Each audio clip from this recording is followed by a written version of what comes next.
Welcome back to SS Telugu audio నవలలు. ఈ రోజు మీరు వినబోయే నవల అదృష్ట రేఖ. శివరాజు సుబ్బలక్ష్మి గారు రచించారు. 1970లో వచ్చిన నవలండి. ఇక నవల్లోకి వెళ్ళిపోదాం. ఎవరికైనా ఏదైనా మేలు జరిగితే అదృష్టం అంటే వాళ్ళది అంటారు పెద్దలు. కీడు జరిగితే వాళ్ళ పోకిళ్లకు వేషాలకు తగ్గట్టు జరిగింది అంటారు ఆ పెద్దలే. జీవితంలో కోరినవి లభించని వ్యక్తి తనకు అదృష్టం లేదు కాబోలు అని సమాధాన పడతాడు. తను కోరినవి సాధించినప్పుడు తన శక్తి సామర్థ్యాల్ని తెలివిని మెచ్చుకుంటాడు ఆ వ్యక్తే. మొత్తానికి మనుషులు పరిస్థితులు తమకి అనుకూలించినప్పుడు అదృష్టాన్నో విధినో కర్మనో అడ్డం పెట్టుకోవడం మామూలు. మరొకటి, మంచివారికే కష్టాలు అంటారు. అంటే మంచివారికి అదృష్టం అట్టే కలిసిరాదని అందులో ధ్వని. శీలం కలవాడు మంచివాడని అంగీకరించినట్టయితే అలాంటి వ్యక్తి తాత్కాలికంగా కొన్ని కష్టాలు ఎదుర్కోవలసి వచ్చినా బాహ్య జగత్తులో కాకపోయినా అంతరంగంలో విజయము శాంతి సాధించి జీవన సాఫల్యం పొందుతాడు. అనుకూల పరిస్థితులేమీ లేకపోయినా వరలక్ష్మిని అదృష్టవంతురాలు అంటూ వచ్చారు నలుగురు. ఆమె అలాంటిదేమీ అనుకోవడం లేదు. దానిని గురించి వెత్కరించే జిజ్ఞాస ఆమెలో ఇంకా ఏర్పడలేదు. తనలోకి తాను చూసుకునే శక్తి ఆమెకింకా అలవడలేదు. పరిసరాలపైనే ఆమె చూపు. ఆ రోజు ఆదివారం. వరలక్ష్మి వంతెన దగ్గరికి చేరేసరికి సంధ్య వెళుతూ వెళుతూ నదిలో నీటిని ఒక్కసారి వెలిగించింది. అది గోదావరి పాయ. వేసంగి తీవ్రతకి తట్టుకోలేక నదిలో నీటిపాయ ఒదిగి ఒదిగి మధ్యకి చేరుకుంది. ఎన్నో రోజుల తర్వాత పద్యం తిన్న రోగి కళ్లల్లో కదిలే తేట చూపులాగా ఇసుకలో వంపులు తడిమి చూసుకుంటూ నెమ్మదిగా పల్చగా ప్రవహిస్తోంది. విశ్రాంతి కోసం నదిలో దిగిన సూర్యబింబం చూర్ణ రంగు వస్త్రం ఇసుక తిప్పలపైన పరచి నీళ్లతో దోబూచులాడుతూ సంధ్య కోసం నిరీక్షిస్తోన్న దృశ్యాన్ని చూస్తూ వంతెన చివర పెట్టగోడని పట్టుకుని నిలబడింది వరలక్ష్మి. రెండెడ్ల బళ్ళు గంటల చప్పుడు చేస్తూ పెద్ద సైన్యంలా చాలాసేపటి నుంచి వెళుతున్నాయి. వెనకొచ్చే బళ్ళు దూరంగా కనబడుతున్నాయి. ఇంకా ఎంతసేపు నిల్చోవాలో అనుకుంటూ పమిట కొంగులో పోసుకున్న మల్లె మొగ్గల్ని ముందుకు తీసుకుని ముచికలు గిల్లి కిందకి వదిలేస్తూ వెళ్లే బళ్లని లెక్క పెడుతోంది. దూరంగా కారు చప్పుడు వినిపిస్తోంది. తను వెళ్లేందుకే దారి లేదు.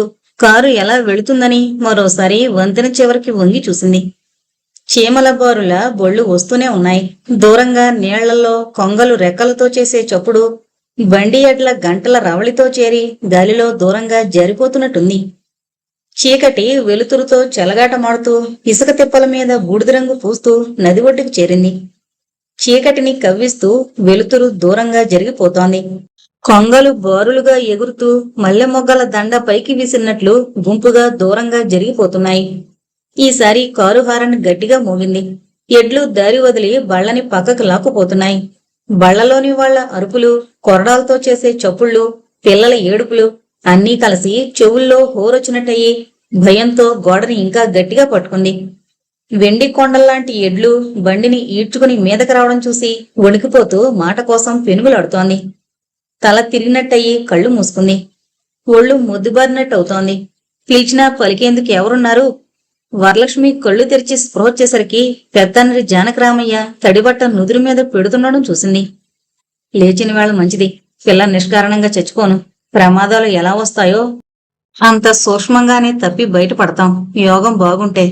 ఇంతకీ దైవ నిర్ణయం మన చేతిలో ఏముంది చెప్పండి బావగారు అని పెత్తండ్రి అండం వరలక్ష్మి విని చుట్టూ వాళ్ళని చూస్తూ నెమ్మదిగా పెత్తండ్రి ఆసరాతో లేచి కూర్చుంది. బట్టలకి ఒంటికి అంటిన ఎర్రమట్టిని దులుపుకుంటూ. పెదనాన్న చుట్టాలు పెద్దమ్మ చుట్టాలు అంతా ఇంచుమించు తనకు తెలుస్తదా? మరి పెదనానికి ఈ బావెవరు అనుకుంది. తను చూసి ఉండకపోవచ్చని సరిపెట్టుకుని గాలితో చెలగాటమాడుతూ నుదురు మీద పడే జుట్టుని వెనక్కి తోసుకుంది. తలలో బాధగా ఉంది. చేత్తో తల తడుముకుంది. తడిసిన జుట్టుకి మట్టి చేరుకుని అట్లా అయింది. రక్తపు చుక్కలు జారుతూ జాకెట్ని తడుతున్నాయి. బట్టల మీద మరకలు చూసుకుంటే వరలక్ష్మి కళ్ళు నీళ్లతో నిండాయి. ఆ అమ్మాయిని ఇంటి దగ్గర దింపి పిన్నిని చూసి వెళదాం అన్నయ్యారా? ఈవిని కూడా చూసిన గుర్తు రావడం లేదు వరలక్ష్మికి. మీరంతా ఎక్కండి కారులో. ఆ మర్రి చెట్టు దగ్గరే అంటున్నారుగా, 7 సంఖ్య బాగా లేదు. ఈ 4 అడుగులు నడుస్తాను. ఆ అమ్మాయి తల మీద ఈ తడిగుడ్డ పెట్టండి, రక్తం ఇంకా వస్తున్నట్టే ఉంది అంటూ అంగవస్త్రం అందించాడు ఇంకో ఆయన. ఆయన మా వశిష్ఠుడు గారు అంటూ జానకిరామయ్యకి చెప్పింది ఆవిడ. వరలక్ష్మిని చేయి పుచ్చుకుని లేవదీశాడు పెద్దండ్రి. కింద మట్టిలో కలిసి పరిచినట్టున్న మల్లె మొగ్గలను చూస్తే దుఃఖం ఎక్కువైంది. మట్టి కొట్టుకున్న అక్కడక్కడ తెల్లగా మెరుస్తూ జాలిగా చూస్తున్నట్టున్నాయి. వాటికోసమేగా తనక్కడికి రావడం. ఆ రోజు పువ్వులు తనకి దక్కనందుకు మనసు విలవిల్లాడింది. తను అన్నీ కోసుకుంటుందని ఆ రాజ్యం పెద్ద గుడ్లు పెట్టుకుని చూసింది. పోనీలే, పోతే పోని, రేపు అప్పిని పంపి అన్నీ కోసుకురమ్మనాలి అని సమాధాన పడింది. అన్నయ్య, దీని పేరు మేనత్త పేరే అన్నావు కదూ అంటూ వరలక్ష్మిని కారు దగ్గరికి నడిపించుకుని వెళ్ళింది ఆవిడ. కారాగిన చప్పుడుకి ఇంట్లో వాళ్లంతా గుమ్మం దగ్గర చేరారు. వరలక్ష్మిని మెట్ల మీద చూసి వెంకయ్యమ్మ గారు, అయ్యో వరాలు, ఏమైందే, ఆ రక్తమేమిటే అంటూ గుండెలు బాదుకుంటూ వచ్చి వరలక్ష్మిని దగ్గరికి తీసుకుని గుండెలకు అదుముకుంటూ ఏడుపు మొదలు పెట్టింది. నువ్వు గాబరా చేకు, అసలేది భయపడుంది. పిల్ల బతికి ఇంటికొచ్చినందుకు సంతోషించు అని తల్లిని మందలించి, చూడమ్మా, ముందు వేడినీళ్లతో దెబ్బ తగిలిన చోట తుడిచి దాని బట్టలు మార్పించు అని వరలక్ష్మిని లోపలికి పంపాడు జానకి రామయ్య. డాక్టర్ గారికి కబురు పెట్టావా అని వెంకమ్మ కొడుకుని అడిగింది. ఈ పాటకు వస్తూనే ఉంటారు అని సమాధానమిచ్చి, ఇదిగో ఇలా చూడమ్మా, ఎవరొచ్చారో చూసావా అని తల్లిని అడిగాడు జానకి రామయ్య. ఎవరు? దశరథరాముడు కదూ, ఎన్నేళ్లయిందో చూసి అంటూ వెంకమ్మ గారు దగ్గరకొచ్చింది. అల్లుని చూస్తూ పిన్ని నన్ను మరిచిపోయినట్టుంది. నువ్వు వచ్చావా పార్వతమ్మ తల్లి, మీ పిన్ని ఈ కష్టాలన్నీ భరించేందుకే బతుకుందనుకో. కొన్ని సంగతులు వింటున్నా అర్థం కావడం లేదు. చూడలేదే తల్లి మిమ్మల్ని. లోపలికి రండమ్మా, నిల్చునే ఉన్నారు అంటూ వెంకమ్మ లోపలికి పిలిచికెళ్ళింది. జానకిరామయ్య శేషమ్మని పిలిచి దాహానికి తీసుకురమ్మని చెప్పి దశరథరామయ్య యోగక్షేమాలు అడగడం మొదలు పెట్టాడు. దశరథరామయ్య తను ప్రస్తుతం కాకినాడలో ఉంటున్నట్టు చెప్పి పిల్లలంతా పెద్దవాళ్లైనట్టే లెక్క. పెద్దవాడు సుబ్రహ్మణ్యం బొంబాయిలో ఉన్నాడు. రెండోవాడు ప్రభాకరం కాకినాడలోనే ప్రాక్టీస్ పెట్టాడు. ఈ అమ్మాయి శాంత మా రెండో కాళ్ళు. వాడు మా మూడో అబ్బాయి రమణారావు. ఈ సంవత్సరం బిఏ పరీక్షకు వెళ్ళాడు. ఇక నాలుగోవాడు ఆనందరావు. ఇంటర్ ఈ సంవత్సరం పూర్తి చేస్తే దేనికి పంపేది ఆలోచించాలి. ఇంజనీరింగ్ చదివించాలనుంది. కాకినాడలోనే సెటిల్ అయిపోవాలని పోయిన 7 ఇల్లు కట్టించుకున్నా. సర్వీస్ కూడా అయిపోవచ్చింది. మహా ఉంటే 2 ఏళ్లు ఉంటుంది అంతే అంటూ, మరి మీ పిల్లలేం చదువుతున్నారు అని జానకిరామయ్యని అడిగాడు. మా సుందరరాముడి 4 మగపిల్లల్లో పోయినేడాది 4గోవాడు గోదావరి స్నానానికి వెళ్లి మరి మాకు దక్కలేదు. 3వాడు ప్రసాద్ని నేను దత్తత తీసుకున్నా. పెద్దాడు వీరభద్రం బెనారస్ లో చదువుతున్నాడు. 2వాడు శేఖరం మెడిసిన్ చదువుతున్నాడు. ఆఖరి సంవత్సరంలోకి వచ్చాడు. ఆడపిల్లని చూశారుగా, వరలక్ష్మి. మా ప్రసాద్ బిఏ మొదటేడయింది. కాకినాడలోనే చదువుతున్నాడు. శేషమ్మ గారు పనసతొనలు, మినపసున్ని, మామిడి పళ్ల ముక్కలు, చెరుకు ముక్కలు పళ్ళాల్లో పెట్టి పట్టుకొచ్చింది. రమణారావును ఉద్దేశించి, అల్లుడికి ఈ రకం పలహారం ఇష్టముండదనుకుంటా అంది. అదేమీ లేదండి, వీటిని తిని హరాయించుకోవడం కష్టమేమోననే భయం. రమణారావు నవ్వుతూ అన్నాడు. మీ అత్తయ్య గడుస్తనం చూసావా, పెట్టకుండానే తినవుగా అని మొదలుపెట్టింది అని జానకిరామయ్య రమణారావుతో అంటూ పళ్ళెం అతని ముందుకు జరిపాడు. శాస్త్రి గారు అందుకని, ఆమె అన్నమాట అక్షరాల నిజమనుకోండి. ఈ కాలం పిల్లలకి ఆహార పుష్టి అసలు లేదు. కాఫీ ఉంటే చాలు. మా రోజుల్లోనే మడిగట్టుకుని చెద్దన్నాల బంతికెళ్లేవాళ్ళం. కందిపొడితో మొదలు పెడితే అంటూ సాగించాడు. మా శాస్త్రి గారికి భోజనాలు గుర్తు చేస్తే మిగిలిన విషయాలు మరిచిపోతారు. మనం ఇంక బయలుదేరితే బాగుంటుంది అని తండ్రికేసి చూశాడు రమణారావు. జానకిరామయ్య రమణారావుతో, అంత తొందర ఏంటోయ్, వెళుదురుగాని, మేం పరాయవాళ్లం కాదు అన్నాడు. అప్పుడే అక్కడికొచ్చిన పార్వతమ్మ, మీ బాబాయికి మొదట ఈయన చెల్లెల్ని ఇచ్చారురా. మీ పిన్నికి నువ్వంటే ఎంత ప్రాణమో చెప్పలేను. తెగమోసేది ఎత్తుకుని. మీ పిన్నుంటే ఇంత రాకపోకలు లేకుండా ఉండేనా? ఏంటో, మనదన్న వస్తువు లేకపోయాక అంతా అంతంత మాత్రమేననుకో అన్నయ్య అని జానకిరామయ్య గారితో అంది. మనమంటే ఉద్యోగరీత్యా దూరం దూరంగా తిరుగుతున్నాం కనుక చుట్టాల్ని తరచూ కలుసుకోలేకపోయాం అని దశరథరామయ్య పార్వతమ్మతో అన్నాడు. పార్వతమ్మ భర్తతో, నీ మాటలకెళ్ళండి, దగ్గరుంటే మహా వెళ్ళేట్లు. ఈ మధ్య మా మేనమామ మనవడి పెళ్లి ఊళ్ళోనే కదా, వెళదామంటే వచ్చారా? అసలు ప్రేమలు తక్కువలేండి మీ ఇంట్లో అని చెప్పింది. వెంకమ్మ కాఫీ గ్లాసులు తెచ్చిపెట్టి, తీసుకోండి బాబు, చల్లారిపోతుంది. అబ్బాయి జానకిరాముడు, డాక్టర్ బాబు బండొచ్చినట్టుందిరా అని చెప్పి ఎదురు వెళ్ళింది. జానకిరామయ్య డాక్టర్ దీక్షితులు గారికి దశరథరామయ్యని పరిచయం చేస్తూ ప్రస్తుతం కలెక్టర్గా కాకినాడలో ఉంటున్నట్లు చెప్పి రమణారావుని చూపించి బిఏ చదువుతున్నాడని చెప్పాడు. దీక్షితులు వెంకమ్మ గారిని పెళ్లి చూపులకు వచ్చినట్లున్నారే అని అడిగాడు. వెంకమ్మ, అబ్బే లేదు నాయనా, వరాలు జమీందారు గారి వసంత దగ్గరికి వెళ్ళొస్తూ బళ్ళొస్తున్నాయని వంతెన దగ్గర నిల్చుందట. పెళ్లివారి బళ్ళ వరసేమో ఏ వేళకి తరకుండా వస్తుంటే వీళ్ళ డ్రైవరు మోటార్ని కోత వేయించాడట. ఎడ్లు చెదిరి పక్కకి లాగేశాయి. ఆ బండివాడి దిగి బలంగా పట్టుకుని ఆపాడు కాని లేకపోతే ఇంకేమన్నా ఉందా? పిల్ల దక్కింది. తలకి మోపుగానే తగిలింది దెబ్బ. అప్పుడే జానకిరాముడు వస్తున్నాడట పొలం నుంచి. పాపం వాళ్ళకి మాత్రం ఏం తెలుసు ఎవరి పిల్లో. అక్కడికి పాపం ఈ అబ్బాయి గుడ్డ తడిపి తెచ్చి మొహం తొడవమన్నాడట వాళ్ళమ్మని. ఇలా కలుసుకునే ప్రాతం ఉంది. ఎన్నేళ్లయిందో చూసి వెళ్ళని. మా పిల్లని ఈ దశరథరాముడి తమ్ముడికే ఇచ్చాం. పెళ్ళైన 4 ఏళ్లకే 100 నిండేదానికి. అయ్యో మతుండదు నాకు. వరాల్ని చూపించడం మరిచి మాటలో పడ్డాం అంటూ దీక్షితుల్ని వరలక్ష్మి గదిలోకి తీసుకెళ్ళింది. రక్తం చిమ్మిన తలని చూసి వచ్చే దుఃఖాన్ని ఆపుకుంటూ, బాధపడే యోగం ఉంటే తప్పించలేం బాబు అంటూ కళ్ళు ముక్కు తుడుచుకుంటూ గది బయటకు వెళ్లిపోయింది వెంకమ్మ. అలా ఏడుస్తారా? తొందరగానే మానిపోతుంది అంటూ కట్టుకట్టి మాట మార్చేందుకు, అయితే మీ రిజల్ట్స్ ఎప్పుడు తెలుస్తాయమ్మా అన్నాడు. ఆ బాధలోనే నవ్వు తెచ్చుకుని, అన్నయ్య స్నేహితుడు రాస్తే తెలుస్తుంది అని సమాధానమిచ్చింది వరలక్ష్మి. పొద్దున్న మళ్ళీ వచ్చి చూస్తాను అని చెప్పి దీక్షితులు గారు జానకిరామయ్య దగ్గరికి వెళ్లారు. పెద్ద దెబ్బ తగిలిందంటారా అమ్మాయికి? దీక్షితులు గారిని అడిగాడు జానకిరామయ్య. తలకి తగిలింది కదూ, రక్తం ఎక్కువగా పోయి ఉంటుంది, పర్వాలేదు, 4 రోజుల్లో మానిపోతుంది. మీ తమ్ముడు గారు ఇక్కడ లేకపోవడం మంచిదైంది, లేకపోతే కంగారు పడితే ఆయనకు బ్లడ్ ప్రెషర్ ఎక్కువ అయ్యేది అంటూ కుర్చీ జరుపుకుని కూర్చున్నారు దీక్షితులు గారు. వెంకమ్మ గారు గోల పెట్టి, ఏం చేస్తాం కానీ అబ్బాయి వచ్చాక మాత్రం విని కంగారు పడ్డనుకోకండి.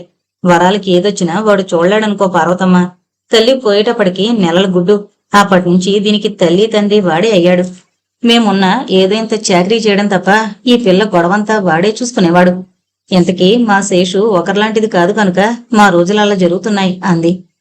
పార్వతమ్మ ఓదార్పు ధోరణిలో, కష్టాలన్నీ ఒకసారే వస్తాయి, విన్నామనుకో అప్పుడు. మళ్ళీ చేసుకున్నావిడికి ఇంకెంతమంది పిల్లలు? అబ్బే, మళ్ళీ పెళ్లి చేసుకోలేదు, చేసుకోను అని భీష్మించాడు. పిల్లలు పాడైపోతారంటూ తప్పించుకున్నాడు. అన్నగారు 1000 విధాలు చెప్పాడు చేసుకోమని, పిల్లల బాధ్యత తనకు వదలమని, వినలేదు అంటూ చిన్న కొడుకు సంగతి చెప్పింది వెంకమ్మ. దశరథరామయ్య సుందరరామయ్య సంగతి దీక్షితులు గారితో చెప్పాడు. సంభాషణలు చాలా వాటి మీద నుంచి పత్రికల్లో వార్తల మీదకి వెళ్లి యుద్ధం మీదకి వచ్చి నిలిచాయి.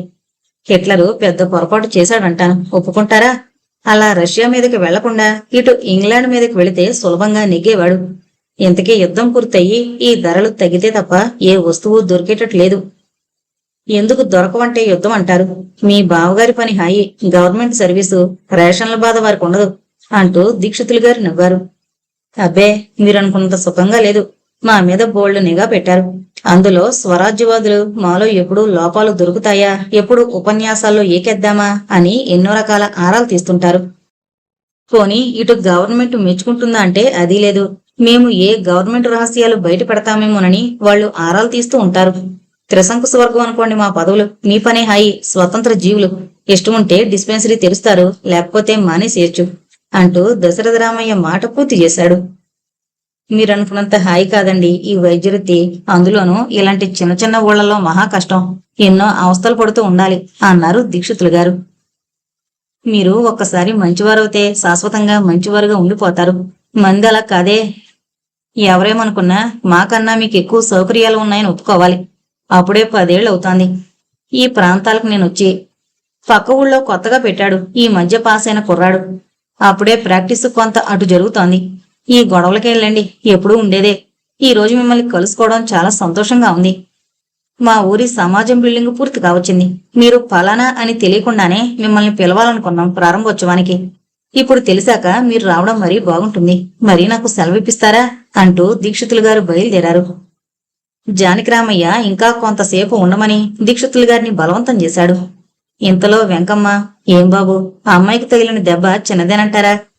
దెబ్బలు తిని తిని ఉన్న ప్రాణమేమో ఏది విన్నా ఏది చూసినా మనసులో బిరుగ్గా ఉంటుంది అంది. మీరేం భయపడకండి అంటూ ధైర్యం చెప్పాడు డాక్టర్ గారు. రమణారావు ఇక బయలుదేరితే బాగుంటుందేమో అన్నట్టు తండ్రి కేసు చూశాడు. అమలాపురం ఎంత దూరం ఉంటుంది ఇక్కడికి అని దశరథరామయ్య అడిగాడు. మైల్లోపే ఉంటుంది. మధ్యలో ఇల్లులేస్తున్నాయి, కలిసేపోతుంది ఇంకా కొద్ది కాలంలో. యుద్ధం వచ్చి వ్యాపారస్తుల్ని కాంట్రాక్టర్లని లక్షలకి అధిపతులను చేస్తుంది. ఈ విషయం మీ ముందు చెప్పకూడదనుకోండి అన్నాడు దీక్షితుడు. కామేశ్వరరావు జ్ఞాపకం ఉన్నాడా? సుందరానికి నాకు స్నేహితుడే. అతని కొడుకు పెళ్లి ఈ రాత్రి అమలాపురంలో లీడర్ గారి అమ్మాయికి ఇస్తున్నారట. ఆ అబ్బాయి వీడితో చదివాడు, అంచేత బయలుదేరాడు మావాడు అంటూ దశరథరామయ్య వాళ్ల ప్రయాణానికి కారణం చెప్పాడు. అదే సూర్యనారాయణ కూతురు వరాలు వాళ్లతో పాటు బెనారస్ పరీక్షకు వెళ్ళిందిగా, వెంకమ్మనుద్దేశించి అన్నాడు దీక్షితులు. ఆ అమ్మాయ పిల్లకు మాదిరిగా ఉంటుంది. 3 ఏళ్ల నుంచి వెళుతోంది పరీక్షకి, ఈసారి పాస్ అవుతుందేమో అంది వెంకమ్మ. పిన్ని, నీ మనవరాల్ని ఇంకా చదివిస్తున్నావా అని పార్వతం అడిగింది. నా మనవరాలు చదువు ఆయాచితంగా వచ్చిందనుకో. మా పెద్ద మనవడు కాశీలో చదువుతున్నాడుగా, వాడి భార్యని కాశీ మెట్రికులేషన్ కి కట్టించాలని గట్టి పట్టుబట్టి ఆ పుస్తకాలవి కొని ఇక్కడ పెట్టి వెళ్ళాడు. వాడి భార్య మీరు వెళ్లే పెళ్లి కూతురు, ఇంకో 4 ఈ ఊర్లో జమీందారు గారి వసంత కూర్చున్న చోటు విడవకుండా ఆ పరీక్ష కోసం చదివారు. ఈ పిల్ల ఆషామాషిగా చదివింది. ఇది పాస్ అయ్యే మొహం కాదుగా అనుకున్నాం. అయినా పరీక్షకు కూర్చుంటే ఒకసారి కాకపోతే ఇంకోసారైనా పాస్ అవుతుందని తండ్రి పంపాడు. అంత కష్టపడ్డ జట్టంతా సున్నా చుట్టారు. ఇది ఒక్కతే పాస్ అయి ఊరుకుంది. మార్కులు కూడా బాగా వచ్చాయట. మేం దిగిన బస్ పక్కనే కాశీలో మన తెలుగు వాళ్లే భార్యాభర్తలు అక్కడ ఉంటున్నారు. వరాలను చూసి ఎంతో మురిసిపోయారు. పిల్లలేరు పాపం.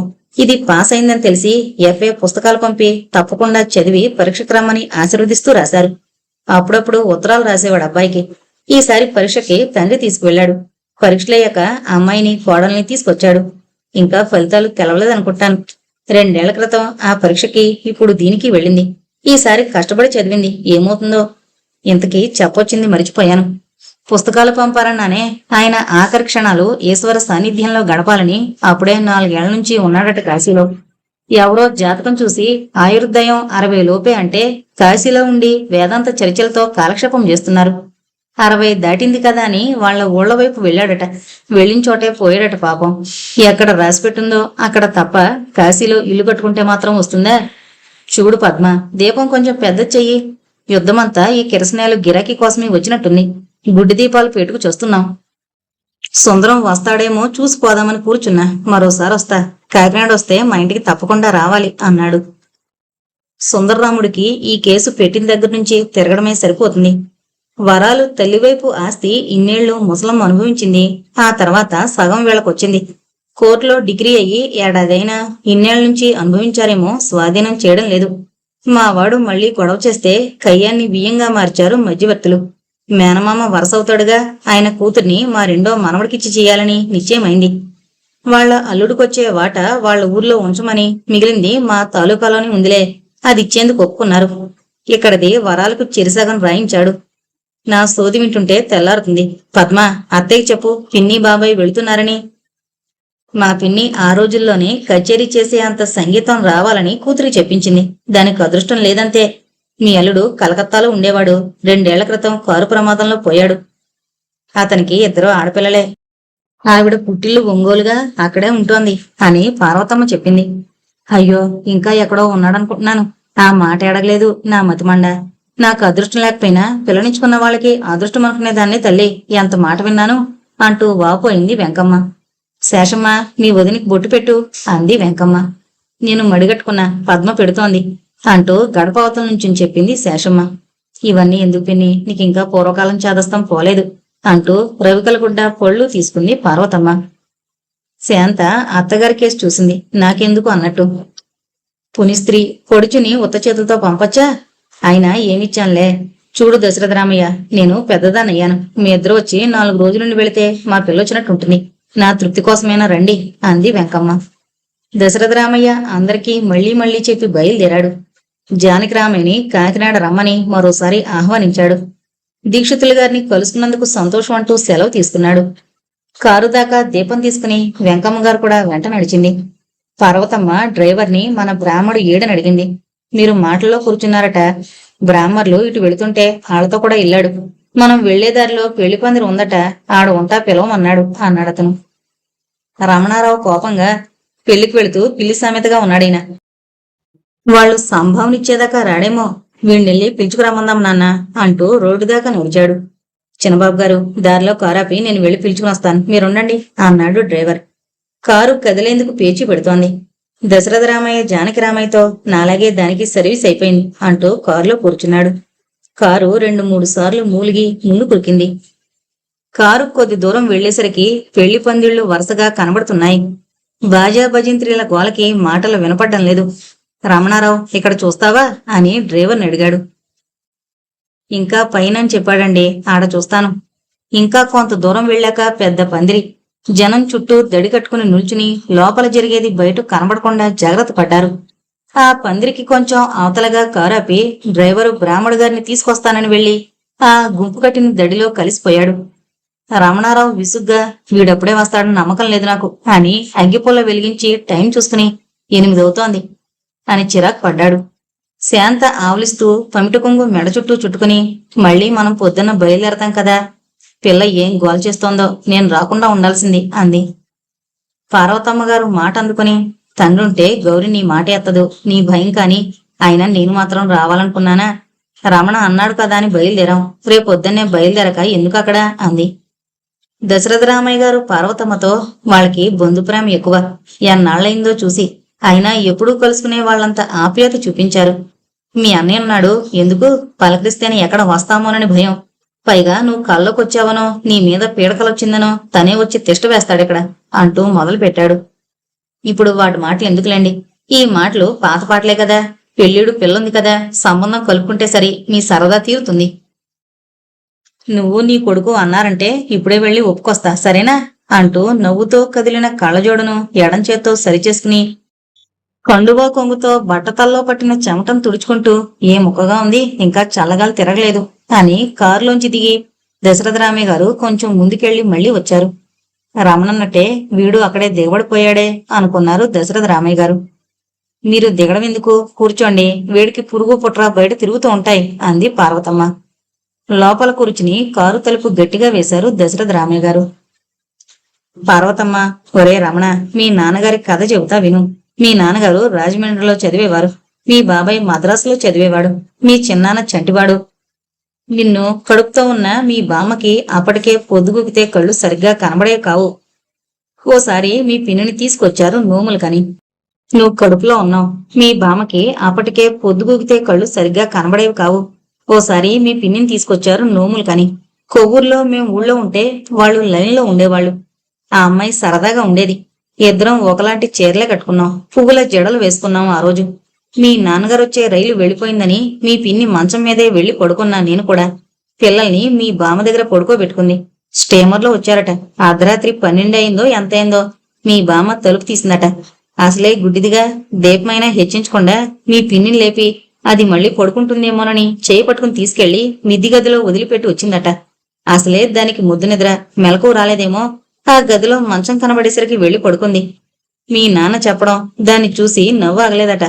ఏం చేయడానికి తోచక నన్ను లేపుకెళ్లి ఆ మంచం మీద పడుకోమని, నేను పడుకున్న మంచం మీద తను పడుకున్నారంట.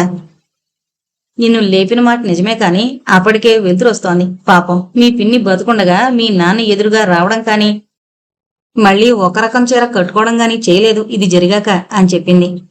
అప్పటిదాకా బయట చూస్తున్న దశరథరామయ్య, రక్షించావు, ఇంకేమీ కొత్తవి సృష్టించకుండా అక్కడతో ఆపావు, మరే మిగిలినవి మీరు కల్పించండి అంటూ ఇంక ఊరుకోమన్నట్టు కళ్ళతో సైగ చేసింది పార్వతమ్మ. వశిష్ఠుగారు ఒగురుచుకుంటూ పరిగెట్టుకొచ్చారు. ఆలస్యానికి మన్నించాలి, తమరు అప్పుడే రారనుకుని మా ఊరి అవధానయ్య కనిపిస్తే వాళ్లతో వచ్చేశాను అన్నాడు. దశరథరామయ్య విసుగ్గా, వెళుతూ చెప్పుకోవచ్చు, ఎక్కండి, వాడేడి, మళ్లీ వాణ్ణి వెతకాలేమో, దేవ్యం మొహం ఒకటి పెట్టుకుని రాడు అన్నాడు. అబ్బే వచ్చేశాడు, రాబోయ్ రా, నేను ఆలస్యం చేశానంటే నువ్వింకా చేస్తున్నావు అంటూ పొడుంకాయ పైకి తీశాడు శాస్త్రి గారు. భలేవారే, ఇక్కడికి రమ్మని ఆడుకోకుంటే వెతకలేక సచ్చాను అంటూ మూలుకుంటూ కారు స్టార్ట్ చేశాడు డ్రైవర్. డ్రైవర్కి శాస్త్రి గారికి మధ్యన రమణారావు ముడుచుకుని కూర్చున్నాడు. ఒక పక్కన ముక్కుపొడం తాలూకా, ఇంకో పక్కన బీడీ తాలూకా వాసనలు భరిస్తూ, జేబురుమాలకి పూసిన సెంటు ఏమైందో దాన్ని దాటి ఈ వాసనలు ముందుకొస్తున్నాయి. రుమాలు ఇంకో పక్కకు తిప్పి ముక్కు దగ్గర పెట్టుకున్నాడు. నిశ్శబ్దాన్ని తొలగిస్తూ దశరథరామయ్య గారు, ఏమాత్రం ముట్టిందేమిటి సంభావన శాస్త్రి గారికి అని అడిగారు. ఏం సంభావనలేండి, మా వాళ్ళు కనిపించారని వెళ్ళాం తప్ప నేనలా ప్రతిదానికి ఎగబడే ఘట్టాన్ని కాదని మీకు తెలుసుగా. మీలాంటి పెద్దల దయుంటే నాకేం లోట్లేదు. పెళ్లి పెద్ద లేచి అంటున్నాడు, పండితులకి పావలా ఇమ్మని, మిగిలిన వాళ్ళకి కాని ఇస్తాడేమో, నే వచ్చేశాను. ఆ వచ్చిన బ్రాహ్మణ్యం కూడా తగ్గట్టుగానే ఉన్నారు. దశరథరామయ్య గారు నవ్వుతూ, ఈ భాగ్యానికైనా మిమ్మల్ని ఎంతసేపు కూర్చోబెట్టారు? వచ్చేసినట్టున్నాం, ఈ పందిరి దగ్గర ఆపి కనుక్కో వాళ్ళ ఇల్లు ఎక్కడో అని డ్రైవర్కి చెప్పారు. ఈ ఇల్లు కాదటండి, పక్క వీధిలో ఉందట. వివరంగా అడిగిరు ఎక్కడుందో. వైనం చెప్పారండి.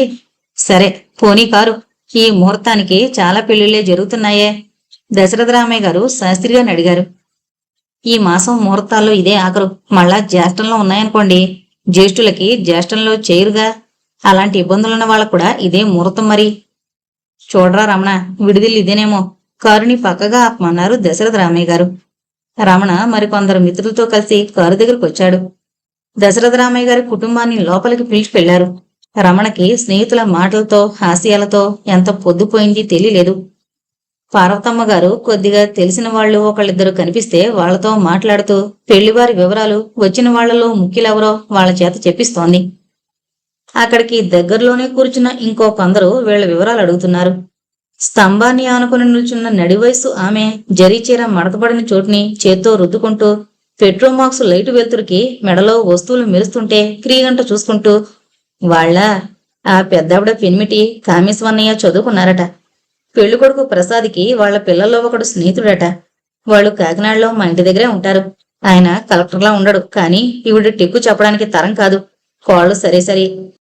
ఆవిడ చూసేందుకే ఎవరూ తగనట్టుగా ఏటో చూస్తుంటుంది. ఆవిడంతటి వాళ్ళం నేనసలు వెళ్ళను చెప్పొద్దు అంటూ చేతి వంకి పైకి జరుపుకుని పక్కన జడలుకునే ఆవిడ ముందున్న అద్దాన్ని తీసి చూసుకుంటూ కులుకుతున్న ఆవిడ మాటలు శాంతికి బాధగా తోచాయి. ఇంకెప్పుడు ఎవరింట్లో పెళ్లికి వెళ్ళకూడదనుకుంది. మరి కావలసిన వాళ్ళైతే తప్ప. ఇంతకీ పలకరించిన పాపాన ఒక్కళ్ళూ పోలేదు. మాట్లాడాలట, ఏం మాట్లాడాలో అనుకుంది శాంత. ఇంతలో సన్నాయి డోలు చొప్పులతో చెవులు గింగిర్లెత్తాయి.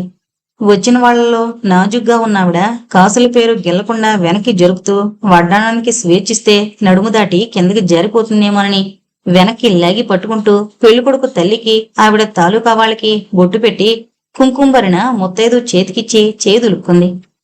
ముత్తైదువు గడపలకి బొట్టు పెట్టుందేమో, అలవాటు పోకుండా వరుసగా అందరికీ చేతి నిండా కుంకం తీసుకుని వెళుతోంది. శాంతికి వద్దు అనాలనిపించినా మళ్ళీ ఏమనుకుంటుందో అన్న భయంతో ఊరుకుంది. ఆవిడ వాళ్ళని దాటి వెళ్ళాక అత్తగారు కోడల బొట్టు చేత్తో చిన్నదిగా అయ్యేట్టు తుడిస్తే శాంత అత్తగారి బొట్టు సరిచేసింది. పార్వతమ్మ గారు నెమ్మదిగా శాంతతో, పాపం వాళ్ళు ఎంతసేపటి నుంచి దిద్దుకుంటున్నారో, ఆ అమ్మవారి మొహంలో మెత్తి వెళ్ళింది ఆవిడ.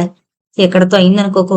ఇప్పుడు అక్కడికి వెళ్ళగానే ఒకసారి, మళ్ళీ భోజనాలయ్యి వచ్చేటప్పుడు, మళ్ళా ముహూర్తానికి వెళ్ళగానే ఇన్నిసార్లు కనుక ఆవిడ బొట్టు పెడితే కాళికాదేవి అవతారంలా తయారై ఉంటాం అంటూ కొంగులో నవ్వును దాచుకుంది. అందరూ భోజనానికి వెళ్లారు. వడ్డన సరిగ్గా జరగలేదని కొందరు మధ్యలోనే లేచి వెళ్లిపోవడం, పెళ్లికొడుకు తండ్రి తటస్థంగా ఉండడం చూసి నువ్వు పిలిస్తేనే వచ్చాం కాని గతిలేక రాలేదని దులిపారు కొందరు అక్కసుకొద్దీ. మళ్లీ ముందు పందిట్లో కిళ్ళిల కోసం రభసయ్యి విడిదికి చేరారు. ఆడపిల్ల తల్లి తండ్రి ఎన్నో విధాల మొక్కులు చెల్లిస్తామని ప్రాధేయపడ్డాక కొద్దిగా ప్రసన్నత చూపించింది వియ్యపురాలు. పూర్తిగా సుముఖంగా ఉండేందుకు ఇష్టం లేనందుకు తార్కాణంగా నలిగిపోయిన చీర, చెదిరిపోయిన జుట్టు, సగం చెరిగిన బొట్టుతో ముహూర్తానికి తరలి వెళ్ళింది పెళ్లికొడుకు తల్లి. పెళ్లివారి మూతి విరుపులతో, దెప్పుడు మాటలతో ముహూర్తం వేళకే పెళ్లి జరిగిపోయింది. పెళ్లి పందిరి పలచబడింది. పార్వతమ్మ గారికి నిద్రతో కళ్ళు మూతలు పడుతున్నాయి.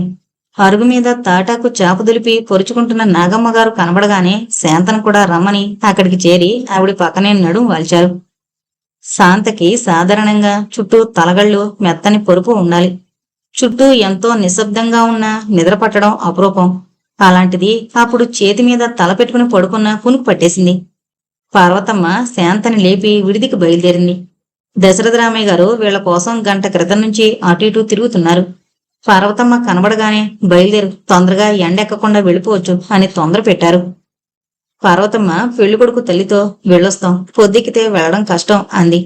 ఆవిడ నీరసంగా, అప్పుడే వెళ్లడమేనా, కాఫీలు ఇంత పొద్దుకినా పంపలే చూడండి, చాలా దొడ్డ సంబంధం కుదుర్చుకుని వచ్చారు. ఆఖరికి ఒక కొడుకు కదా, మరి మనసు తీరిపోయింది అంటూ బొట్టు పెట్టి చీటీ రవికల గుడ్డ చేతిలో పెట్టి, మీ కోళ్ళొచ్చిందటగా పిలవండి. పెరట్లో ఉందేమోలేండి, నేనే అలా వెళతాను. ఇంకో చీటీ గుడ్డ ఆవిడని వెతికి పట్టుకుని బొట్టు పెట్టించింది. శాంత మాట వరసకి నాకెందుకులేండి అనేసరికి మరో ఆవిడ అందుకుని, శుభకార్యాల్లో ఏదిచ్చినా ఇదేంటి అదేంటి అని ప్రశ్నించకూడదు, తీసుకోవాలి అంది. శాంత కారు దగ్గర నిలబడింది. అత్తగారు అందరికీ వెళ్ళొస్తామని చెప్పడంలో ఉన్నారు. శాస్త్రి గారు ముందే కారెక్కి కూర్చున్నారు.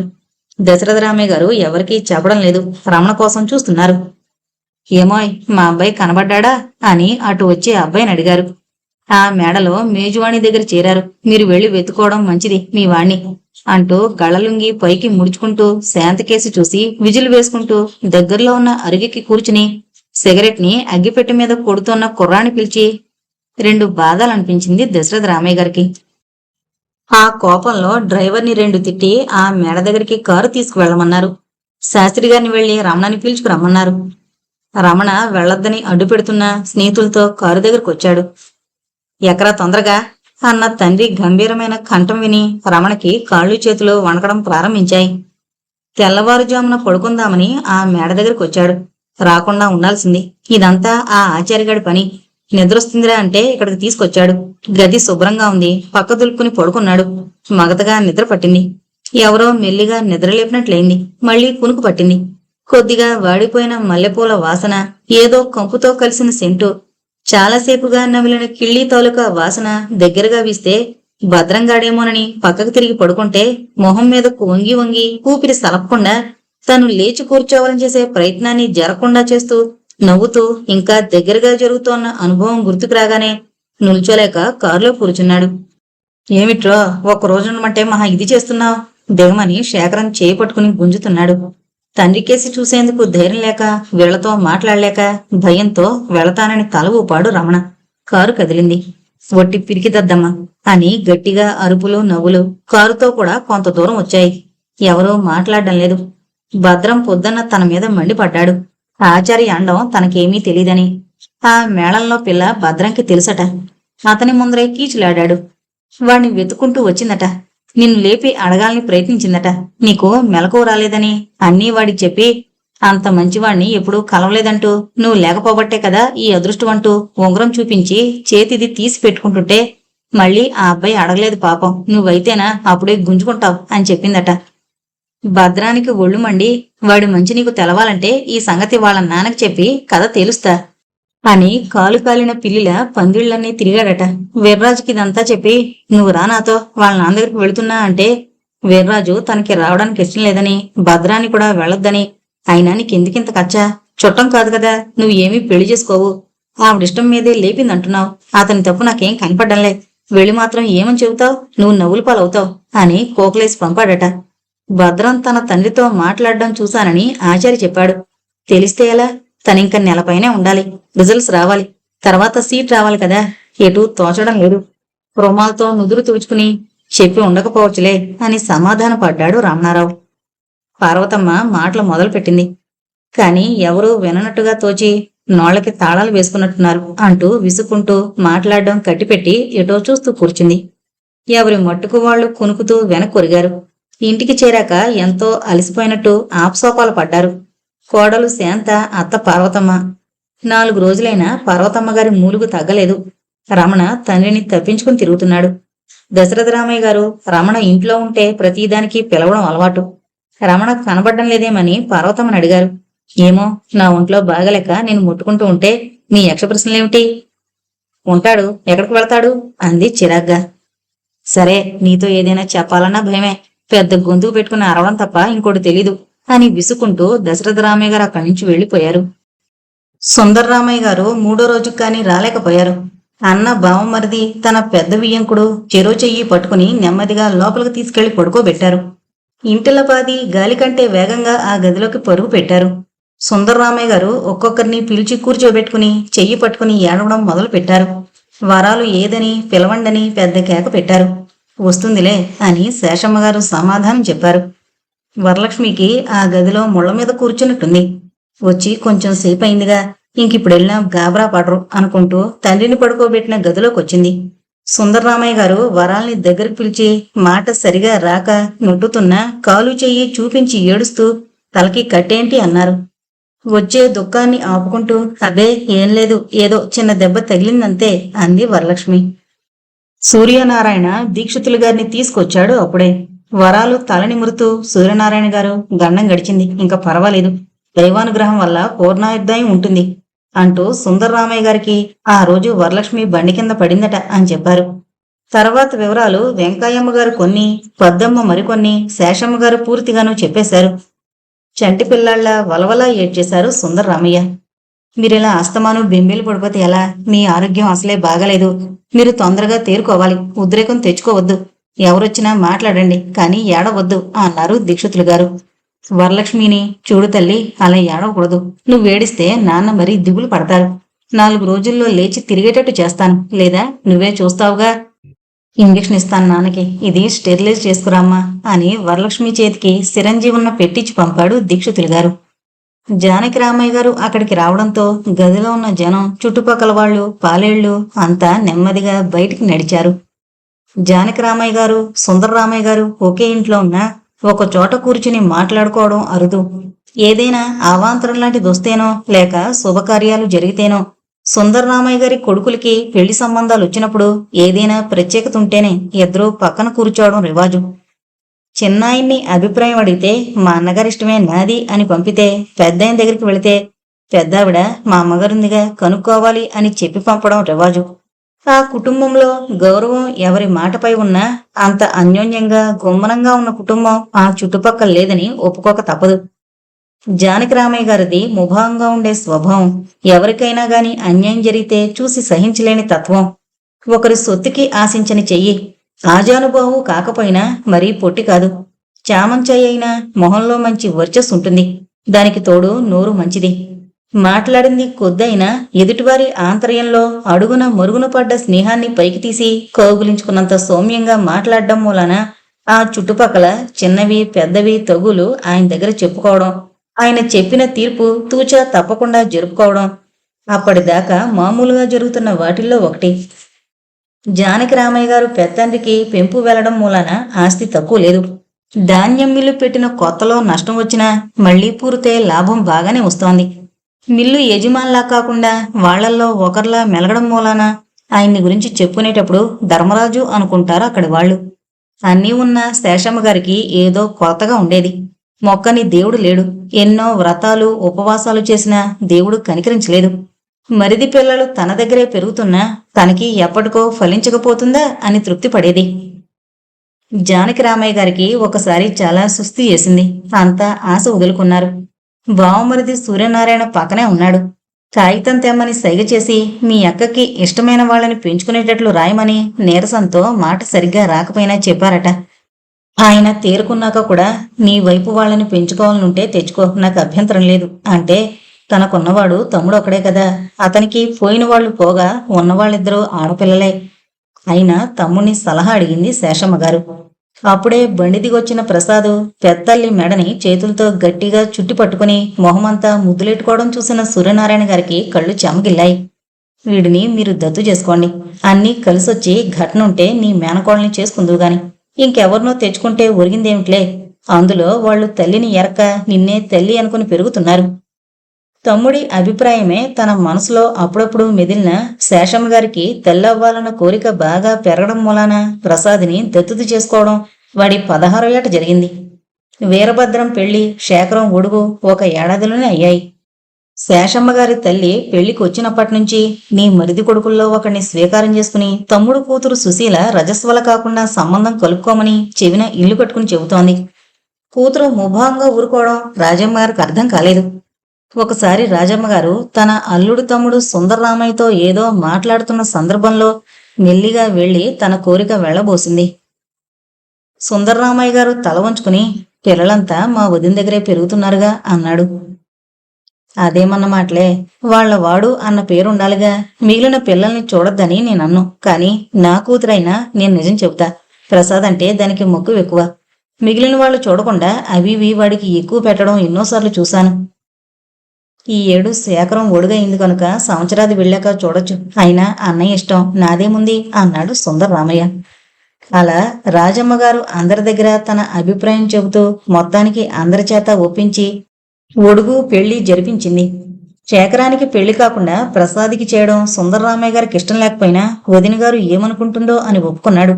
ఏదో తప్పు చేసినట్లు కొన్నాళ్లు బాధపడక తప్పలేదు. సుందరరామయ్య గారు అన్నగారంత మితభాషి కాడు. నలుగురితో కలుపుగోలుగా ఉంటూ ఎక్కడుంటే అక్కడ నవ్విస్తూ పిల్లలతో ఉన్నప్పుడు చిన్నపిల్లాళ్లా అల్లరి చేస్తూ ఉంటే వదినగారు ఎన్నోసార్లు నువ్వుంటే ఇంక వాళ్ళకి ఏమైనా భయం ఉండదు అని కోపడ్డ రోజులు కూడా ఉన్నాయి. పచ్చటి శరీర ఛాయ, ప్రశాంతంగా చూసే పెద్ద కళ్ళు, బలహీనతని సూచించే సన్నటి శరీరం, వయసు కంటే ముందు స్థావరం ఏర్పరచుకున్న వృద్ధాప్యం జుట్టులో దాక్కుని పూర్తిగా తెల్లగా మార్చుకుందనిపిస్తోంది. సుందర్రామయ్య గారికి భార్య పోయేటప్పటికీ వయసు 35 అయినా పూర్తి కాలేదు. పిల్లలు చిన్నవాళ్లు. అందులో వరాలు నెలలు పిల్లవడం, మళ్లీ పెళ్లి చేసుకోమని కావలసిన వాళ్ళు ఎన్నో విధాలు చెప్పారు. ఎవరు చెప్పినా వినడమే కాని చేసుకుంటానని అనకపోవడంతో కొందరు విసుగొచ్చి చెప్పడం మానుకున్నారు. మరికొందరు కొన్నాళ్లు పోతే వాడే చేసుకుంటాడు అన్నారు. ఇలా చెప్పిన వాళ్ళని చాలా మందిని చూసాం. పిల్లల మీద ప్రేమ ఎప్పుడు ఇలా ఒక్కనాటి ఉండదు. ఇవాళ్నే చెప్పా గుర్తించుకో అని సవాల్ చేశారు. వెంకమ్మ గారు పిల్లల్ని సముదాయించలేక సమయం వచ్చినప్పుడల్లా పెళ్లి చేసుకోమని నచ్చజెప్పేది. చేసేది స్కూల్ మాస్టారు అవడం మూలాన ఎలాగో వీళ్ళని వాళ్ళని పట్టుకుని అమలాపురం మార్పించుకుని అన్నగారి అండ ఉంటుందని తనకి పిత్రార్జితం భూములు అక్కడే ఉండడం చేత ఆ ఊళ్ళో కాపురం పెట్టి అమలాపురం వెళ్ళొస్తూ కాలక్షేపం చేస్తున్నాడు. స్కూలు పిల్లలంతా అతన్ని దేవుడు మాస్టారని పిలిచేవాళ్లు. పిల్లలు అలా అన్నప్పుడు మా అమ్మకు చెబుతా మారు పేరు పెట్టి ఏడిపిస్తున్నారని అంటూ కళ్ళు నులుముకుంటూ ముద్దబ్బాయిలా ముద్దు మాటతో అని వాళ్ళు నవ్వితే తను నవ్వుతూ అల్లరి చేస్తూ కాలువగట్టు మీద వాళ్లతో నడిచిన సాయంత్రాలు ఎన్నో.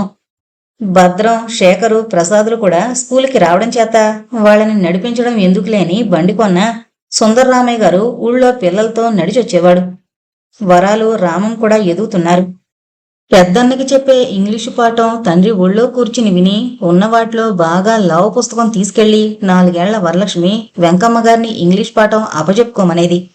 ప్రసాద్కి సంస్కృతం మాస్టారు బ్రహ్మయ్య గారు వచ్చి పాఠం చెబుతుంటే అక్కడికి సిద్ధమయ్యేది వరలక్ష్మి. మొదట్లో ప్రసాదు శ్రద్ధగా నేర్చుకున్న వరాల్ని కూర్చోబెట్టి ఇప్పుడే వస్తానంటూ తప్పించుకుని తిరిగి పాఠాలు ఎగ్గొట్టేవాడు.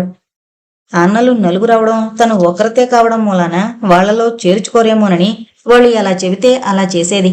నలుగురు ఆటలకు పోతూ బ్రహ్మయ్య మాస్టర్ వస్తున్నారు, నువ్వెళ్ళి ఆయన చెప్పేది గట్టిగా బామ్మకి మేం చదువుతున్నట్టు వినపడేలా చదువు, లేకపోతే నీ జట్టు ఉండమనో తిరిగి బొంగరం నీ చేతి మీదకి ఎక్కించమనో భయపెట్టేవారు. అలా మొదలుపెట్టిన సంస్కృతం వరలక్ష్మి చేత కావ్యాలు చదివించింది. పెద్దన్న కాలేజీలో చేరాక ఈ దండక రామాయణం చదువుమని ఇంగ్లీషు నేర్చుకోరాదు, ఏమేవ్ ఓసేవ్ అనే వాడొస్తే తప్ప నీ చదువు శుద్ధ దండగా అని ఉడికించేసరికి ఏడుపు మొహం పెట్టుకుని తండ్రి దగ్గరికి వెళ్లి తనకి ఇంగ్లీషు చెప్పమని మంకుపట్టు పట్టేది. చదువు చెప్పడం మొదలుపెట్టిన తండ్రి మాటల్లోకి దిగి వాళ్ళని నవ్విస్తూ వాళ్లలో తను ఒకడిగా అల్లరి చేస్తూ పిల్లల్ని వీపు మీద ఎక్కించుకుని ఉప్పు మూటలంటూ ఎగురుతుండగా వెంకమ్మ గారు చూస్తే, ఏంట్రా అబ్బాయి మరి పిల్లవాళ్లతో సమంగా ఎగురుతున్నావు, నీ భయం లేకపోతే అక్షరం ముక్క ఎలా వస్తుంది వాళ్ళకి అని విసుక్కునేసరికి మూలన్న బెత్తం తీసుకుని తడికిన కొట్టి చప్పుడు చేస్తూ బాగా చదవండి, చదవకపోతే చూసారా అని బెత్తాన్నాడించి బెదిరిస్తూ తువ్వాలు అడ్డం పెట్టుకుని నాలికూపి ఒట్నే అన్నట్టు పిల్లలకి సైగ చేసి చెప్పడం. పిల్లలు 2 చేతులతో నోటిని మూసుకుని వచ్చే నవ్వు ఆపుకుంటూ కళ్ళు పెద్దవి చేసి బామ్మకేసి తండ్రికేసి చూసి అక్కడి నుంచి నెమ్మదిగా బయటికి జారుకోవడం చాలా కాలం వాళ్ళ దినకృత్యాల్లో ఒకటిగా సాగేది.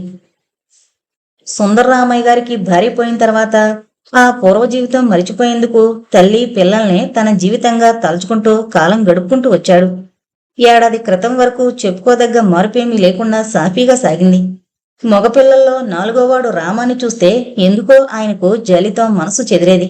అన్నలతో తగులాడి దక్షిణం వైపు సందుగుమ్మంలో కూర్చుని లాగు చిరుగులో వేలు పెట్టి లాగి పెద్దది చేసుకుంటూ కొబ్బరి చెట్టు మువ్వలోంచి పైన శూన్యంలోకి చూస్తున్నట్టు తల వెనక్కి వేసుకుని కళ్ళు నిండా కారిన నీటి ఎండకుండా తడుపుకుంటూ ఎగుపులతో ఏడ్చే రామాన్ని దగ్గరకు తీసుకుని గుండె కదుముకుంటూ తలనిమిరి తన కంటిలో నీళ్ల ఛాయ రామానికి కనబడకుండా ఆంతర్యంలో బాధని నిట్టూర్పుతో వదిలేవాడు సుందర్రామయ్య.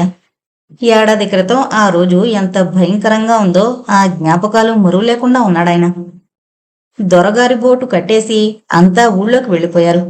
ఆ రోజు అన్నలతో నదికి వెళ్లిన వరలక్ష్మి గట్టు మీద కూర్చుని పొగడపూల ముచుకలు గిల్లి నీళ్లలోకి విసురుతూ నీళ్లల్లో అన్నలతో కలిసి ఆడే అబ్బాయిలు మునుగుతూ తేలుతూ ఒట్టుకోకుండా మళ్లీ మునగడం చూస్తూ కూర్చుంది. ఎండ నడినెత్తి మీద కాస్తోంది. ఇంటికి వెళతానని అన్నగార్లకి వినబడేలా కేక పెట్టింది. పెద్దన్న తల పైకి పెట్టినా జుట్టు నుదురు మీద పడి నీళ్లు కళ్ళని మూస్తూ నీళ్లు మళ్లీ నదిలో పడే వరకు వాళ్లు చూడడం చూసింది. అందరూ తలోసారి కనబడుతున్నారు. రామమ్మని చూసిన గుర్తే లేదు. దగ్గరలో శేఖరమన్న కనబడుతున్నాడు. చేతులు తట్టి పిలిచింది. రామమన్నేడి కనపడ్డేమిటి? ఓసి ఇందుగా పిలుస్తా, ఉంటాళ్ళి ఎక్కడో బోటు వెనక దాక్కున్నాడేమో అంటూ శేఖరం మళ్ళీ నీళ్లలోకి వెళ్ళిపోవడంతో వరలక్ష్మి లేచి కండువా కంటుకున్న ఇసుక రాళ్లు దులుపుకుంటూ ఇంటి మొహం పట్టింది. వీధి గుమ్మంలో నిల్చున్న పెద్దల్లి వరలక్ష్మి రావడం చూసి, వాళ్ళు ఆ మగపిల్లలు ఎక్కడికెళ్ళినా ఎప్పుడొచ్చినా పర్వాలేదు, నువ్వింకా చిన్నపిల్లల వాళ్లతో పడి ఎక్కడికంటే అక్కడికి ఎగబడ్డం బాగలేదు సుమా అంటూ కసురుకుంది. వరలక్ష్మికి పెద్దల్లి అన్న మాటలో పెద్ద తప్పు లేకపోయినా దుఃఖం పొంగొచ్చింది. ఆ ఇంట్లో బామ్మ అన్నలు ఏమన్నా అన్నవాళ్లతో సమానంగా వాదించడమో లేక మాటికి మాట సమాధానం చెప్పడంలో సందేహించదు. కాని తండ్రి, పెత్తండ్రి, పెద్దల్లి వీళ్లలో ఎవరు కొంచెం విసుకున్నా, కొంచెం ముభావంగా ఉన్నా ఆ రోజు వరలక్ష్మి కళ్లల్లో వరదలు ప్రవహిస్తాయి. మిగిలిన ఇద్దరు వరలక్ష్మిని బతిమాలి ఓదార్చడం మామూలుగా అలవాటు. వరలక్ష్మి కొంగుతో కళ్ళు తుడుచుకుంటూ గడప దాటి లోపలికి వెళ్ళింది. ఈజీ చైర్లో చుట్ట నోట్లో పెట్టుకుని కునుకుతున్న సూర్యనారాయణ ఉలిక్కిపడి లేచి తల కింద తువ్వాలు తీసి దులిపి భుజాన వేసుకుంటూ, ఏంటి వచ్చారా పిల్లలు అంటూ శేషమ్మగారిని అడిగాడు. వరలక్ష్మి వచ్చిందిగా, దీని వెనక వాళ్ళు వస్తారు. బొత్తిగా ఆడపిల్లను కూడా లేకుండా, అదుపు ఆజ్ఞ లేకుండా పెంచుతున్నారు. ఏమన్నా అంటే తండ్రులిద్దరూ ములక్కాయలో మొహం పెట్టి కూర్చుంటారు. ఇప్పుడు ఎవరు ఏం చెప్పినా బుర్రకెక్కదులే. పెళ్ళయ్యి అత్త ఆడబిడ్డల చేత తిట్లు ముట్టుకెళ్తుంటుంటే నేను గుర్తుకొస్తా అంటూ శేషమ్మ వంటింటి గడపలో కూర్చుంది. పాపం దాని తప్పులేదే. వరాలు రానంటే ప్రసాదు, రామం చెరో రెక్క పట్టుకుని లాక్కుపోయారు అని సూర్యనారాయణ సర్ది చెప్తుండగానే వాకిట్లో జనం గోల పెట్టడం వినబడి బయటకొచ్చి చూస్తే రామాన్ని మోసుకొచ్చి వాకిట్లో పడుకోబెట్టడం చూసిన సుందరరామయ్య మాట లేకుండా పడుకోవడం అదే మొదటిసారి. అంతా తలో చిట్కా వైద్యం చెయ్యాలని ప్రయత్నించినా స్పృహ రాకపోగా గురక ఎక్కువైతే అంతా ఆశ వదులుకున్నామని తర్వాత తల్లి చెప్పిన వైనం, నీళ్లు నిండిన కళ్ళతో వరాలు అన్నగారు తనతో మాట్లాడినవి ఎగుపులతో కలిపి చెప్పడం, శేషమ్మ వరాలు ముందుకొస్తే విసుక్కోవడంతో మొదలుపెట్టి రామం చిన్నతనమంతా కళ్ళ ముందర తిరిగినట్టు జ్ఞాపకం తెచ్చుకునేసరికి దుఃఖం పెదిమల్ని విదిలించి బయటపడేది. సూర్యనారాయణ అందర్నీ ఓదారుస్తూ తను కొంగు చాటు చేసుకుని కళ్ళొత్తుకుంటూ దొరికిన ఉపమానాలేవో గుర్తు తెచ్చుకుని చెబుతూ ఉండడం, అంతా ఆ క్షణంలో జరిగినట్టుగా మనసులో పరవళ్లు తొక్కడం తట్టుకోలేక బలహీనత పెరిగి తనను తాను మరిచి సుందరరామయ్య పెద్ద కేక పెట్టి వణుకుతూ సూర్యనారాయణని గట్టిగా పట్టుకుని ఏడవడం. మళ్ళీ ఎందుకొచ్చింది అని దీక్షితులు గారు అడిగి, బ్లడ్ ప్రెషర్ ఎక్కువ అవడం వల్ల వచ్చే లక్షణాలివి అని జానకరామయ్య గారికి చెబుతూ, అయినా మీరే వెళితే ఈ అవాంతరం తప్పేదేమో అంటూ సుందరరామయ్య గారి దగ్గర కూర్చుని చూస్తూ జానకిరామయ్యని కూర్చోమనగా ఆయన ఒకసారి తమ్ముడు మొహంలోకి చూసి అందర్నీ అర్థం లేకుండా చూస్తూ కుర్చీని ఓ మూలకు జరుపుకుని కూర్చుని కిటికీ అవతల కుక్కల అరుపులు, ఊరి బావి దగ్గర చేరిన నీటి బిందెల చప్పుళ్లతో కలిసి లైగా కదిలే అందెల చప్పుళ్ళు, దూరంగా పాకలో ముసలమ్మ ఏడుపు, ఎదురింటి అరుగు మీద చిన్నపిల్లల అరుపులు, గదిలో తల్లి దుఃఖం మాటల్లో మెదిపి చెప్పడం, అన్ని ధ్వనులు ఒక్కటిగా ప్రకృతితో కలిసి రోదిస్తున్నట్టు మనసుకి తట్టగానే అపశకున భీతి, మనసులో పిరికితనం ప్రభావం జానకిరామయ్యని కుదిపింది. వెంకాయమ్మ కంఠం వణుకుతోంది. పిల్లల్ని మమ్మల్ని ఏం చేస్తావరా నాయనా అంటూ ఆమె గట్టిగా ఏడవడం చూసి దీక్షితులు గారు వెంకాయమ్మ గారి చేయి పట్టుకుని బయటకు పీల్చుకుని వెళ్లి, మీరు ఆయన ఎదురుగా అలా ఆధారపడకూడదు అని చెబుతూ ఓదార్పుగా, మీకెప్పుడూ ఏదో రకమైన దుఃఖంతో మనసు బాధపడడం తప్పడం లేదు. ఇది రెండోసారి, దిగులు పెట్టుకోకండి. మనం చేయగలిగినవన్నీ చేద్దాం, మరేం పర్వాలేదు. తర్వాత ఎలా జరగాల్సిందో అని ఆవిడికి ధైర్యం చెప్పి వరలక్ష్మి తెచ్చిన సిరంజి తీసుకుని సుందరరామయ్య గదిలోకి వెళ్ళాడు. దీక్షితులకు కొంచెం సేపు మౌనంగా కూర్చుని వెళదామని లేచి జానకిరామయ్యకి ధైర్యం చెప్పి బండి దగ్గరకు వచ్చేసరికి రోడ్డు మొదట్లో నిల్చున్న సూర్యనారాయణ దీక్షితుల గారి దగ్గరకు వచ్చి, ఈసారి గడిచి లేస్తాడంటారా? గుర్రపు బండిలో పరుపు సరిగ్గా లాక్కుంటూ 3 వంతులు భయం లేదు, ఆయనకి ఉద్రేకం దుఃఖం కలిగే సంగతులు మాట్లాడకండి అని చెప్పి దీక్షితులు బండెక్కబోయాడు. అసలు ఇప్పుడు రాకపోననుకుంటా. తాంబూలాలు పుచ్చుకునే ముందు ఆశ్రయ్య లేడు, ఆస్తి ప్రస్తావన తెచ్చి ఆడపిల్లకి వాట ఇవ్వడమేమిటి, ఏదో కొంత కట్నం ఇచ్చి పెళ్లి చేసి పంపితే సరి, తర్వాత అన్నగారులు తీసుకురావడం, తోచింది పెట్టి పంపడం ఉండనే ఉంటుందాయే. ఆ పద్ధతి కొప్పుకునే సంబంధం ఉంది, కావాలంటే చూపిస్తా, ఏమంటారు అంటూ మొదలు పెట్టాడు. సూర్యనారాయణ మాట ఆపి, మీరు ఎక్కడికైనా తొందరగా వెళ్లాల్సిన పనుందా అని దీక్షితులుగా అడిగాడు. లేదులేండి చెప్పండి అని దీక్షితులు అనగానే, ఆ అమ్మాయి ఆస్తి మాట అప్రస్తుతం. ఇప్పుడు సంబంధం మంచిదైతే చెప్పండి, తప్పులేదు అని మా బావ సుందరరామయ్య కొంచెం గట్టిగానే అన్నాడు. కాబోయే వియ్యంకుడు నరసయ్య సర్ది చెప్పాలని ఆయన ఉద్దేశం. అది కాదు, మీరిచ్చే కట్నానికి ఆస్తున్న సంబంధమే వస్తుంది. మీది మగపిల్లలకు ఉంచితే ఇంకా కొంచెం కలిసొస్తుంది కదా అని. అయినా అతను చెప్పిన కుర్రాడికి 3 తరాల ఆస్తి కలిసింది. ఏదో సరదాకి చదువుతున్నాడు, ఉద్యోగం చేయాల్సిన అవసరం లేదు. అయినా మీకిష్టమైతేనే ఒప్పుకోవచ్చు, బలవంతం ఏముందిలేండి అంటూ మన విషయం వదిలి అందులోకి దిగామేమిటయ్యా అని నరసయ్యని కదిపాడు. నరసయ్య కొండువ దులుపుకుంటూ లోపలికి వెళ్ళొచ్చి, మరేం లేదు, కట్నం కిందిచ్చే భూమి అమ్మాయి పేరు పెడితే బాగుంటుందని పిల్ల తల్లి కోరిక. మీకు అభ్యంతరమేమి ఉండదనుకుంటా అని నరసయ్య విషయం బయట పెట్టాడు. మా భద్రం మామగారు, అది సబబు కాదు, కట్నం కిందిచ్చేది పిల్లవాడి పేరే పెట్టాలి. మీరు మక్కువగా మీ అమ్మాయికి ఇచ్చుకుంటే అది వేరే విషయం, అంతేనా బావగారు అని మన సుందరరామేని అడిగాడు. ఏంటో మొదట ఒక మాట, మళ్ళీ ఇప్పుడు మరో మాట అంటున్నారు. చివరికి ఇంకెలా తేల్తారో. మా అన్నగారితో సంప్రదించి ఏ మాట రాయొచ్చు, వెళదాం పదండి అని బయలుదేరాడు మా సుందరరామయ్య. చాలా దూరం మేము వచ్చేశాం. నరసయ్య పరిగెట్టుకుంటూ వచ్చి, భూమి మొదట మాట్లాడుకున్నట్టు పిల్లవాడికే రాస్తారట, పోతే లాంఛనాల్లో ఓ 1000 తగ్గించుకోమంటున్నారు, ఏమంటారు అని రొప్పుతూ అడిగాడు. వంకాయల బేరంలా ఏంటండి ఇది, నాకు నచ్చలేదు. లాంఛనాలు తగ్గించడంలో మీ ఉద్దేశం మా పిల్లకి మా వదినికి జరపాల్సినవి జరపమనేగా మీరు చెప్పదలిచింది. మా 3వ వాడు దత్తు వెళ్ళిన వాడి పెళ్లికి ఈయన ముందు ఆడపిల్ల, దానికి జరిపాకే అత్తగారికి అంటూ యథావిధిగా లాంఛనాలు జరిపించాడు. అడగండి కావాలంటే అన్నాడు. అయితే మీరు అన్నమాట తపరనేగా వాళ్ళకి చెప్పాల్సింది అని నరసయ్య అడిగాడు. నేను కొత్తగా ఏం చెప్పడం, వాళ్ళు మా అన్నగారితో మాట్లాడి అన్నీ మాట్లాడడం అయింది. నువ్వు వెళ్ళి ఒప్పుకురమ్మని మా అన్నయ్య చెప్పడం వల్ల బయలుదేరొచ్చాను. పిల్లాడు ఆ రోజు పిల్లని చీకట్లో చూశాడంటే మళ్ళీ తీసుకొచ్చాం, అంతే. మా పెద్దాన్ని మా వియ్యంకుణ్ణి నాతో రమ్మంటే వచ్చారు. మీరు నిదానంగా ఆలోచించుకుని రావాలంటే రండి, తొందర లేదు అంటూ సుందరరామయ్య బస్సు దగ్గరకు వచ్చేశారు. సరయ్య వెళ్లి నరసయ్యని తీసుకుని బస్టాండ్కొచ్చి మళ్లీ వెనక్కి రమ్మని పొట్టుపట్టడంతో మేమిద్దరం బస్సు దిగి శంకరాన్ని, భద్రాన్ని, వాడి మామగారిని రాజమండ్రిలో ఉండమని, మేమొచ్చి కలుస్తామని చెప్పి వెనక్కి వెళ్ళాం. తీరా వెళ్ళాక మళ్లీ ఏదో తికమకలు పెట్టి ఎలాగో ఒప్పించారు. మాకు ఆ పూట భోజనం వాళ్ల బంధువులింట్లో ఏర్పాటు చేసి నరసయ్యని తోడు పంపారు. అక్కడికి చెప్పిన పెళ్లికొడుకుని పిలిపించాడు సరయ్య. ఆ కుర్రాన్ని చూడడంతోనే మా సుందరరామయ్య మొహంలో మార్పు రావడం గమనించాను. సరయ్యతో ఈ విషయం తర్వాత మాట్లాడొచ్చు అనుకుంటూ మా పెద్దబావ జానకిరామయ్య గారు వచ్చి మిమ్మల్ని కలుసుకుంటాడు అన్నాను. అప్పటికా సంభాషణ ఆపుతాడనే ఉద్దేశంతో. అబ్బే, అలా ఊరుకుంటేనా? పిల్లాడి గుణగణాలు వర్ణిస్తూ, చిన్నప్పుడు పున్నమి చంద్రుళ్ళ ఎంత బాగుండేవాడు, ఇప్పుడైనా లోటేమీ లేదనుకోండి, కాని దైవికంగా జరిగిపోయింది. అమ్మవారొచ్చి వాడి రూపాన్ని తీసుకుపోయింది. గుణం మాత్రం వజ్రం లాంటిదని చెప్పొద్దు. నీ పిల్లని పువ్వుల్లో పెట్టి చూసుకుంటాడు. భూతదయగల కుర్రాడు. తల్లి లేనందుకు ఇలాంటి కుర్రాడికిచ్చి చేస్తే ఏ లోటు లేకుండా కలకాలం చూసుకునే తరహా అతంది. సంగతులన్నీ విశదంగా చెప్పేనా?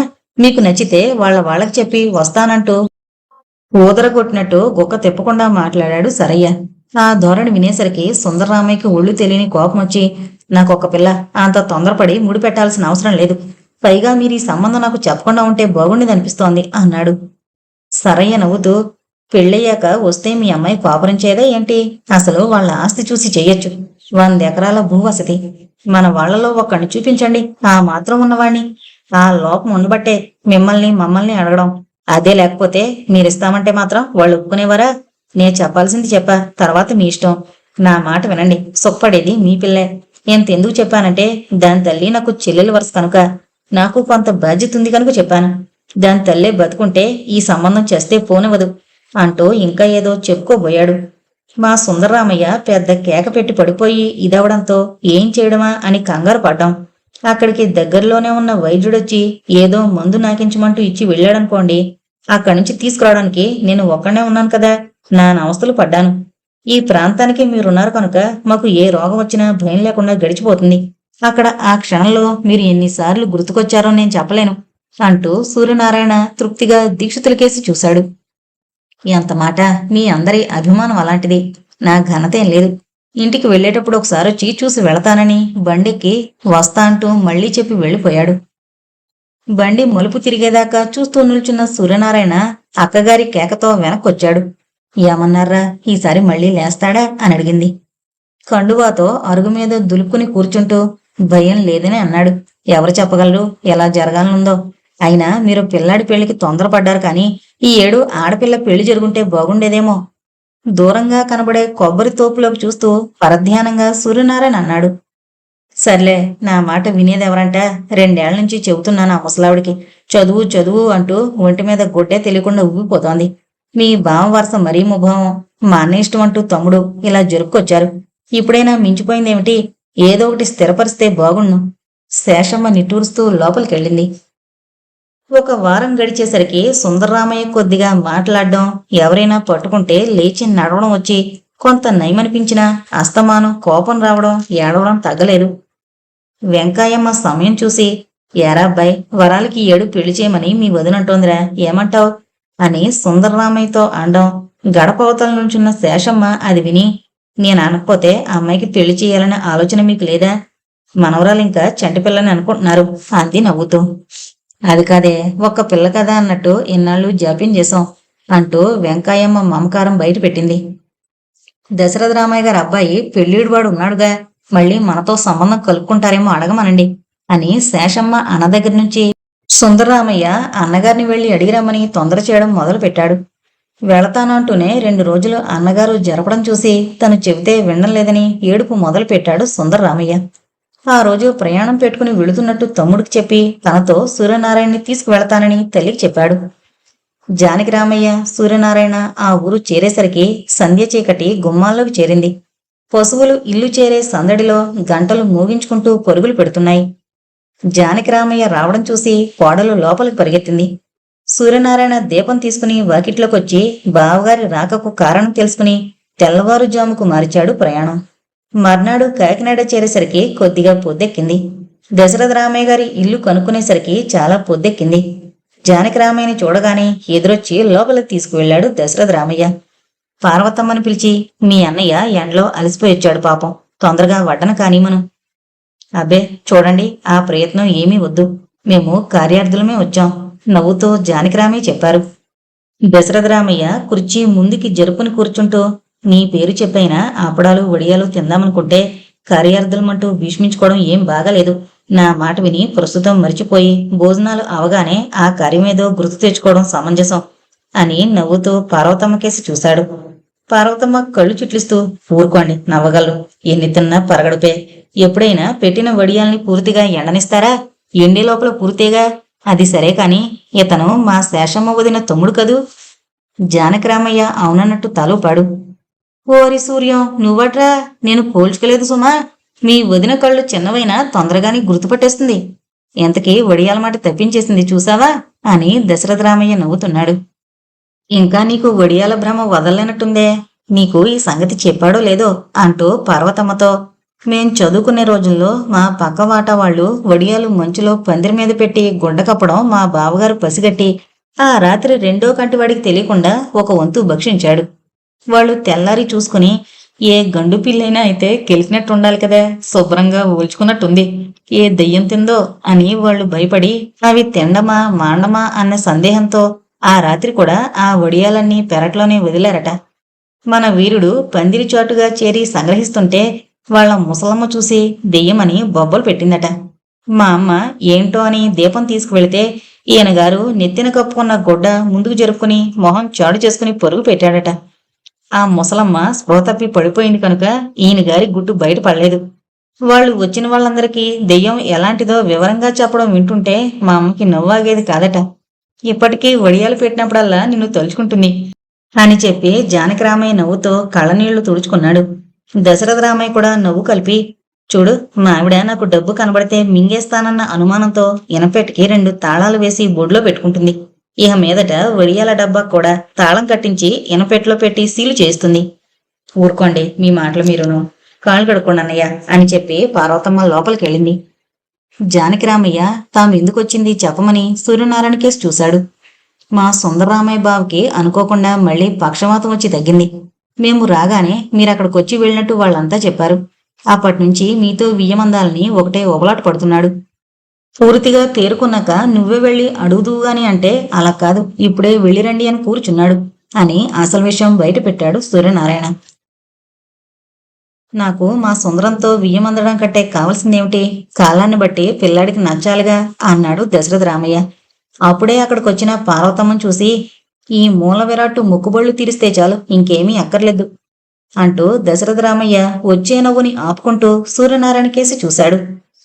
అవును, పాపాల భైరవుళ్ళ అన్నింటికి నేను కనబడతాను మీకు. పోన్లేండి, మీరు ఎలాగో అన్నారు కనుక నా పిల్లల వల్ల తీరకపోతే నా సరదాలు మరిప్పుడు తీరతాయి అంటూ పార్వతమ్మ మూతి తిప్పింది. మనది పాత చుట్టరకమే కనుక ఆ సంశయమే మీకు అక్కర్లేదు అంటూ బలవంతం పెట్టి భోజనానికి తీసుకువెళ్లాడు దశరథ రామయ్య. భోజనాల దగ్గర జానకి రామయ్య, మీ అమ్మగారు కనపడలేదు, ఊళ్ళోకి వెళ్లారా అని అడిగితే, మీ చెల్లెలు ఉండనిస్తేనా? నేను మొండిగట్టాను కనుక ఉండగలుగుతున్నా, ఏమంటావ్, అంతేనా అంటూ పార్వతమ్మ కేసి చూశాడు దశరథ రామయ్య. చూడన్నయ్య, ఈ వరసను మాట్లాడితే ఎవరైనా పిల్లనిచ్చుకునేవాళ్లు ముందుకొచ్చి పిల్లనిస్తానంటారా? అయినా మీ అమ్మ సంగతి నా సంగతి కూడా వాళ్ళకి తెలుసులేండి. మీ మాటల్లో వాళ్ళకి ఏం కావాలో కూడా అడగలేదు అంటూ పార్వతమ్మ అటు ఇటూ తిరుగుతూ, అబ్బాయి ఇంత పొద్దైనా ఇంటికి రాలేదు, వాళ్ళ రిజల్ట్స్ తెలుస్తాయనుకుంటా, పొద్దుననగా వెళ్ళాడు అంది. అప్పానని వెళ్ళి రమణని పీల్చుకురమ్మనమను. ఏంటో ఈ పిల్లలు హడావిడికి అర్థం ఉండదు. ముందు తెలుసు చేసేది ఏముండదు. పాస్ అయితే పర్వాలేదు, లేకపోతే ఓ గంట ముందు నుంచే ఏడవడం కనిపిస్తోంది నాకు. చెప్పద్దు, ఇవాళ కాకపోతే రేపు తెలుస్తుంది. చేయి తుడుచుకుంటూ హాల్లోకి వచ్చాడు దశరథ రామయ్య. రమణ చాలా ఉత్సాహంగా ఉన్నాడు. కూడా నలుగురు కుర్రాళ్ళు తెరకిస్తూ వచ్చారు. దశరథ రామయ్య తువ్వాలు పొట్ట మీద కప్పుకుంటూ, ఏంటి, ఎవరెవరు బోటు దిగారు అన్నాడు. అందులో ఒక కుర్రాడు, మీవాడు మంచి హార్బర్లోనే దిగాడు, నేను చిన్న ఒడ్డుకు చేరాను అనగా క్లాసు 0. వీళ్ళు ఒక కాలు కింద, మిగిలిన శరీరం పడవలో, అంటే ఒక్క పార్టే పాస్ అయ్యారు అన్నాడు. అంతో పార్వతమ్మ వచ్చి, మా వాడికి ఏ క్లాస్ వచ్చింది అంది. ఏ క్లాస్ ఏంటండి, ఫస్ట్ క్లాస్ వచ్చింది. పార్టీ ఎప్పుడిస్తావంటే నవ్వుతూ ఎగ్గొట్టాలని చూస్తున్నాడు. మేము తేల్చుకు వెళదామని వచ్చాం అని మిగిలిన కుర్రాళ్ళన్నారు. పార్టీకేం భాగ్యం, పాస్ అవుతే వాళ్ళ నాన్న పెళ్లి చేస్తానంటున్నారు. 2 పార్టీలు ఒకసారి తీసుకుందరు గాని. ఆ సంతోషంలో పార్వతమ్మ అనేసింది. చూసారా, మాట మాత్రానికైనా చెప్పలేదు మీవాడు, గడుసువాడు, మేమే వెర్రివాళ్ళం అయ్యాం అని ఆచార్య దిప్పాడు. మిగిలిన వాళ్ళు వెళతామని రమణకి చెప్పడం విని ఇక్కడ భోంచేసి వెళ్ళమని పార్వతమ్మ వాళ్ళని లోపలికి పిలుచుకెళ్ళింది. ఆ మధ్యాహ్నం జానకి రామయ్య, మరి మేం బయలుదేరతాం, ఆ అబ్బాయి జాతకమిస్తే తీసుకువెళ్తామని పెళ్లి ప్రస్తావన తెచ్చాడు. అంత తొందర వచ్చింది, రేపు వెళుదురుగాని, కులాసగా కబులు చెప్పుకుని ఎన్నాళ్లయిందో అంటూ దశరథ రామయ్య పార్వతమ్మని పిలిచి, అబ్బాయి చెప్పావా మన వాళ్ళు ఎందుకొచ్చారో అని అడగడంలో అర్థం తెలుసుకున్నట్లు పార్వతమ్మ నవ్వుతూ, నేను చెబితే ఇప్పుడేం పెళ్లి, ఇంకా చదువుతాను అన్నాడు. మీరు అడిగి చూడండి ఏమంటాడు అని లోపలికెళ్ళింది. ఇల్లు చూదురుగాని రండి అంటూ వాళ్ళని మేడ మీదకు తీసుకువెళ్లాడు దశరథ రామయ్య. మా రెండోవాడు ఈ గదిలో, మా రమణ ఆ గదిలో ఉంటారు. మా పెద్దాడు ఎప్పుడో గాని రాడుగా. మా ఆఖరివాడు వాళ్ళ అమ్మ కొంగు పట్టుకుని తిరుగుతాడు. మేము అస్తమానం మెట్లు ఎక్కలేక కింద గదుల్లోనే ఉంటాం, పైనంతా ఖాళీయే అంటూ చూపించి రమణన్న గదిలోకి పీల్చుకు వెళ్ళాడు. పొడుకుని దొర్లుతున్న రమణ స్నేహితులు లేచి నిల్చున్నారు. గౌరి రమణ పొట్ట మీద తల పెట్టుకుని నిద్రపోతోంది. పిల్లని తీయమని ఆచరికేసి చూశాడు. మా రెండోవాడి కూతురు అంటూ గౌరిని లేవదీసి భుజం మీద పడుకోబెట్టుకున్నాడు దశరథ రామయ్య. కూర్చోమని వాళ్ళకి కుర్చీలు చూపించి గౌరిని తల్లిగదిలో పడుకోబెట్టొచ్చాడు. సూర్యనారాయణ నిశ్శబ్దాన్ని విడగొడుతూ, అబ్బాయి అమ్మాయిని చూసినట్టేనా, అతని అభిప్రాయం తెలుసుకోండి ముందు అన్నాడు. ఎరా, ఆ అమ్మాయిని చూసావుగా, వీళ్ళు మనతో సంబంధం కలుపుకోవాలని వచ్చారు, నీ ఇష్టమేంటో చెప్పు అని తండ్రి రమణ్ అడిగాడు. ఇప్పుడేం తొందర, ఎంఏ పూర్తవుతే కానీ చేసుకోవాలనుకోవడం లేదు. నీ చదువుకి పెళ్లి అంతరాయమని భయపడుతున్నావా, లేక పిల్ల నచ్చకనా అని బుజ్జగిస్తూ సూర్యనారాయణ అడిగాడు. పిల్లకేం నిక్షేపంలా ఉంది, అది కారణమే ఉండదు, వాళ్ల స్నేహితులంతా కలిసి నిర్ణయించుకున్నారేమో అని నవ్వుతూ ఆచరికేసి చూశాడు దశరథ రామయ్య. అంత అదృష్టం నాకు లేదు, మా తాతయ్య కోరిక తీర్చాలని మా నాన్న నాకు చిన్నప్పుడే పెళ్లి చేశాడు అని ఆచార్య చెప్పాడు. మా ఇంట్లో నా ఇష్టంతో నిమిత్తం లేకుండానే అన్నీ జరిగిపోయాయి. చదువు కూడా వాళ్ళ ఇష్ట ప్రకారమే. వాళ్ళు చదవమన్నదే, ఎటొచ్చి నా బుద్ధిపూర్వకంగా గట్టిగా చదివి వెళ్ళింది పరీక్షకు మాత్రం, అది కూడా నేనంటే అలక్ష్యంగా ఎదురు తిరిగింది అని తన గోడు చెప్పుకున్నాడు చలం. ఇంకో కుర్రాడు మొదలు పెట్టపోతే, బాబు కాస్త ఊరుకుంటావా, ముందు వాళ్ళ ఉపన్యాసాలకే నా మాట అటుంచి వచ్చిన వారికి నీరసం వచ్చినట్టు కనబడుతున్నారు. చివరి గడియల్లో స్వీయ చరిత్ర రాసుకుందు గాని దాచుకో అని అతన్ని మాట్లాడనివ్వలేదు నారాయణ. జానకి రామయ్య వెళ్లే ప్రయత్నంలో లేచి నిల్చున్నాడు. మా బావకి ఎంతవరకు కోడల్ని తెచ్చుకోవడమే తప్ప అల్లుళ్ళని వెతకడంలో అనుభవం లేదు. మరి మీరు ఇవ్వదలిచింది చెప్పవా అని సూర్యనారాయణ బావగారిని అడిగాడు. ఆ దానికేముందిలే, వాళ్ళు ఎలా కావాలంటే అలాగే ఏర్పాటు చేద్దాం. పిల్ల తల్లి తాలూకా ఆస్తి ఈ మధ్య కలిసింది. అదో 15 ఎకరాలు, మేనత్తది 4 ఎకరాలు దానికి ఎప్పుడో రాయించింది మా అమ్మ. మొత్తమంతా పల్లపు భూమే. మిగిలిన వివరాలు అక్కడ మాట్లాడుకుందాం. సుందరరామయ్య ఈ నెలలోనే పెళ్లి చేయాలని పట్టుబడుతున్నాడు. తన ఆరోగ్యం మీద నమ్మకం పోయింది వాడికి అని జానకిరామయ్య తేల్చి చెప్పాడు. పోనీ అన్నీ కుదిరితే శ్రావణంలో ముహూర్తం పెట్టుకుందాం. కొంత వ్యవధి ఉంటుంది, ఏమంటావ్ అని సూర్యనారాయణ అడిగాడు దశరథ రామయ్య. శ్రావణంలో మూడం వస్తుందట. మళ్ళీ కార్తీకం దాకా ముహూర్తాలు లేవంటున్నారు. అదిగాక సుందరరామయ్య పరిస్థితి ఏమీ అంత బాగాలేదు. ఎంతవరకు ఎన్ని సంబంధాలు చెప్పినా వచ్చే ఏడు చూసుకోవచ్చు అంటూ జరుపుకొచ్చాడు. ఇప్పుడు ఒకటే తొందర పడుతున్నాడు. ఏదో అధైర్యం పట్టుకుంది అని సూర్యనారాయణ చెప్పాడు. అంతా కింద హాల్లోకొచ్చారు. పంచకొంగు రెండో కొంగులోకి మడిచి పైకి దోపుకుని అలమరాపై చెక్క చేత్తో పట్టుకుని కింద అరలో నిల్చుని పై అరలో కాగితాలు వెతకడం మొదలుపెట్టాడు దశరథ రామయ్య. పార్వతమ్మ వంటవాణ్ణి కాఫీలు బలమీద పెట్టమని దశరథ రామయ్య కోసం గదిలోకి తొంగి చూసింది. చూపులు 4 మూలలకి వెళ్లి అలమరా దగ్గర నిలబడి అయ్యో అంటూ నోరు నొక్కుని అంత పైన పట్టుకుని అలా వేలాడకపోతే కింద అరలు ఖాళీయగా వాటిలో పెట్టుకోరాదు అంది. కొన్ని కాగితాలు తీసుకుని దిగి జరిగిన కళ్ళజోడు పైకి జరుపుకుని బనీను కింద నుంచి వచ్చిన జంజాన్ని చేత్తో పొడుగ్గా లాగి వదులుకుంటూ వచ్చి జానకిరామయ్యకి ఎదురుగా కుర్చీలాక్కుని కూర్చున్నాడు దశరథ రామయ్య. మా అమ్మాయి జాతకం అంటూ లాల్చీ లోపల జేబులోంచి తీసిచ్చాడు జానకిరామయ్య. దీనికోసమే ఎంతసేపు వెతుకుతున్నాను అంటూ ఆ అబ్బాయి జాతకం ఇచ్చి ఆ అమ్మాయి జాతకం పుచ్చుకున్నాడు దశరథ రామయ్య. కాఫీ తీసుకోమని చెప్పి అక్కడే ఉన్న బల్ల మీద కూర్చుంది పార్వతమ్మ. మరి మీరు 2-3 రోజుల్లో అక్కడికి వస్తారు కదూ అని ఇద్దరిని ఉద్దేశించి అడిగాడు జానకిరామయ్య. పార్వతమ్మ దశరథ రామయ్య కేసి చూసింది. దశరథ రామయ్య గోడనున్న సీతా కళ్యాణం ఫోటో కేసి చూశాడు. సూర్యనారాయణ సెలవు పుచ్చుకుని వీధి గుమ్మం చేరాడు. పార్వతమ్మ కంఠం సరిచేసుకుని చిన్నబ్బాయి అత్తారి వైపు వాళ్ళు పిల్లనిస్తామంటూ తిరుగుతున్నారు. కట్నం కూడా 6,000 ఇస్తారట. మా వాడికి పిల్ల నచ్చలేదని గునిస్తే వేరే చూసుకోమని చెప్పాల్సి వచ్చింది. ఎంతో మర్యాదైన కుటుంబం, పాపం హుసూరుమంటూ వెళ్లిపోయారు. మా పిన్ని మనవరాలకి ఏమిస్తుందో అని బయట పెట్టింది. మీరొచ్చినప్పుడు అన్నీ మాట్లాడుకోవచ్చు, మరి నాకు సెలవిప్పిస్తారా అని బయలుదేరాడు జానకిరామయ్య. డ్రైవర్ని పిలిచి స్టాండ్లో దింపి రమ్మని చెప్పి మీరొచ్చినట్టుగానే అమ్మ ఊళ్ళో లేకపోవడం, మళ్ళీ మీతో సంబంధం కలుస్తుందంటే ఆవిడ చాలా సంతోషిస్తుంది, వెళ్ళండి అని వాళ్ళని పంపి దశరథ రామయ్య లోపలికొచ్చాడు. పార్వతమ్మ మొహం ముడుచుకుని కూర్చుంది. దశరథ రామయ్య ఎంతో ఉత్సాహంగా చెప్పుకుపోతున్నాడు. సుందరరామయ్యకి చిన్నప్పుడు కూడా నేనంటే ప్రాణం. మనం వచ్చి వెళ్ళామని చెప్పిన దగ్గర నుంచి పిల్లను కలుపుకోమని అడిగిరమ్మని కంగారు పెట్టాడట. వాళ్ళు చెప్పడం నువ్వు విన్నావుగా. సరేలేండి ముచ్చట. మీకు ఇష్టమైన వాళ్ళని చూస్తే ఒంటి మీద గొడ్డే తెలీదు. ఏమిస్తారేంటో ఏమైనా కనుక్కున్నారా? నేను అడగకుండానే సూర్యనారాయణ చెప్పాడు. 19 ఎకరాల పొల్లపు భూమి ఆ పిల్ల పేరుందట. ఇంకా వివరాలు అక్కడికి వచ్చినప్పుడు మాట్లాడుకుందామన్నాడు. వాణ్ణి పిలిచడుగు, పిల్ల నచ్చిందో లేదో అని తన గదిలోకి వెళ్ళిపోయాడు దశరథ రామయ్య. ఆ రాత్రి భోజనాల దగ్గర మళ్లీ పెళ్లి ప్రస్తావన తెచ్చాడు దశరథ రామయ్య. శాంత, నీకు ఆ పిల్ల ఎలా ఉందే అని కోడల్ని అడిగింది పార్వతమ్మ. నేను అందమైన దానికి అనుకున్నా, అందం విలువ నాకేం తెలుస్తుంది? ఆయన నేను చెబితే చేసుకుంటాడేమిటి? కొంగు దోపుకు నెయ్యి వడ్డిస్తూ శాంత సమాధానమిచ్చింది. నల్లవాళ్ళు అందంగా ఉండరా ఏంటి?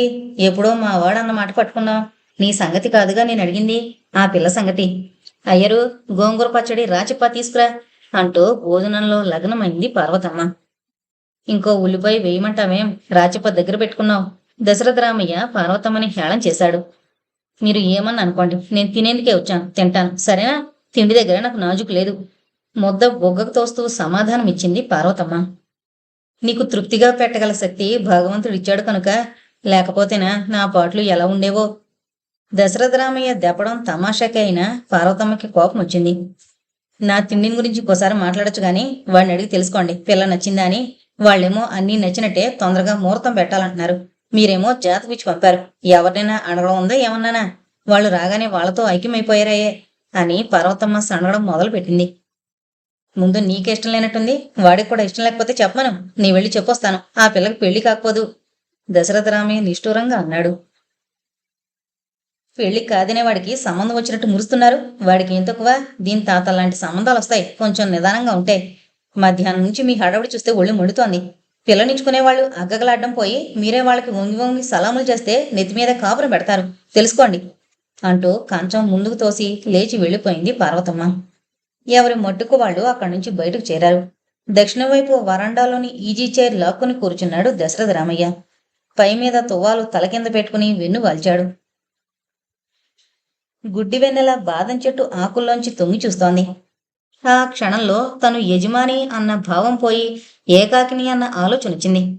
వాళ్ళకిష్టం వచ్చిందే చేసుకొని నేనెందుకు బాధపడ్డాం? ఎవరికెవరో, విధిని దాటి వెళ్ళలేం కదా అని తృప్తిపడినా ఏదో సన్నటి బాధ మనసు వెనక ఆంతర్యంలో దాక్కొని నీడల వెనక్కి కుదుపుతోంది దశరథ రామయ్యని. కాళ్ళు పట్నండి అన్న అప్పన్న మాటతో మళ్లీ బాహ్య ప్రపంచంలో శబ్దాలు ఎంతో కటువుగా వినిపించాయి. సమాధానంగా అని ఊరుకున్నాడు. చాలా రోజుల తర్వాత రమణారావు తండ్రికి తమలపాకులు తెచ్చిచ్చాడు. తండ్రి పలకరిస్తాడేమోనని రుచి దగ్గర నిల్చుని అటు ఇటు చూస్తున్నాడు. రెండో కొడుకు ఏదో కేసు తాలూకా డాక్యుమెంట్స్ తెచ్చిచ్చి చూడమన్నాడు తండ్రిని. టేబుల్ లైట్ తెచ్చి తండ్రికి దగ్గరగా పెట్టాడు రమణ. అప్పన్న కళ్ళజోడు తెచ్చిచ్చాడు. పార్వతమ్మ రావడం ఎవరూ గుర్తించలేదు. అప్పన్నని మంచం తెచ్చి బయట వేయమని చెప్పడం వాడికి వినపడలేదు.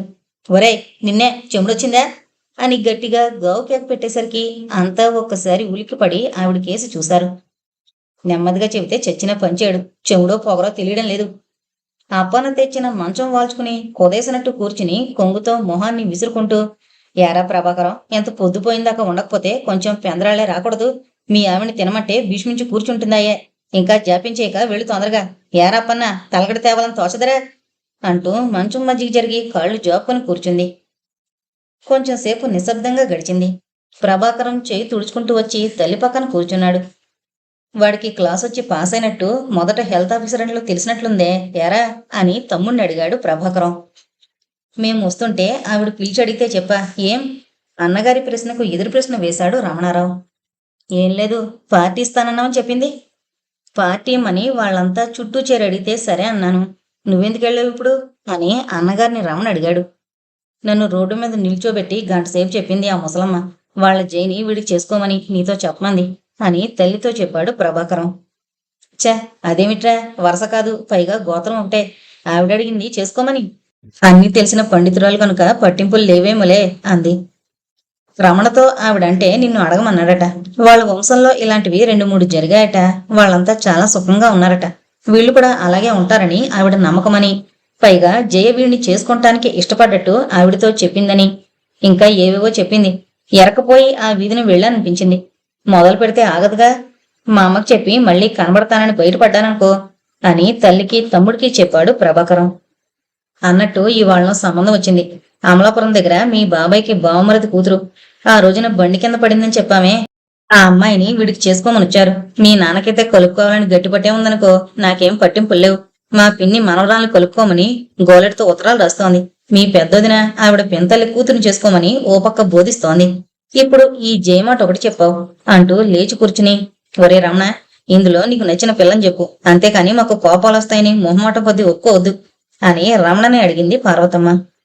వరండా చివర స్తంభాన్ని ఆనుకుని కూర్చుని సగం కళ్ళని మూసుకుని నక్షత్రాలను చూస్తూ పేర్లు గుర్తుకు తెచ్చుకుంటున్న రమణారావు తల్లి మాటకి వెంటనే సమాధానం ఇవ్వలేదు. నిన్నేరా, ముంగిల ఏది తేలవు పైకి, అడిగిన దానికి సమాధానం చెప్పరాదు అని విసుక్కుంది పార్వతమ్మ. నేనిప్పుడు ఎవరిని చేసుకుంటానన్న లేదు. మీరే వాళ్ళని చూడు వీళ్ళని చూడు అని చంపుకు తింటున్నారు. మీకోసమే చేసుకోవాలి అని తన ఉద్దేశం బయట పెట్టాడు. మీ అమ్మ చెప్పిన సంబంధం వాళ్ళు నువ్వు చేసుకునేదాకా ఆగుతారు. ఆవిడ సలహా కూడా అదేగా. ఇవాళ వచ్చిన వాళ్ళకి వేరే ప్రయత్నం చేసుకోమని రేపు రాసేస్తా. వాళ్ళ కోసం ఇంత రాద్ధాంతం చేయడం బాగాలేదు. మీకు ఇష్టమైంది కుదుర్చుకోండి అని రమణతో చెప్పి ఆవలిస్తూ కుర్చీలోంచి లేచి లోపలికి వెళ్ళిపోయాడు దశరథ రామయ్య. నాన్న, నా మీద విసుక్కుంటామేమిటి? మీకు ఇష్టమైంది చెప్పండి, నీ వినకపోతేగా. సగం మాట పూర్తి చేసి రమణారావు తండ్రికి తృప్తి కలిగించాడు. మరి మా పిన్నికి ఆ అమ్మాయిని అడగమని ఎందుకు రాసావురా? గుణం పోగొట్టుకున్నావు కాదు, పోలిక అనుకున్న ఇన్నాళ్ళు. బుద్ధుల్లో కూడా తండ్రిని మించావు, నిలకడలేని మనుషులు అంటూ పార్వతమ్మ ఇద్దరినీ దులిపింది. నీ గుణాలు నీ పోలిక వచ్చిన నీ పెద్ద కొడుకున్నాడుగా నిన్ను ఉద్ధరించేందుకు. నీ పిన్ని కోడలు అంత చక్కగా వెలగబెడుతోంది కాపురం, ఇంకా కూతుర్ని కలుపుకుంటే పూర్తవుతుంది అంటూ మళ్లీ వచ్చి కుర్చీలో కూర్చున్నాడు దశరథ రామయ్య. ఫోన్లేండి, వాళ్ళ ఇష్టం వచ్చినట్టు వాళ్ళు ఉంటారు. మీకు ఇష్టం లేదని స్పష్టంగా చెప్పరాదు. వాళ్ళు వచ్చినప్పుడు నంగి నంగి సమాధానాలు చెప్పడం ఎందుకట? ఆ పిల్ల చాలా బుద్ధిమంతురాలు, దాని జాతకం చాలా మంచిదని అందరూ చెప్పడమే. నాకైతే ఆ పిల్ల మీదే ఉంది అని ఖచ్చితంగా చెప్పేసింది పార్వతమ్మ. మీ అమ్మకంత మక్కువగా ఉంటే ఆ పిల్లని చేసుకోవడమే మంచిది. ఈ పిల్లని చేసుకున్నా కోసి పెడుతుంది అని తండ్రి రమణతో అన్నాడు. ఇద్దరినీ చూసావు కదా, నువ్వే తేల్చుకోవడం మంచిది. అమ్మా నాన్నల్లో ఎవరికో ఒకరికి ఎలాగూ కోపం వస్తుంది కనుక నీకు నచ్చిన పిల్లని చెప్పు అని ప్రభాకరం తమ్ముడికి సలహా ఇచ్చాడు. ఈ అమ్మాయిని రోడ్డు, దుమ్ము, రక్త మరకలతో చూశాను. అప్పటికి బాగున్నట్టే గుర్తు. నాన్న వెళతానంటున్నారుగా, నువ్వు వెళ్ళి చూడరాదు అని అన్నగారిని రమణారావు అడిగాడు. చూపులకి బాగానే ఉంది, లేదని ఎవరైనా అన్నామా? ఏదో వచ్చి పడుతుందని తండ్రి కొడుకు లాస్ పడుతున్నారనుకుంటా. అర్ధబలం కంటే అంగబలం మంచిది, అది తెలుసుకోండి. మా వాళ్ళు డబ్బు ఎక్కువ ఇవ్వకపోతేనే కాకితో కబురు పెడితే వచ్చి పడతారు. మళ్లీ తన అయిష్టతని బయట పెట్టింది పార్వతమ్మ. నువ్వు ఇప్పుడంటే ఇలా మాట్లాడుతున్నావు కానీ ఇది వరకు వాళ్ళొస్తే ఎప్పుడు వెళ్ళిపోతారా అని చూసేదానివి, గుర్తు తెచ్చుకో అని ప్రభాకరం తల్లితో అన్నాడు. నువ్వనేది ఎప్పటి మాటోలే, చిన్నతనం మూలాన అల్లరి చేసేది. ఈ మధ్య ఎంత బుద్ధొచ్చిందనుకున్నావు? నాకే ఆశ్చర్యం వేసింది చూస్తే అని వెనకటి సంగతులన్నీ సర్ది వాళ్ళని సమర్థించింది పార్వతమ్మ. పక్కింటి డాబా మీద దీపం వెలగడంతో అంతా చూపులు అటు తిప్పారు. ఆ ఇంట్లో వాళ్ళంతా డాబా చుట్టూ తిరుగుతూ గందరగోళంగా మాట్లాడుకుంటున్నారు. పార్వతమ్మదిన ఎవరు ఇటు దిగలేదుగా అని ఇంటావిడే కేక పెట్టి అడిగింది. మా దొడ్లోకి ఎవరూ దిగలేదమ్మా, ఏం జరిగింది అని పార్వతమ్మ అడిగింది. మా మనవరాలు ఆ సందులో పక్కేసుకుని పడుకుంది. దాని మెళ్ళలో గొలుసు కాస్త తీసుకుపోయారు. మా అమ్మకి కళ్ళు కనబడవుగా, తీసిన అలికిడవుతే నేనే అనుకుందట. కొత్త గొలుసు మెరుగు కూడా తరగలేదు. మా అబ్బాయిని చూసి ఆ గొట్టం మీద నుంచి డాబా ఎక్కాడట, ఎటుపోయాడో దొరకలేదు అంటూ ఆవిడ వాపోయింది. అయ్యా నమస్కారం, తమరిక్కడే ఉన్నారయ్యా అని అవధాన్లు దశరథరామయ్యని పలకరించాడు. అవునని దశరథరామయ్య సమాధానమిచ్చాడు. కలెక్టర్ గారు ఈ వీధిలో ఇల్లు కట్టిన దగ్గర నుంచి నిర్భయంగా ఉంటున్నాం. చాలా చిత్రంగా ఉంది. ఈ సమయంలో ఎలా వచ్చాడో అర్థం కావడం లేదు. అటు దూకితే మా ఇల్లు, ఇటు సరే తమరది, ఎటుపోయి ఉంటాడంటారు అని అవధాన్లు ప్రశ్నించాడు. అబ్బాయి ప్రభాకరం, నువ్వింక మేడ మీదకు వెళ్ళు. అది పిల్ల ఒక్కళ్లే ఉన్నారు. అప్పిగాడు ఏ మూలలో కునుకుతున్నాడు. తలుపులు జాగ్రత్తగా వేశాడో లేదో ఓసారి చూసి వెళ్ళు. రమణ, వంటింటికి అయ్యరు సరిగ్గా తాళం వేశాడో లేదో చూసి తాళం తీసుకురా అని పార్వతమ్మ పంపింది. అక్కడ ఏ మూలనైనా నక్కాడేమో సరిగ్గా చూడమనండి అని అవధాన్లకి దశరథరామయ్య చెప్పాడు. అంతా వెతికారు. వీళ్ళబ్బాయి పోలీస్ స్టేషన్ కూడా వెళ్ళాడట అని పూర్తిగా చెప్పకముందే గొలుసు మెట్ల పక్కనే పడేసుందని కింద నుంచి కేకలు వినబడుతున్నాయి అవధాన్లకి.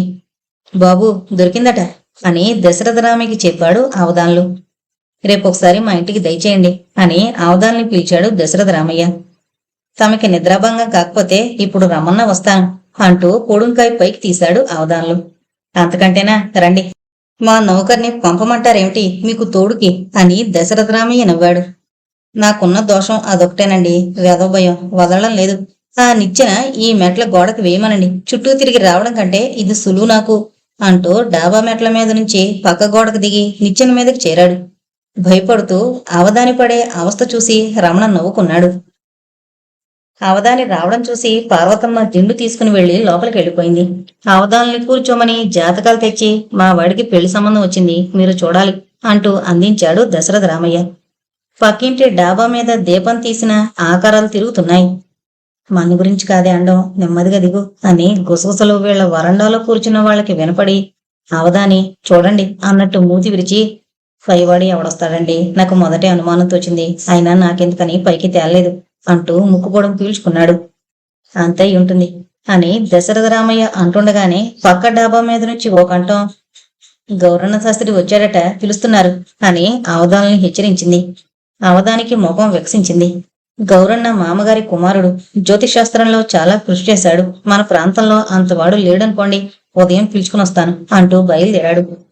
తప్పకుండా తీసుకురావాలి, మీకోసం ఎదురు చూస్తుంటాం అంటూ అవధానులను సాగనంపేందుకు వీధిలోకి వెళ్లాడు దశరథరామయ్య. గేటు అవతల నీడ కదులుతోంది. యువతల జాని మూలుగుతూ అటు ఇటు పరిగెడుతోంది. అవధాని దశరథరామయ్య వెనక్కి జరిగి, ఒక పర్యాయం కట్టేమంటారా అంటూ కొండువ ఒంటి నిండా తీసుకుని బెగదీసుకు నిల్చున్నాడు. నేనుండగా ఏం చేయదు, పదండి అని గేటు దగ్గరికి నడిచాడు దశరథరామయ్య. గేటు తీయకండి, అవధాన్ని పిలవండి అంటూ ఆ మనిషి వీధి దీపం దగ్గరికి పరిగెట్టాడు. అవధాని కోసం వెనక్కి చూశాడు దశరథరామయ్య. అవధాని వరండాలో ఉన్న గుండ్ర బల్ల మీదెక్కి మజ్జిగా కూర్చున్నాడు. జానీ బల్ల కింద కూర్చుని పైకి చూస్తోంది. అవతల మనిషిని లోపలికి రమ్మంటే మా వాణ్ణి పిలవండి అంటూ సాలువాతో నుదురు తుడుచుకుని దీపస్తంభాన్ని గట్టిగా పట్టుకుని నిల్చున్నాడు. జానీని కడదామని గొలుసు తెచ్చాడు దశరథ రామయ్య. అది చూసి జానీ బల్లెక్కింది. అవదాని గావుకేక పెట్టి కింద కుట్టాడు. జానీకి గొలుసు పెట్టి మెడదూగుతూ అవధానులతో కడతానని భయంతో పైకెక్కింది. మీకేం భయం లేదు, మీరు వెళ్ళండి అని చెప్పాడు. గౌరన్న శాస్త్రిని గేటు అవతల నుంచే తమతో ఇందాక చెప్పానే ఇతనే అని పరిచయం చేశాడు అవధాన్లు. వరండాలో నిల్చునే లోపలికి పిలిచాడు దశరథ రామయ్య. మహా ధైర్యశాలిలా గౌరన్నని తీసుకుని లోపలికొచ్చిన ఓ కంట జానిని చూసి కట్టుంది కదా అని స్వేచ్ఛగా శ్వాస తీసుకున్నాడు అవధాన్లు. గౌరన్న రెప్ప వేయకుండా జానిని చూస్తున్నాడు. పెంచితే ఇలాంటి కుక్కను పెంచాలి. గేటు వేసుంది కనుక సరిపోయింది. గేటు మీద నుంచి వాడు అవుపడతాడేమోనని చూస్తున్నా ఒక్క బిగినురికింది సింహంలా. కింద పడ్డాను కనుక కాని లేకపోతే దాని నోట్లో పడేవాణ్ణి. ఆ దడింకా వదలలేదు. మనుషులు కొన్నట్టే వాటికి కూడా ఇచ్చదశ ఉండాలి. మీరు ఒప్పుకుంటారా అని దశరథరామయ్యకేసి చూశాడు. అయితే నువ్వు ద్విపాతుల్ని వదిలేసి వీటి యోగలక్షణ విమర్శ చేస్తున్నట్టున్నావే అని గౌరన్నని ఎగతాళి చేశాడు అవధాన్లు. అంతా వరండాలో కూర్చున్నారు. గౌరన్న జాతకం తిరిగేస్తున్నాడు. పంచాంగాలు తెల్ల కాగితాలు తెచ్చి మధ్యన పెట్టాడు దశరథ రామయ్య. ఓ కాగితం గౌరన్న తీసుకుని లెక్క వేశాడు. శుక్రమహాదశ ప్రవేశించబోతోంది.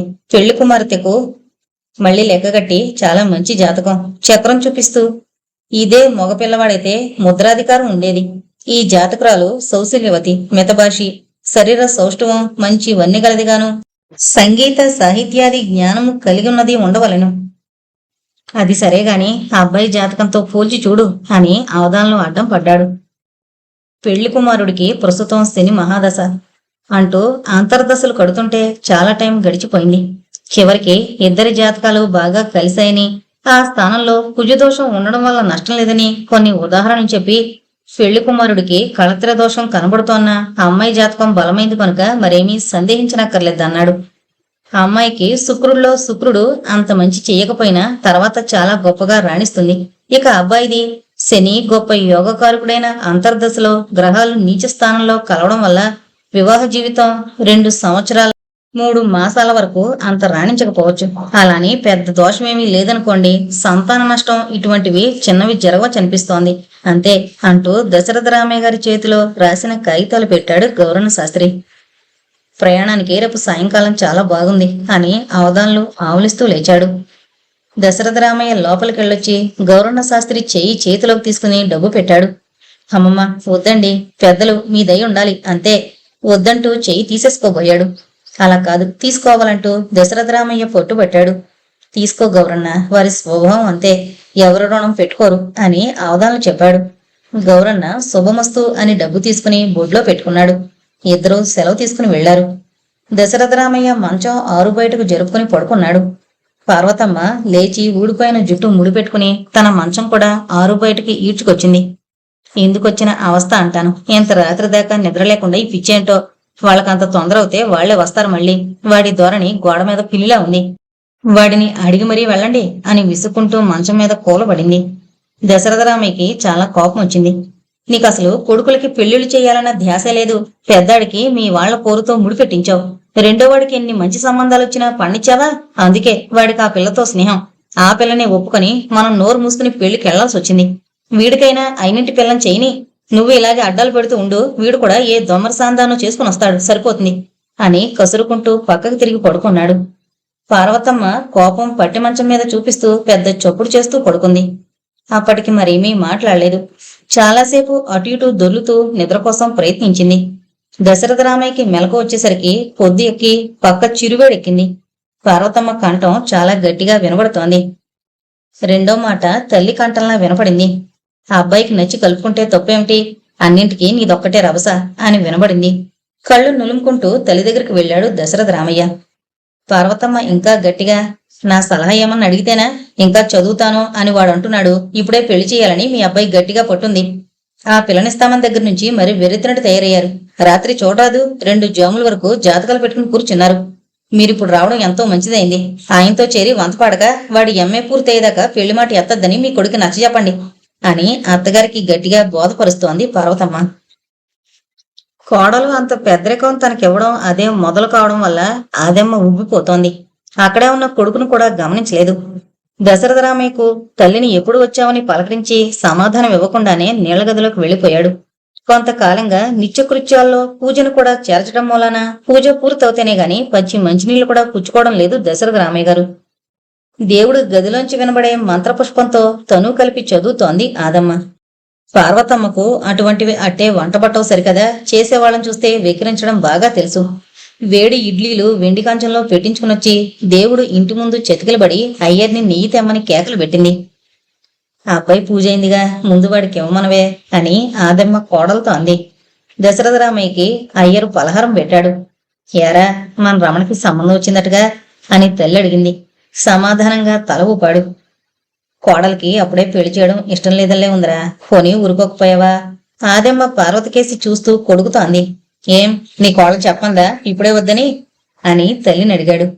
అబ్బే, అలా అనలేదు కాని వాడు చదువుకెళితే ఆ పిల్ల ఎక్కడో అక్కడో ఉండాలే, ఆ మాత్రానికి ఇప్పుడే పెళ్లికేం తొందర, ఆ 2 ఏళ్లు పూర్తయ్యాక చేస్తే బాగుంటుందని దాని ఉద్దేశం. అది చెప్పింది కూడా ఒకందుకు మంచిదేనేమోరా అంటూ సమర్థించింది ఆదమ్మ. 2 ఏళ్ల తర్వాత మనం చెయ్యాల్సిన అక్కరే ఉండదు. వాడు ఎవరినో తీసుకునొస్తే ఆవిడ్నే కోడలుగా ఒప్పుకొని ఆనందించాలి. పిల్లేమో లక్షణంగా ఉంది, కుటుంబమా మర్యాదైంది. నువ్వు కోడలికి బుద్ధి చెప్పాల్సింది పోయి వద్దంటోందిరే అని మాట్లాడడం నాకేం నచ్చలేదు అంటూ తల్లి మీద విసుక్కున్నాడు. మీ ఆవిడికి పినతల్లి మనవరాల్ని కలుపుకోవాలని ఉన్నట్టుంది, అదే ఒప్పుకోరాదు. నీకు నాకు ఎవరైనా ఒకటే, ఆవిడిష్ట ప్రకారం చేస్తే ఏ గొడవలొచ్చినా మందాకా రావు. వాళ్ళు ఒకటే కనుక ఏమంటావ్ అని కొడుకుని అడిగింది ఆదమ్మ. తల్లికి అప్పటికి సమాధానం చెప్పకుండా వెళ్ళిపోయాడు దశరథరామయ్య. మధ్యాహ్నం దాకా ఆ ప్రస్తావన అందరి మధ్య వస్తూ రకరకాల ఆలోచనలకి చోటిస్తూ తిరుగుతోంది. దశరథరామయ్య ఇంటికొచ్చేసరికి ఎవరి మట్టుకు వాళ్ళు తప్పుకు తిరగడం చూసి భోజనం ముగించి తన గదిలోకి వెళ్లి పడుకున్నాడు. పార్వతమ్మకి ఇక ఈ సంబంధం వదిలిపోయినట్టే తోచింది. లేకపోతే మళ్లీ ఆ మాట వచ్చేదే అనుకుని తృప్తిపడినా మళ్లీ పూర్తిగా వద్దనేందుకు మనస్కరించడం లేదు. పిల్ల ఆస్తి రెండూ బాగున్నాయి, ఇది కాదని మేనకోడల్ని కలుపుకుంటే తనకి ఒరిగేది మాత్రం ఏముంది అని ఒకసారి ఆలోచిస్తోంది. ఎటూ తేల్చుకోలేక పొళ్ళు కుట్టుకుంటూ కూర్చుంది. అప్పన్నొచ్చి అయ్యగారికి అగ్గిపెట్టి కావాలటండి అనేదాకా పార్వతమ్మ ఆలోచనలు ఎక్కడెక్కడో తిరుగుతున్నాయి. నన్ను అడుగుతావేం, అయ్యగారి బల్ల మీద చూడరాదు, తెలివి తేట లేదు అంటూ అప్పన్నని విసుక్కుంది. బల్ల మీదవి కిందవి మీద పెడుతూ అప్పన్న ఎంత అవస్థపడ్డా అగ్గిపెట్టి మాత్రం దొరకలేదు. అక్కడ లేదని వెనక్కొచ్చి మీ కాడున్న పెట్టిలో పొలలున్నాయేమో చూడండి అని భయపడుతూ చెప్పాడు. టైం ఎంతైందో చూడమని పంపి తన పక్కన పొళ్ళు కుట్టుకునేందుకు పెట్టుకున్న అగ్గిపెట్టె గుర్తుకొచ్చి తీసి ఆ పను ముందు పిసిరింది. టైం అడిగితే అట్లా గుడక మిగతావేవరా అని కసిరింది పార్వతమ్మ. అగ్గిపెట్టె తీసుకుంటూ 3 దాటినట్టుందండి అంటూ లోపలికి పోయాడు అప్పన్న. గౌరి ఏడుస్తుంటే ఎత్తుకు తీసుకొచ్చాడు ప్రభాకరం. ఎందుకురా అలా ఏడిపిస్తావు దామ్మా అని మనవరాల్ని పిలిచింది. గౌరి కిందకి దిగి ఏడుస్తూ తాత గదిలోకి వెళ్ళింది. చూడ్రా, నేను పిలిస్తే అది తాత గదిలోకి దూరింది. ఆ తాతకి ఓ ముద్దు ముచ్చట ఏం తెలవదు, ఇదేమో ఆయన్ని పట్టుకుని వేలాడుతోంది. అవును కాని మీ నాన్న పెళ్లివారి ఊరు వెళ్లడం లేదా అని పార్వతమ్మ ప్రభాకరాన్ని ఆరా తీసింది. ఏమో, ఇందాక రమణను కూడా రమ్మని నాన్న చెబుతుంటే విన్నా, వెళతారేమో, నువ్వు వెళ్లడం లేదా అని తల్లిని అడిగాడు. దశరథరామయ్య గౌరిని ఎత్తుకుని సావిట్లోకొచ్చాడు. ఏరా ప్రభాకరం, గౌరిని కొట్టావా అని గౌరి వీపు నిమురుతూ వంటింటి వైపు తీసుకువెళ్లాడు. దశరథరామయ్య తిరిగి సావిట్లోకొచ్చి 4 అవుతోంది తెమలండ్రా అని ప్రభాకరంతో చెప్పి గౌరిని మంచం మీద కూర్చోబెట్టి తన గదిలోకి వెళ్లి బట్టలు మార్చుకుంటున్నాడు. పార్వతమ్మ కళ్ళు పెద్దవి చేసి తలుపుతూ ప్రయాణం అవుతున్నట్టే ఉందే అని ప్రభాకరం కేసి చూసింది. గదిలోంచే మీ అమ్మను కూడా బయలుదేరమను అని ప్రభాకరాన్ని కేకేశాడు దశరథరామయ్య. నేనెందుకు అంటూ అప్పటిదాకా కూర్చునే ఉన్న ఆవిడ కొంగు మంచం మీద పొరుచుకుని పడకేసింది. ప్రభాకరం మేడ మీదకి వెళ్ళాడు. దశరథరామయ్య హాల్లోకొచ్చి చూస్తే పార్వతమ్మ పడుకునుంది. ఆవిడ వరుస చూస్తే వచ్చేట్టుగా కనపడలేదు. ఏం చేయడమా తెలియక తికమగ్గా ఉంది. మంచం దగ్గరికి వెళ్ళి ఏంటి పట్టుదల, వాడికి పెళ్ళే వృద్ధిలోకి రావడం నీకు ఇష్టం లేకపోతే చెప్పు, అసలు పెళ్లి మాట ఎత్తను, మానేస్తా అని పై మీద కండువా తీసి మంచం మీద పడేసి పట్టి మీద కూర్చున్నాడు. పార్వతమ్మ లేచి కూర్చుని జుట్టుముడి సవరించుకుంటూ మాట్లాడడానికి నోరు విప్పబోయి దశరథరామయ్య మొహం గంభీరంగా ఉండడంతో అవుతే నన్ను కూడా రమ్మంటారా అని మంచం దిగి నిల్చుంది. దశరథరామయ్య తను విన్నది నమ్మలేక ఎంతో ఆశ్చర్యంతో పార్వతమ్మకేసి చూస్తూ ఉండిపోయాడు. అంత సులువుగా బయలుదేరుతుందనుకోలేదు. అలా అనుకూలంగా మాట్లాడితే ఎంత బాగుంటుంది చెప్పు, పార్వతమ్మతో అనునయంగా అన్నాడు. "ఉమ్" అని మూలుగుతూ పార్వతమ్మ లోపలికి వెళ్ళిపోయింది. అందరి ముస్తాబులు పూర్తయ్యేటప్పటికీ కొంత టైం పుచ్చుకుంది. దశరథరామయ్య తల్లికి చెప్పేందుకు లోపలికి వెళ్ళాడు. పార్వతమ్మ ముందే గేడు దగ్గరికి వెళ్లి చేతి వంకీలు సవరించుకుంటూ నిల్చుంది. ప్రభాకరం రమణ కట్టుకున్న టై ముడి సరిచేస్తున్నాడు. ఆదెమ్మ హాల్లోకి వచ్చింది. రమణ వీపు చేత్తో రాస్తూ ముద్దుగా, "మా దొరగారు ఇప్పుడే పెళ్లికొడుకులా ఉన్నాడు, శుభం, వెళ్ళిరండి" అని గేటు కేసి చూసి, "పార్వతేనా" అని అడిగింది. పార్వతమ్మ వెనక్కి రావడం చూసి, "మీరు దిగండి మెట్లు, మీ అమ్మ ఎదురొస్తోంది" అంటూ ఏదో శ్లోకం చదివింది ఆదెమ్మ. పార్వతమ్మ తాళాలు శాంతకివ్వమని అత్తగారి చేతిలో పెట్టింది. "నువ్వు వెళుతున్నావేమిటే" అని ఆశ్చర్యంగా అడిగింది ఆదెమ్మ. "వచ్చే నువ్వు ఆపుకుంటూ వెళ్ళొస్తానని చెప్పింది పార్వతమ్మ. దశరథరామయ్య కారు తలుపు తీసి పార్వతమ్మని ఎక్కమన్నాడు. "తొందరగా కదలండి, నీళ్ల బిందులు వస్తున్నాయి, మంచి శకునం" అంటూ లోపల నుంచి ఆదెమ్మ కేక పెట్టింది. కారు కదిలాక పార్వతమ్మ వెళుతున్నట్టు చెయ్యి ఊపింది. ఆ రోజు వరలక్ష్మి తలంటి పోసుకుంది. దెబ్బ తగిలాక తల తడపడం అదే మొదలు. ఇంకా కొంచెం పచ్చిగా ఉండి కొద్దిగా నిప్పెడుతోంది. వేళ్లతో జుట్టు విడదీసుకుంటూ కిటికీ దగ్గర నిల్చుంది. దూరంగా కనబడే పొలాల్లో గడ్డి మేట్ల మధ్యన అక్కడక్కడా జల్లిన వరినారు ఆకుపచ్చగా కనపడడం చూస్తోంది. కిటికీ అవతల పెరట్లో అప్పలమ్మ తుడుస్తూ, "ఏటమ్మాయి గారు అలా చూస్తున్నారు" అని అడగడంతో వరలక్ష్మి చూపు కొబ్బరి చెట్లపైకి మళ్ళింది. ఏ ఋతువుకి చలించని తపోనిష్ఠలో ఉన్న యోగుల్లా పైకి చూస్తూ మౌనంగా నిల్చున్నట్టు అనిపించి నవ్వుకుంది. పెరడు పక్క దెబ్బ మీద జీభూతంలాంటి చింత చెట్టుకి లేత చిగురు ఎంతో అందం తెచ్చిపెట్టింది. చింత చిగురు రంగంటే తనకెంతో ఇష్టం. ఆ రంగు ఉప్పాడ జరీ చీర కావాలని అన్నాన్ని తను అడిగితే వదిన గారు ఆ రంగు చీర బాగుండదని పడగొట్టింది. తనకిష్టం లేకపోతే ఇంకెవరికి ఉండకూడదేమో. వెనక నుంచి ఎవరో కళ్ళు మూశారు. ఎవరో అని చేతులు తడిమి గుర్తుపట్టి, "వదులు సుశీల" అంది. వరలక్ష్మి తల మీద మొట్టి, "సుశీల ఏంటి, వదిన ననలేవు" అంది సుశీల. "మరిచిపోయా, ఇక పేరు పెట్టి పిలవలనే వదిన" అంది వరలక్ష్మి. "సర్లే గాని నిన్ను నన్ను అత్తే పేరంటానికి వెళ్ళమంటోంది, తొందరగా తెములు, జుట్టు విప్పుకున్నావేం, జడలనా" అని వరలక్ష్మి జుట్టు చేతిలోకి తీసుకుంది సుశీల. జుట్టు విడిపించుకుని, "నువ్వు పెద్దదిన వెళ్ళండి, ఇవాళ నేను రాను బాబు" అంటూ గోడవారనున్న పెట్టి మీద కూర్చుంది వరలక్ష్మి. పెదబావుకి ఇప్పుడేదో ఉత్తరం వచ్చినట్టుంది, దాంతో పెనుగులు అడుతున్నారిద్దరు. ఇప్పుడు నీ వెళ్ళడితే కోపం వస్తుందేమో. "నువ్వే వద్దు, వెళ్ళొచ్చేద్దాం" అని సుశీల వరలక్ష్మి చేయి పట్టుకుని లేవదీసింది. వంటింటి పక్క వరండాలో మామిడికాయల చెక్కు తీస్తున్న నరసమ్మ వరలక్ష్మి సుశీల వాటేసుకురావడం చూసింది. "మీ ఇల్లు బంగారంగానో, అసలు వెళుతున్నారా లేదా" అని ఆశ్చర్యంగా అడిగింది నరసమ్మ.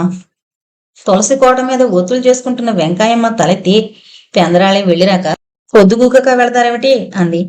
సబ్బుపెట్టి తీసుకుని సమాధానం ఇవ్వకుండా నూతి దగ్గరికి దారి తీశారు ఇద్దరు. మొహాలు రుద్దుతూ ఏం కట్టుకోవడమా అన్న సందేహంలో ఉండగా నరసమ్మ అక్కడికొచ్చి చేదలో ఉన్న నీళ్లెట్టి చేతులు కడిగింది. "కడగండరా మొహాలు" అంటూ తొందర చేసి నీళ్లు తోడు పోసింది. బొట్టు పెట్టుకుంటూ మళ్లీ సందేహం వచ్చింది సుశీలకి. తల్లిని అడిగొస్తానని వెళ్ళబోయింది. "ఏంటే" అంటూ నరసమ్మే అక్కడికొచ్చింది. "పరికిని ఓణి వేసుకోమంటావా, చీర కట్టుకోమంటావా" అని తల్లిని అడిగింది సుశీల. గూట్లో ఉన్న దువ్వెన తెచ్చి వరలక్ష్మి జుట్టు చిక్కు తీస్తోంది నరసమ్మ. "ఇద్దరికీ ఒక రకం పట్టు పరికిణీలున్నాయిగా, కట్టుకుని మీ నాన్న తెచ్చిన పువ్వుల కండువాలు ఇద్దరు చెరోటి వేసుకోండి" అని సుశీలకు చెప్పింది. వరలక్ష్మికి తల్లో దెబ్బ మానినా మచ్చ దగ్గర పాయిలా విడిపోతుందన్న భయంతో జడలుకోకుండా ముడెట్టుకు తిరుగుతోంది ఇన్నాళ్ళు. "జడలితే మచ్చ కనబడుతుంది అత్తయ్య" అని మెల్లగా నసుగుతూ చెప్పింది వరలక్ష్మి. "అబ్బే, ఏం కనపడడం లేదే, నీ జుట్టు బాగా ఒత్తుగా ఉంది, పైగా ముచ్చిల గుంట్లో తగిలిందాయే, సమంగా దువ్వితే ఏమీ కనబడదు" అంటూ జడలుతూ, "చూడు సుశీల" అని కూతురికి చూపించింది నరసమ్మ. సుశీల కండువా కుచ్చుళ్ళు చేతికి తిప్పుతూ, "ఏది చూడండి, ఏం కనబడడం లేదు, ఎంతో బాగుంది జడ." "అమ్మా, వాళ్ళ సుగుణకి అంత పెద్ద జడున్నా అతికించినట్టు అలా ఉంటుందేమే, దీని జడ సమంగా బాగుంది కదూ" అని సుశీల తల్లిని అడిగింది. "సర్లే, అందంలో దాన్నే చెప్పాలి. ముందు జుట్టు ఒత్తులేదు, వెనక పాయలు లావుగా ఉంటే అలాగే ఉంటుంది. వరాలు మేనతకి ఇలాగే పెద్ద జుట్టు, వీళ్ళమ్మకి జుట్టు పెద్దది లేకపోయినా దీనిలాగే చెంపలు దువ్వినట్టుగా వంకిలు తిరిగి ఉండేవి." వరలక్ష్మి జడ మొదలు చేత్తో నొక్కుతూ కింద జడ పట్టుకుని లాగి జడ సమంగా సవరించి, "వెళ్లి బట్టలు మార్చుకో" అంది వరలక్ష్మిని.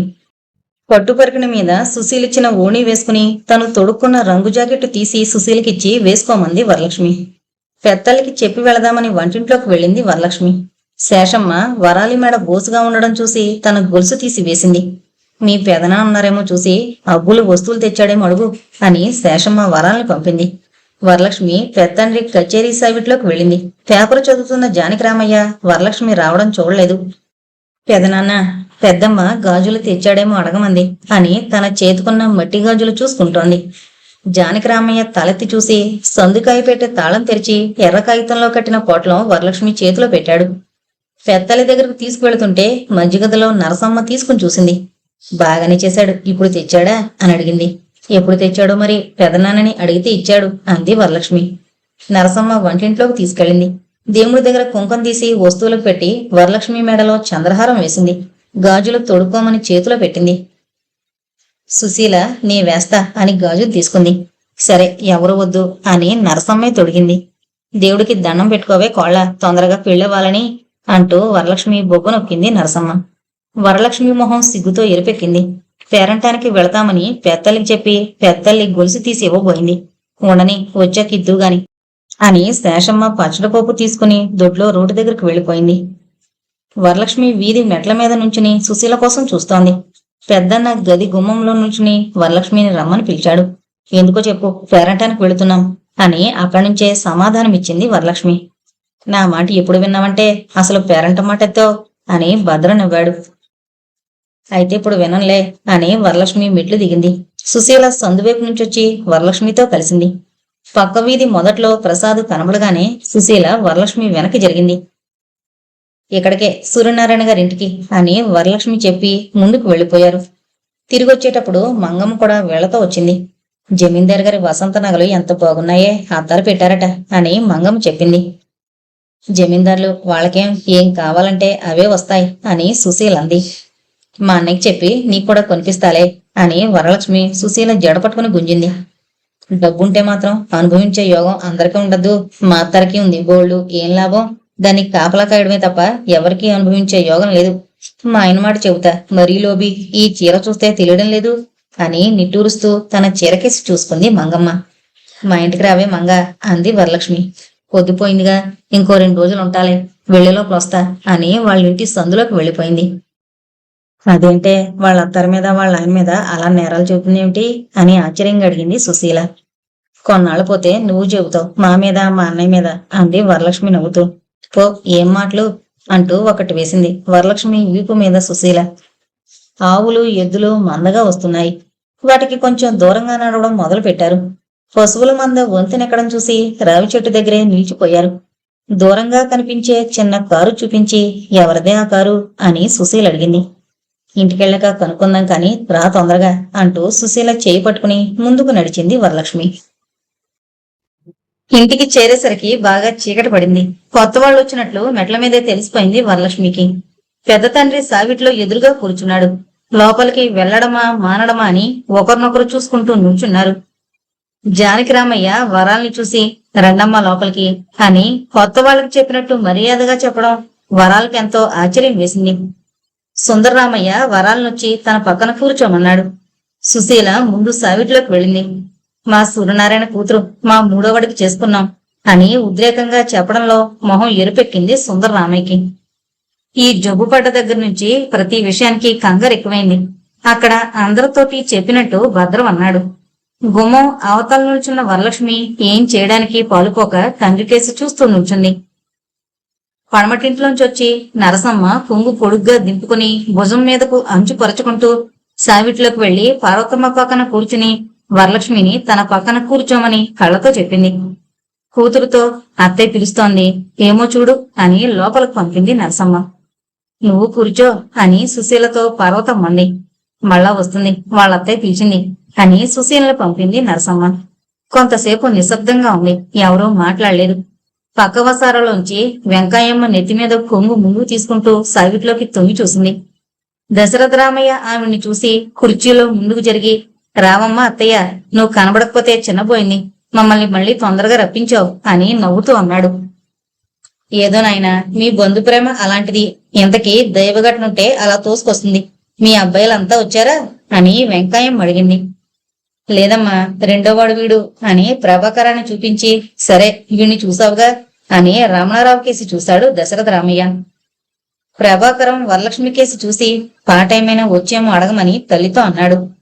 పార్వతి నవ్వుతూ, మాకంటే నువ్వేనైందా, ఇప్పుడు వినకపోతే పెళ్ళయ్యాక వినడం ఒట్టిదే. మా కోడళ్ళు పాడతారని అందరికీ చెప్పడానికే తప్ప ఇంతవరకు వాళ్ళ పాట వినలేదు నేను అంటూ నరసమ్మని అమ్మాయి పాడుతుందా అని అడిగింది. వీణ చెప్పించారుగా, కలిపి పాడుతుంది, విడిగాను పాడగలదు. వెంకయ్యమ్మ కొద్దిగా ముందుకొచ్చి మా ఊరి జమీందార్ గారి అమ్మాయి కోసమని సంగీతం మాస్టర్ని పిలిపించి ఊళ్ళో కాపురం పెట్టించారు. మాకు సంగీతం అచ్చిరాలదేమోనని ఊరుకున్నా. వాళ్ళ అమ్మాయితో ఆడుకునేందుకు వెళ్లి పాట నేర్చుకుని వచ్చిందట. పాట బాగా పాడుతుందని సంగీతం మాస్టారు కొట్టుబడితే సరే అని చెప్పించక తప్పింది కాదు. ఏదో అంతో ఇంతో నా మనవలంతా పాడతారు, పెద్ద మనవడు వీణ కూడా వాయిస్తాడు అని చెప్పింది. భద్రం నవ్వుతూ, మా బామ్మ ఏది చెప్పదలుచుకున్నా ఆ మాట పుట్టుకతో మొదలుపెట్టి చెప్పాల్సిందే అన్నాడు. నువ్వు నిజం చెప్పలేదని ఊరుకున్నా, లేకపోతే పరీక్ష సంగతి కూడా చెప్పేదాన్ని. తప్పేముంది నిజం చెప్పడంలో అని వెంకయ్యమ్మ కంఠంలో గర్వం ధ్వనించేట్టుగా అంది. రిజల్ట్స్ తెలిసాయా అని పెద్దండ్రి భద్రాన్ని అడిగాడు. ఇంకప్పుడు నిజం చెప్పకపోతే బాగున్నదని వరాలు పాస్ అయింది అని ఊరుకుంటే నీకు తెలియలేదా అని తండ్రి ఆదుర్దాగా అడగడం చూసి తను పాస్ అయినట్టు చెప్పక తప్పలేదు భద్రానికి. అయితే మీ ఆవిడది ఈసారి కూడా సున్నా చుట్టిందేమిటి, నాతో అబద్ధమాడావు? ముగ్గురికి 2 పాస్ అయ్యారని ఒకసారి, వరాలది సున్నా చుట్టిందని కొంతసేపు అంటుంటే అప్పుడే అనుమానం వచ్చింది అని తనలో తనే పద్మది పోయినా పర్వాలేదు అనుకుని తృప్తిగా ఊపిరి వదిలింది వెంకయ్యమ్మ. సుశీల పద్మ పళ్ళాలతో పలహారాలు తీసుకురావడం చూసి వెంకయ్యమ్మ పక్కకు తప్పుకుంది. సుశీల, వీణ తీసుకురావే అని నరసమ్మ చెప్పింది. భద్రం నేను తెస్తానంటూ లోపలికి వెళ్ళాడు. వరలక్ష్మికి అంతమంది మధ్యన కూర్చోవడం ఏంటోలా ఉంది. తొందరగా లోపలికి వెళితే బాగుండు. ఆ రోజు చూసిన అతన్ని చూడాలని కొద్దిగా కళ్ళెత్తి చూడాలనుకున్నా పెద్దండ్రి ఎదురుగా ఉండడం చేత ఆ ప్రయత్నం మాని తల వంచుకుని కూర్చుంది. రమణారావు మొదట అటు ఇటు చూసిన తర్వాత వరలక్ష్మిని చాలాసార్లే చూశాడు. పలహారం తీసుకోమని పళ్ళెం పార్వతమ్మ దగ్గరికి జరిపింది నరసమ్మ. భద్రం వీణ తెచ్చి వరలక్ష్మి దగ్గర పెట్టాడు. ఎప్పుడు వాయించాలో ఏం వాయించాలో తెలియక తికమక పడుతోంది. వాయించు తల్లి, వాళ్ళు వింటారు అని నరసమ్మ చెప్పడంతో వరలక్ష్మి వీణని ఒళ్ళోకి తీసుకుంది. ఏమి వాయించడం అని పెద్దన్న కేసి చూసింది. ఎవరని నిర్ణయించేదిరా అని పాడడం మొదలుపెట్టి, బామ్మ నీకు ఇష్టం కదే అని భద్రం నవ్వాడు. నీ కొంటితనం చాలే, నిర్ణయం అయిందిగా అని నరసమ్మ భద్రంతో అంది. అదే వాయించమని పార్వతమ్మంది. ఎవరిని నిర్ణయించేదిరా మొదలుపెట్టి వాయిస్తోంది. పకోడీ కొరుకుతూ పార్వతమ్మ వాయిస్తూ పాడలేవా అని వరలక్ష్మిని అడిగింది. పల్లవి వాయిస్తూ పాడడం మొదలుపెట్టింది. మొదట కొద్దిగా కంఠం పట్టుకున్నట్టు భయమేసిన తర్వాత మామూలుగానే పాడింది. పార్వతమ్మ తనకి కావలసినవి అడిగి పాడించింది. వరాలు వీణ కింద పెట్టి నరసమ్మ కేసి చూసింది. ఇంకా లోపలికి వెళ్లమన్నట్టు కళ్ళతో చెప్పింది నరసమ్మ. వరలక్ష్మి నెమ్మదిగా లోపలికి వెళ్ళింది. చదువులోనూ సంగీతంలోనూ మగపిల్లల కంటే ఇదే తెలివైంది. మా అల్లుణ్ణి సంస్కృత పండితుణ్ణి చెయ్యాలని మా అన్నగారులిద్దరూ ఓ పండితుణ్ణి పెడితే బాలకాండం మొదట్లోనే ఉద్వాసం చెప్పాడు. వరాలు పొట్టుగా కాదాంబరి దాకా చదివింది. అందరికీ వస్తుందంటే నేను ఒప్పుకోను. మా పిల్లలకి చదువు చెప్పించాలనుకుంటే మొండికేశారు. సంగీతం ఏదో కొద్దిగా అబ్బిందిలే. మా చిన్నల్లుడికి చదువు చెప్పించాలని పట్టు. ఇక్కడుంటే చదవదని చెన్నపట్నం తీసుకువెళ్లారు. ఓ వారం అయింది వెళ్ళి. ఎప్పుడూ పిల్ల మమ్మల్ని వదిలి ఉండలేదు. మాకేమో బెంగగా ఉంది. అప్పుడే ఊరంతా చూపెట్టాడని, సినిమాకి తీసుకెళ్లాడని, తనకి చాలా బాగున్నట్టు తండ్రికి ఉత్తరం రాసిందట అని పార్వతమ్మకి చెప్పింది నరసమ్మ. నాగమ్మ కొడుకిచ్చారు కదా, ఏం చదువుతున్నాడు అని అడిగింది పార్వతమ్మ. ఆవిడ మీకు తెలుసా ఏంటి? మాల్లుడు ప్లేటరీకి చదువుతున్నాడు అంది నరసమ్మ. మా తోటి కోళ్లకి సవితి అన్న కొడుకేగా, బోళ్లంత ఆస్తుందిలేండి. తండ్రి లేకపోవడం మూలాన గారం చేస్తే చదువు మందంగానే జరిగింది. మా రెండో వాడితో చదివాడు అని పార్వతమ్మ చెప్పింది. మా సుశీల కంటే వరాలు 6 నెలలు చిన్నది.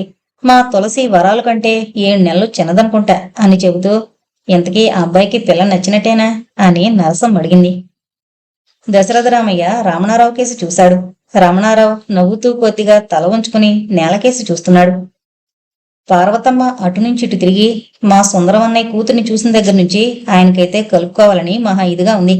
మీతో వియ్యముందాలని ఇంత తొందరగా బయలుదేరారు. కాని ఇది వరకు ఎన్నొచ్చినా తర్వాత చూద్దామంటూ జరిపేసేవారు అంటూ, ఏరా రమణ, నువ్వే తేల్చాలి, మరేం అభ్యంతరం లేదు అని చెప్పింది. అప్పటిదాకా ఏమీ మాట్లాడకుండా తండ్రి వెనక గోడ దగ్గరగా కూర్చున్న శేఖరం, అత్తయ్య మరి మనవరాల్ని అడగనక్కర్లేద్దా నవ్వుతూ నరసమ్మని అడిగారు. నువ్వు వెళ్ళొచ్చావుగా, నువ్వు నచ్చావని చెప్పిందా పిల్ల అని శేఖరాన్ని అడిగింది నరసమ్మ. అందరూ నవ్వుకున్నారు. జానకిరామయ్య, మా వాడి పెళ్లి ముహూర్తం పెట్టేశారు. ఆ అమ్మాయిది కూడా కుదిరితే ముందు పిల్ల పెళ్లి చేసి ఆ పెళ్లికి తరలి వెళ్ళొచ్చు అని మా అమ్మ అంటోంది అని దశరథరామయ్యకి చెప్పాడు. ప్రభాకరం లేచి వీధిలోకి వెళ్ళాడు. ఆ వెనకే రమణారావు వెళ్ళాడు. నీకెలా ఉంది అని అన్నగారిని అడిగాడు. నాకేం లోపం కనబడలేదు, చాలా బాగుంది. కాస్త ఒళ్ళు చేస్తే అందమైన వాళ్లలో జమే. నాకు అలాగే అనిపించింది అని తన అభిప్రాయం అన్నగారికి చెప్పాడు రమణారావు. దశరథరామయ్య వాళ్ల అభిప్రాయం తెలుసుకోవాలని వాళ్ల దగ్గరికి వెళ్ళాడు. ప్రభాకరంతో వాడికి పూర్తిగా నచ్చితేనే ఒప్పుకోమను, తర్వాత మన కోసం ఒప్పుకున్నట్టు బాధపడకూడదు అని చెప్పి అరుగు చివర స్తంభాన్ని ఆనుకుని నిల్చున్నాడు. ఏమంటావ్ అన్నట్టు తమ్ముడికేసి చూశాడు ప్రభాకరం. నిశ్చయంగా నచ్చినట్టు తల ఊపాడు రమణారావు. దశరథరామయ్య వ్యక్తం కాని ఆనందంతో రమణ దగ్గరికొచ్చి వీపు మీద చేత్తో రాస్తూ ఒప్పుకుంటావా అని మళ్లీ కొడుకు అంగీకారం తెలుసుకుని కండువా పైకి జరుపుకుంటూ లోపలికి వెళ్ళాడు. ఆయన కళ్లల్లో పరిపూర్ణమైన తృప్తి కనిపించింది. పల్చని గ్లాస్ తో పంచి సిల్కు లాల్చి పైన పొట్టు కండువాతో వెళ్లేటప్పటికన్నా వచ్చేటప్పుడు టీవీతో కూడిన హుందాతనం ఉట్టిపడుతోంది దశరథరామయ్యలో. అక్కడ కూర్చున్న వాళ్ళందరికీ. కుర్చీలో కూర్చుంటూ మా వాడికి సమ్మతమే, మరి మీ చెల్లెల్ని అడిగి తెలుసుకో అని శేఖరంతో కొంటిగా అన్నాడు దశరథరామయ్య. మా చెల్లెలు ఇన్నిసార్లు తేలదుగా, దాన్ని అడిగే వచ్చారనుకుందాం అని శేఖరం సమాధానం ఇవ్వడం విని మీవాడు మాట మార్చేశాడు, గడుసువాడే అని జానకిరామయ్యతో అన్నాడు దశరథరామయ్య. సుందర్రామయ్యకి సంతోషంతో కళ్ళనీళ్లు ధారగా కారుతున్నాయి. జబ్బు చేసిన దగ్గర నుంచి సంతోషం వచ్చినా ఆపుకోలేకపోతున్నాడు అన్నయ్య అని నరసమ్మ చెప్పింది. దీక్షితులు గారిని వెంకటాచలం గారిని రమ్మని కబురెట్ట, ఇంకా రాలేదు. ఒరే భద్రం, మీ బావమరుదుల్ని లోపలికి రమ్మను, అలా అనొచ్చలేక అని సంతోషంగా చెప్పాడు జానకిరామయ్య. భద్రం ప్రసాదు వీధిలోకి వెళ్లారు. జానకిరామయ్య కట్నం మాట కదిపాడు. మీకు భూమి ఇవ్వమంటారా, రొక్కం రూపేణానా చెబితే బాగుంటుందని పార్వతమ్మ కేసి చూశాడు. పార్వతమ్మ దశరథరామయ్య కేసి చూస్తూ భూమి మీ పిల్లకిచ్చుకోండి, వాడికి రొక్కవిస్తేనే బాగుంటుందని నా ఉద్దేశం అని తేల్చింది. భద్రం ప్రకాశాన్ని రమణారావుని తీసుకుని లోపలికొచ్చాడు. మా అమ్మాయికున్నది 20 ఎకరాలకి కొన్ని సెంట్లు తక్కువ అనుకోండి, అంతా పల్లపు భూమే.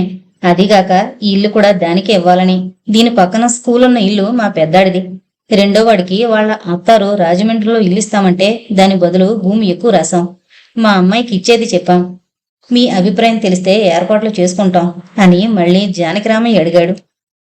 పార్వతమ్మ దశరథరామయ్యని మాట్లాడినవ్వకుండా మీరంత వివరంగా మీ పిల్లకి ఇచ్చేది చెప్పాలన్నయ్య, మీ ఇష్టం వచ్చినంత ఇచ్చుకోండి. కట్నం అన్నారా, నలుగురిలో ఘనంగా ఉండేటిస్తే బాగుంటుంది అని నా ఉద్దేశం. 4-5 వేలు ఇస్తామని చాలా మందే తిరిగి వెళ్లారు అని తన చిన్న కొనుకొనుకుల్లోంచి కొడుకులకేసి చూసింది.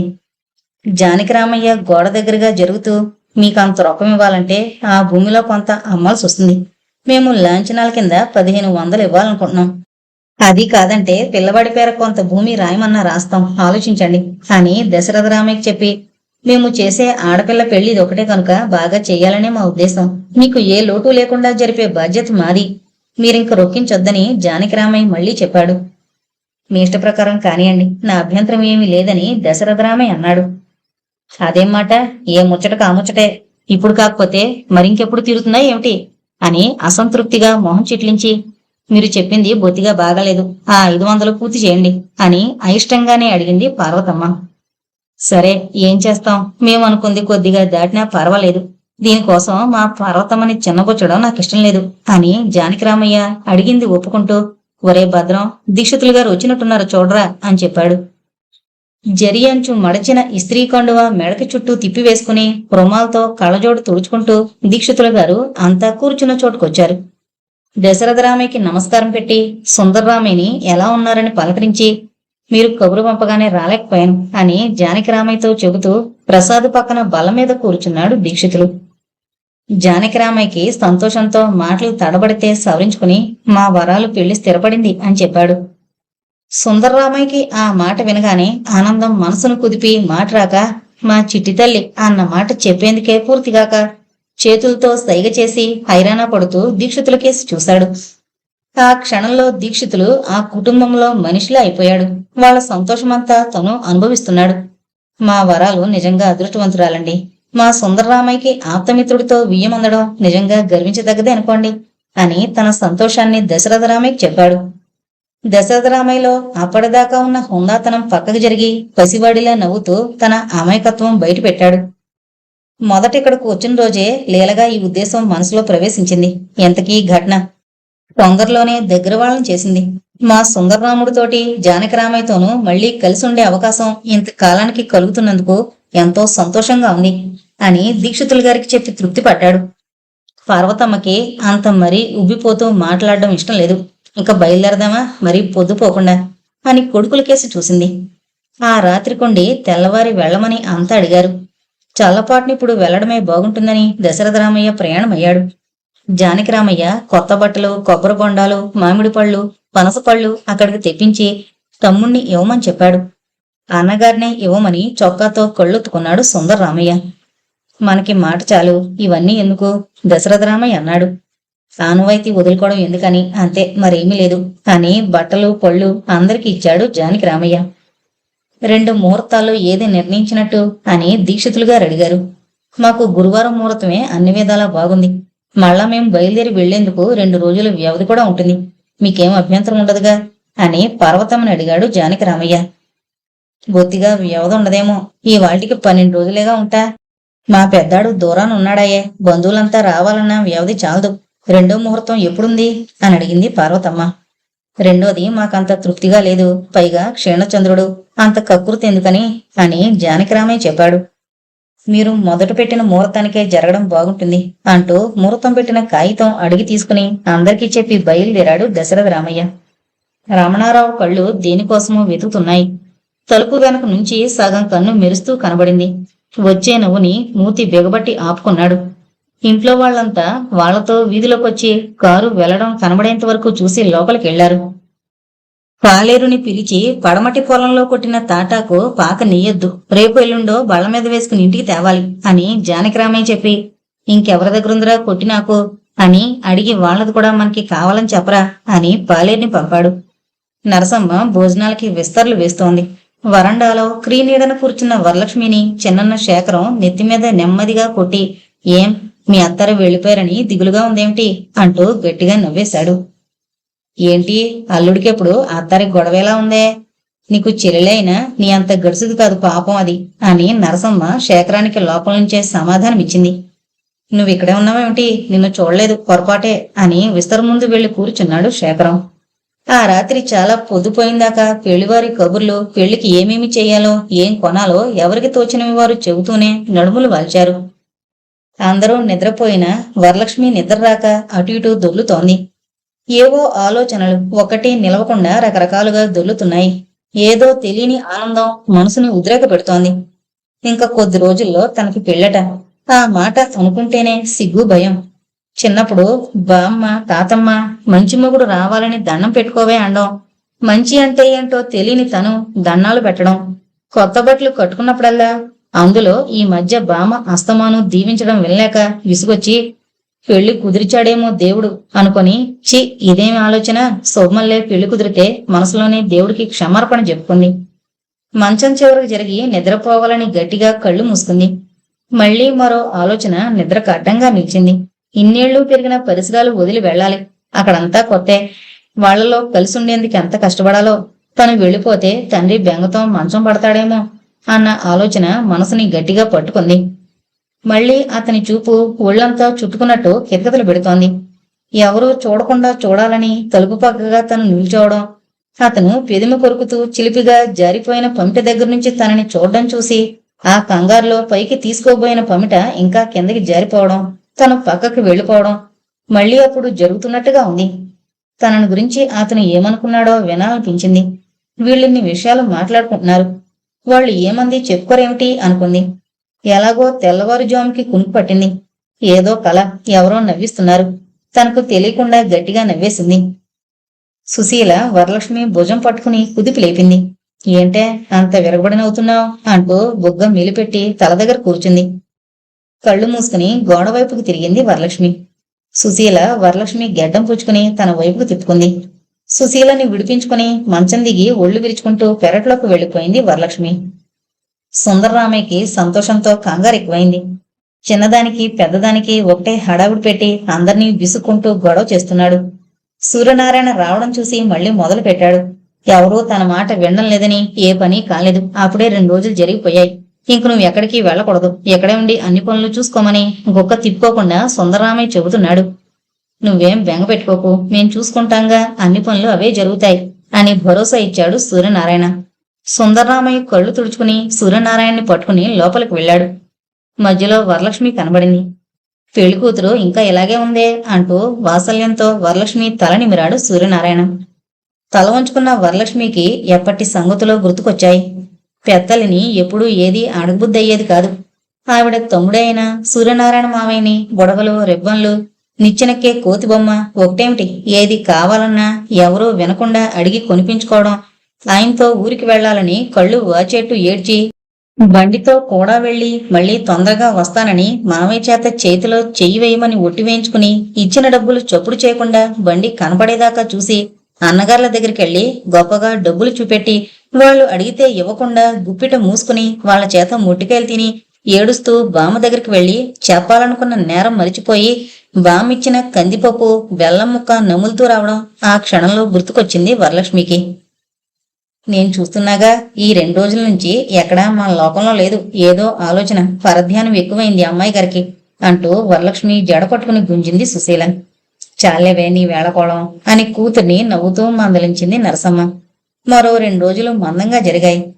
పందిళ్లు వేయించడం దగ్గర నుంచి పసుపు కొట్టే వాళ్ళ దాకా కనుక్కుంటూ హైరాణ పడుతున్నాడు సూర్యనారాయణ.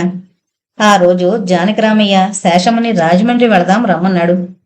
నాకంటే నా మరదలకి బాగా తెలుస్తాయి, ఆవిడికి ఆడపిల్లలకి కొనడం అలవాటేగా, నువ్వు వెళ్ళు నరసమ్మ అని ఆవిడ్ని ప్రయాణం చేసింది.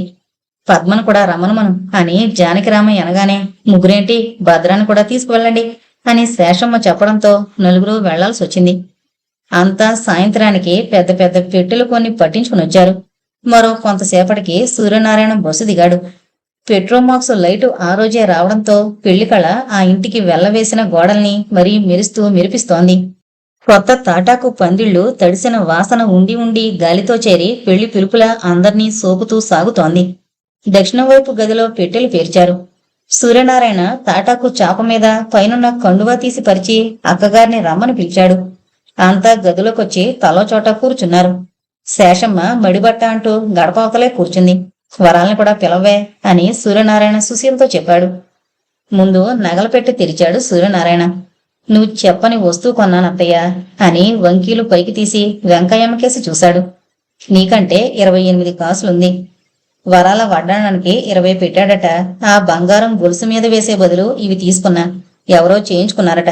తీరా చేశాక రాళ్ల వంకీలు కావాలి, ఇవి వద్దు అన్నారట. నాకేమో చేత బాగుందనిపించి తీసుకున్నా. ఆ బంగారం పోను, మిగిలిన డబ్బు నేను కట్టేశా అంటూ వంకీలు నరసమ్మ చేతులు పెట్టాడు. ఉంగరం పెళ్లి కొడుకుది, వడ్డాణం వరాలకి, మిగిలిన వస్తువులు పెట్టెతో అప్పగారి ముందుకు జరిపి అవి మీ కొత్త కోడలివి అని పొద్దు కాగితం పైకి తీశాడు. వెంకాయమ్మ వంకీలు చేతిలోకి తీసుకుని, బాగున్నాయి, ఎన్ని కాసులేమిటి, పోని కోడలికి ఒకటి కూతురికి ఒకటి ఇస్తే సరి, ఏమంటావే అని కోడల్ని అడిగింది. అబ్బే, 2 ఒకళ్ళకే బాగుంటాయి అంది నరసమ్మ. అయితే కోడలికి పెడదామేమిటే శేషు అని అడిగింది వెంకాయమ్మ. వరాలకని తెచ్చి కోడలికెందుకు, ఉంచండి అక్కడ అని మాట మార్చింది శేషమ్మ. మా వదినందు కనుక నేను చెబుతున్నా.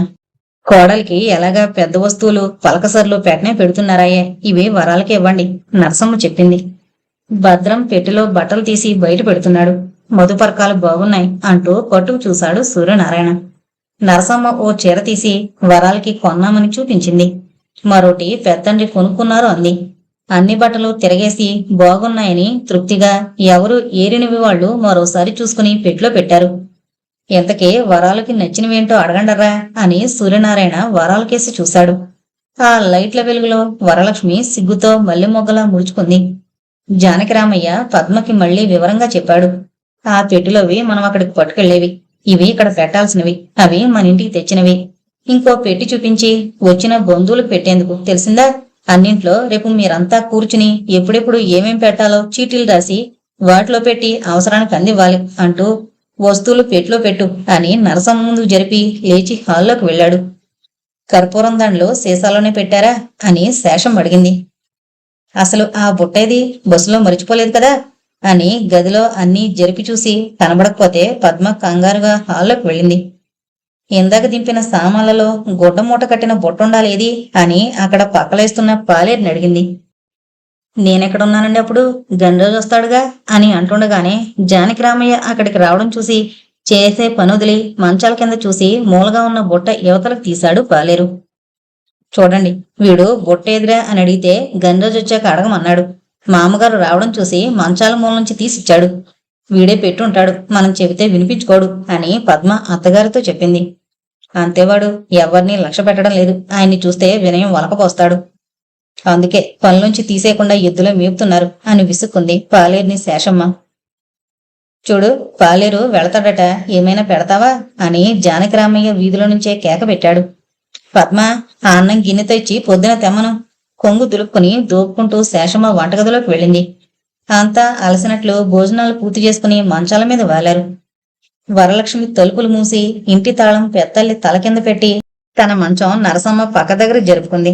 మంగమ్మ వాళ్ళ బామ్మని తీసుకురావడం శేషమ్మ చూసి లేచి కూర్చుంది. ఏమమ్మా, భోజనాలు అయ్యాయి ఏమిటి అంటూ ముసలమ్మ మెట్ల మీద కూర్చుంది. మా బామ్మ ప్రశ్న మరీ బాగుంది, ఇంకా అవ్వకుండా ఉంటాయా అంటూ మంగ వరలక్ష్మి పక్కన కూర్చుని నీ పెళ్ళయిందాక ఉండాలని ఎంతో అనుకున్నాం. ఏ మనిషో, ఒక సరదా లేదు. వచ్చిన దగ్గర నుంచి ప్రయాణం అవమనే. రేపు మంచిది కాదంటే వినిపించుకోవడం ఉంటేనా? అక్కడికి వెళ్లాలంటే జైలుకి వెళ్ళినట్టే అనుకో. ఇంతకీ నా అదృష్టం అనుకోవాలి, వెళతానే వరాలు. నిర్జ్యం పెడదామని వచ్చానని మంగ చెప్పి బయలుదేరింది. పూజ కొద్దీ పురుషుడు అన్నారు అంటూ ముసలమ్మ వంతపాడి దీపం తగ్గించి మంగమ్మ వెనకే వెళ్ళింది. వరలక్ష్మి కంటే మంగమ్మ పెద్దదైనా అన్నీ చిన్నప్పటి నుంచి చెప్పుకోవడం అలవాటు. బామ్మ ఏ పూజ చేసినా మంచి మొగుడు రావాలని పక్కనున్న పిల్లల చేత దండం పెట్టించేది. అన్నిసార్లు మొక్కుకున్నా మంగ తన మాట వెండని, సరిగ్గా చూడ్డని గోల పెడుతోంది. పాపం, భక్తి లేని పూజకి ఫలితం వేరేగా ఉంటుందని ఎన్నిసార్లు వినలేదు కనుక అనుకుని నెమ్మదిగా లెంపలు కొట్టుకుని మనసులోనే దండం పెట్టుకుని నిద్రపోవాలని కళ్ళు మూసుకుంది వరలక్ష్మి. పార్వతమ్మ పెద్ద కొడుక్కి టెలిగ్రామ్ ఇప్పించిన 2వ రోజు నుంచి వాళ్ళ రాక కోసం ఎదురు చూస్తోంది. 4 రోజులైనా ఉత్తరం పత్రం లేదు. చిన్న కోడలు శాంతి ఇంట్లోనే ఉన్నా ఎందులోనూ కలగజేసుకోదు. అంటీ అంటనట్టు ముభావంగా ఉంటోంది. అది చూసి చిరాకెక్కువై అందరి మీద చిట్పట్లాడుతోంది పార్వతమ్మ. బట్టలు కొనేందుకు ఎప్పుడు వెళ్ళడం అని దశరథరామయ్య అడిగాడు. నాకేంటో దేనికే ఉత్సాహంగా లేదు. మీరు వాణ్ణి తీసుకుని వెళ్ళి నచ్చినవి తెచ్చుకోండి. ఆడపిల్లలు లేకపోయినా కోడలనే కూతుళ్ళు అనుకున్నందుకు పెద్దావిడ ఊడిపడనే లేదు. సరే, చిన్నావిడ ఏది పట్టించుకోదు. ఇంక వచ్చి ఆవిడ ఏం ఒరగబెడుతుందో చూడాలి. మా అన్నయ్య వాళ్ళు రారేమో ఆ పిల్లని చేసుకోలేదని. ఎంత బలగా ఉండి ఇంతవరకు ఒక్కళ్ళు రాలేదు అని కళ్ళు తుడుచుకుంది పార్వతమ్మ. శుభమా అంటూ పెళ్లి పనులు జరుగుతుంటే ఎందుకే కళ్ళు తుడుచుకుంటావు? ఎవరికి ఎవరిని రాసి పెట్టారో తప్పించడం ఎవరితనం? తెలియక అజ్ఞానంతో అనుకున్నవి జరగలేదని బాధపడతాం అని కోడల్ని మందలించింది ఆదెమ్మ.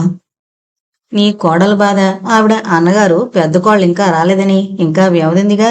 వస్తారు. ప్రతి విషయానికి బెంగవుతే ఈ పనులు ఎలా జరుగుతాయి అని దశరథరామయ్య తల్లితో అన్నాడు. ఒరే అబ్బాయి, నీతో చెబుదామనుకున్న విషయం మరిచా. ఇందాక పురాణానికి వెళ్ళొస్తూ ఆ ఇంజనీర్ గారింటికి వెళ్ళా. మనవడి పెళ్లి ముహూర్తం పెట్టారని చెప్పా. ఆవిడ ఎవరో కావాలంటే రవ్వల దుద్దులు ముక్కు పొడక తెప్పించిందట. పేరా వచ్చాక పెద్దవయ్యాయి అన్నారట. అవి వాళ్ళు ఎవరో వస్తే వాళ్ళకి చెప్పి చూపెడుతోంది. అవి చూడగానే నాకు మనం తీసుకుంటే బాగుండనిపించింది. అట్టే పెట్టమన్నా. నువ్వు కోళ్ళు వెళ్ళి చూసి తీసుకురండిరా అని తల్లి చెప్పింది. మీరు ఏ పని చేసినా ఆలోచన లేకుండా చేస్తారు. అవి ఎంత ఖరీదో ఏంటో. పైగా వాళ్ళకి నచ్చనివి మనకెందుకు అని అత్తగారి మీద విసుక్కుంది పార్వతమ్మ. కన్నె నగలు వాళ్ళు ఎలాగూ పెడతారాయే. మనం పెట్టే నగకి ఘనంగా ఇవి పెట్టొచ్చు కదా అనుకున్నానే. నువ్వు ఎప్పటినుంచో ఈసారి కోడలికి రవ్వల దుద్దులు కొంటానని పాట పాడేదానివి కదా అని.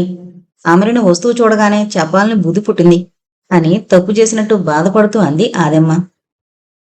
నువ్వు తిమిలొస్తే వాళ్ళ ఇంటికి వెళ్ళి అవి చూసి అలాగే బట్టల కొట్టుకు వెళ్ళొచ్చు అని దశరథరామయ్య తొందర పెట్టాడు. రమణం తీసుకుని మీరు వెళ్ళండి. అయ్యర్ గారి భార్య మాటలు మొదలు పెడితే ఓ పట్టాను వదలదు. మీ అమ్మ చెప్పేశారుగా. వాటి ధర కనుక్కుని వెంకటాచలం గారికి చూపెట్టండి. ఆయనకు వాటిలో దోషం ఉంది లేనిది తెలుసు. అసలు ఆవిడ తెచ్చిందంటే ఏ వంక ఉండదు. అయినా ఓసారి చూపెట్టడం మంచిది అని పార్వతమ్మ చెప్పింది. వెంకటాచలం గారిని తీసుకుని దశరథరామయ్య ఇంజనీర్ గారి ఇంటికి వెళ్ళాడు. ముందు హాల్లో చాప మీద కూర్చుని పొట్టు చీరలు చూస్తూ తమలపాకులు బొగ్గకి తోస్తున్న అయ్యరుగారు కనిపించారు. రండి అంటూ లేచి ఎదురు వెళ్ళాడు అయ్యరు. కొంతసేపు క్లబ్బు గొడవలు, తర్వాత డిపార్ట్మెంటు లోపాలు, ప్రమోషన్లు, అన్యాయాలు మాట్లాడుకున్నాక తాను ఎందుకొచ్చింది చెప్పాడు దశరథరామయ్య. వాళ్ళు కమ్మలు తీసుకోలేదా అని ఆశ్చర్యపడుతూ ఆమెను అడిగాడు అయ్యరు. ఆమా, నేను చెబితేనే మీకు ఏమిదా గుర్తు ఉండును అని కోపంగా చూసింది అయ్యరిని. అది సరి, వీండ్లు అవి చూడవల్లని వస్తుంటా చూపుమి అని భార్యకి చెప్పాడు అయ్యరు. వీళ్ల అమ్మ వచ్చిండిరు కదా, ఆమె చూసి నిండా ఆనందపడి తప్పక పెండిలో పిల్లకి పెట్టవాలని నిండా ఆశగా చెప్పి వెళ్ళిరి. లేకుండా పోతే షణ్ముగానికిచ్చి పంపుందును అని ఆమె లోపలికి వెళ్లబోయింది. వంటవాడికి చెప్పి కాఫీ పంపు అని అయ్యరు చెప్పాడు. ఎంత ఖరీదు అని దశరథరామయ్య అడిగాడు.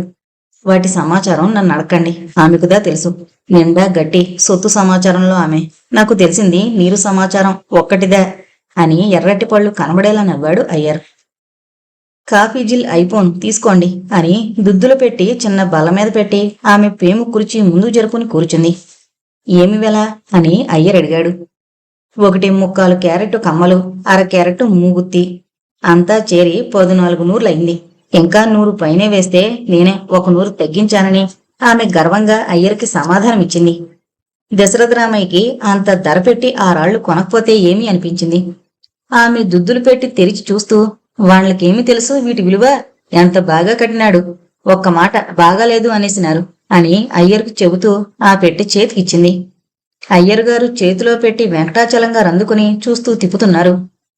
ఎలా ఉన్నాయన్నట్టు దశరథరామయ్య ఆయన కేసు చూశాడు. నిక్షేపంలా ఉన్నాయి అన్నట్టు వెంకటాచలం తలూపాడు. దశరథరామయ్య గారు చీరల కేసు చూస్తూ, మీరు తెప్పించుకున్నారా అని అడిగాడు. లేదండి, వాడికి ఇదే వ్యాపారం, కలకత్తా వరకు వెళ్ళి అమ్ముతాడు, వెళ్ళేటప్పుడు ఇక్కడికి వచ్చి పోతూ ఉంటాడు అంది. ఈ చీరల ధరలు మీకు బాగా తెలుస్తాయి, మా ఇంటికి పంపుతారేంటి?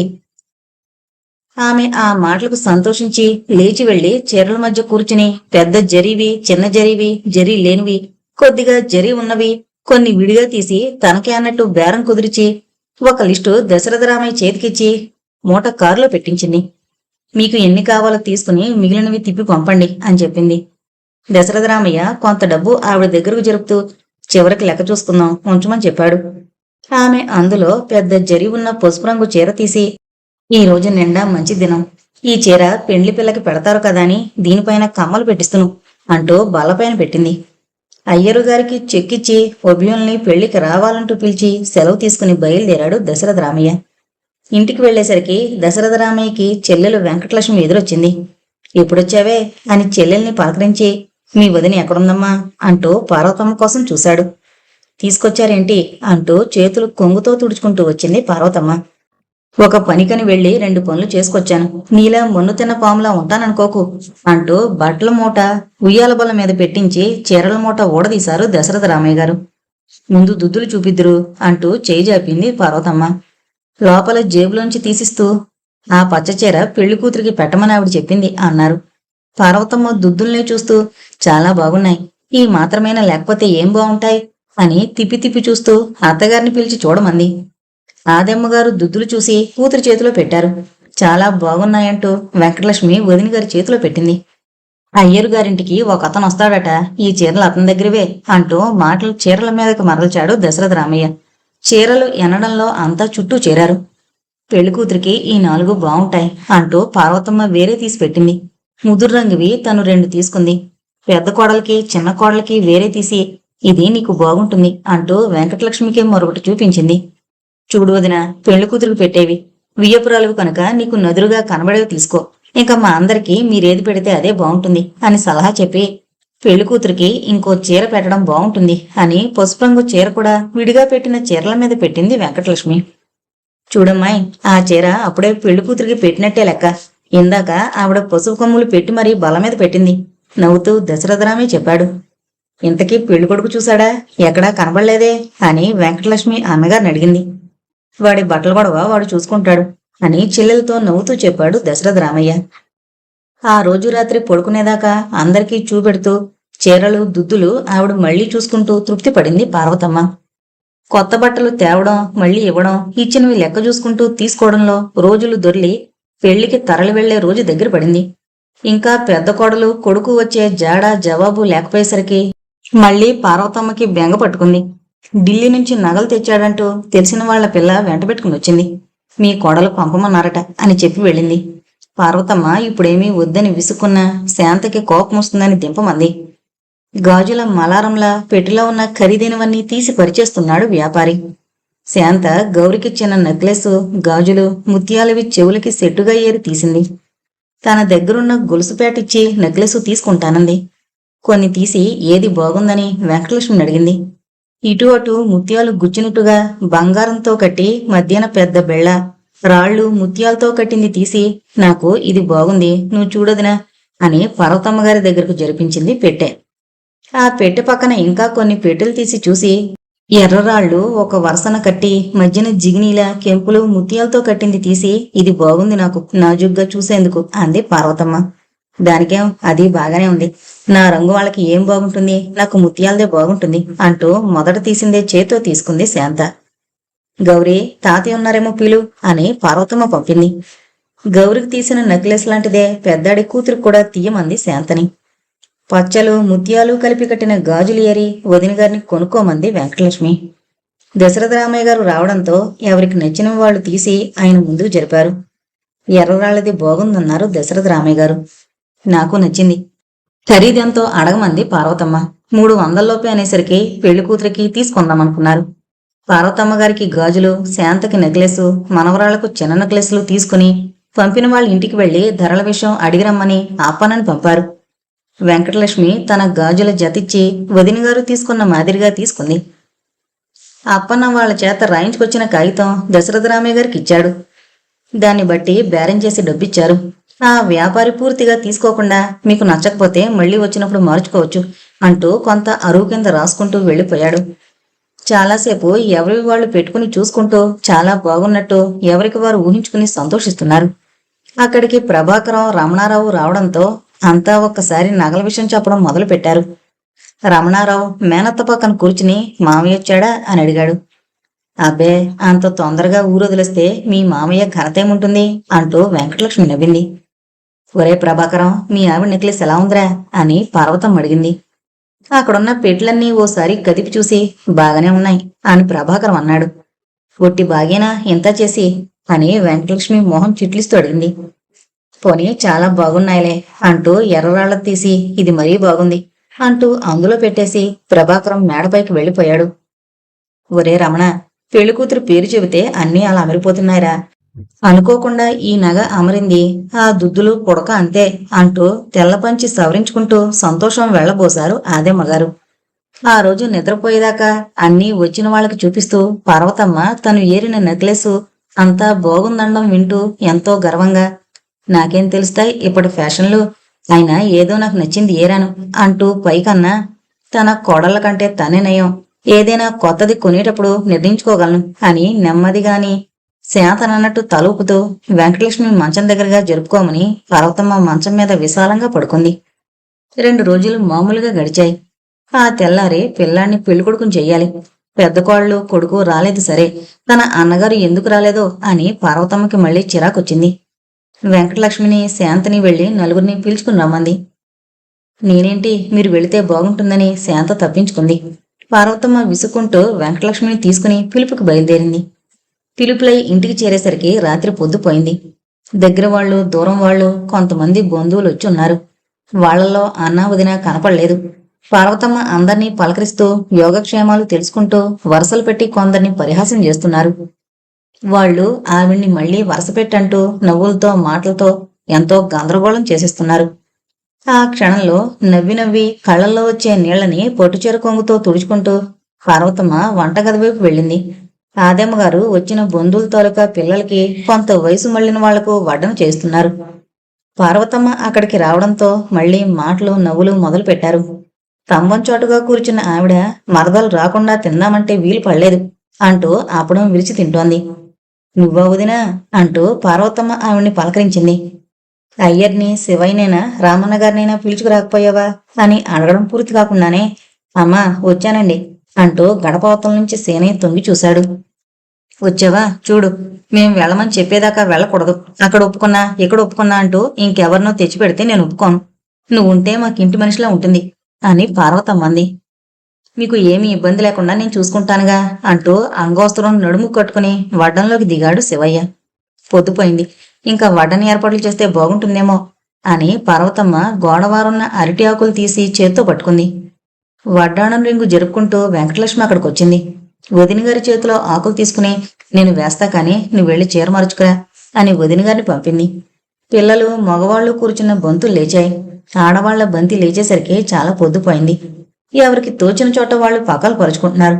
వచ్చిన వాళ్ళు ఇంట్లో వాళ్ళు కూడా టైం సంగతి మరిచిపోయినా గడియారం యథావిధిగా గంటలు కొడుతోంది. ఎవరో ఒకరు తెల్లవారిదాకా మెలకుగానే ఉన్నారు. పురోహితులు చేతివాచి చూసుకుంటూ హడావిడిగా దొడ్లోకి వీధిలోకి తిరుగుతున్నారు. పార్వతమ్మ గారిని పిలిచి, చూడండమ్మా, తొందరగా తెమలాలి, మళ్ళీ వర్జం వస్తుంది. అబ్బాయి గారిని పిలవండి, ఇప్పుడు టూకీగా పూర్తి చేసేయండి. మధ్యాహ్నం వేడుక మీ ఇష్టం వచ్చినంతసేపు చేసుకోవచ్చు అంటున్నారు. రమణారావుని పిలిచి కూర్చోబెట్టి పార్వతమ్మ వెంకటలక్ష్మిని హారతి పళ్ళెంలో పెట్టుకుని తీసుకురమ్మంది. తీసుకొచ్చి, తోడపెళ్లి కొడుకు ఈ పూట బండికి రానట్టేనా అని వదిన గారిని అడిగింది.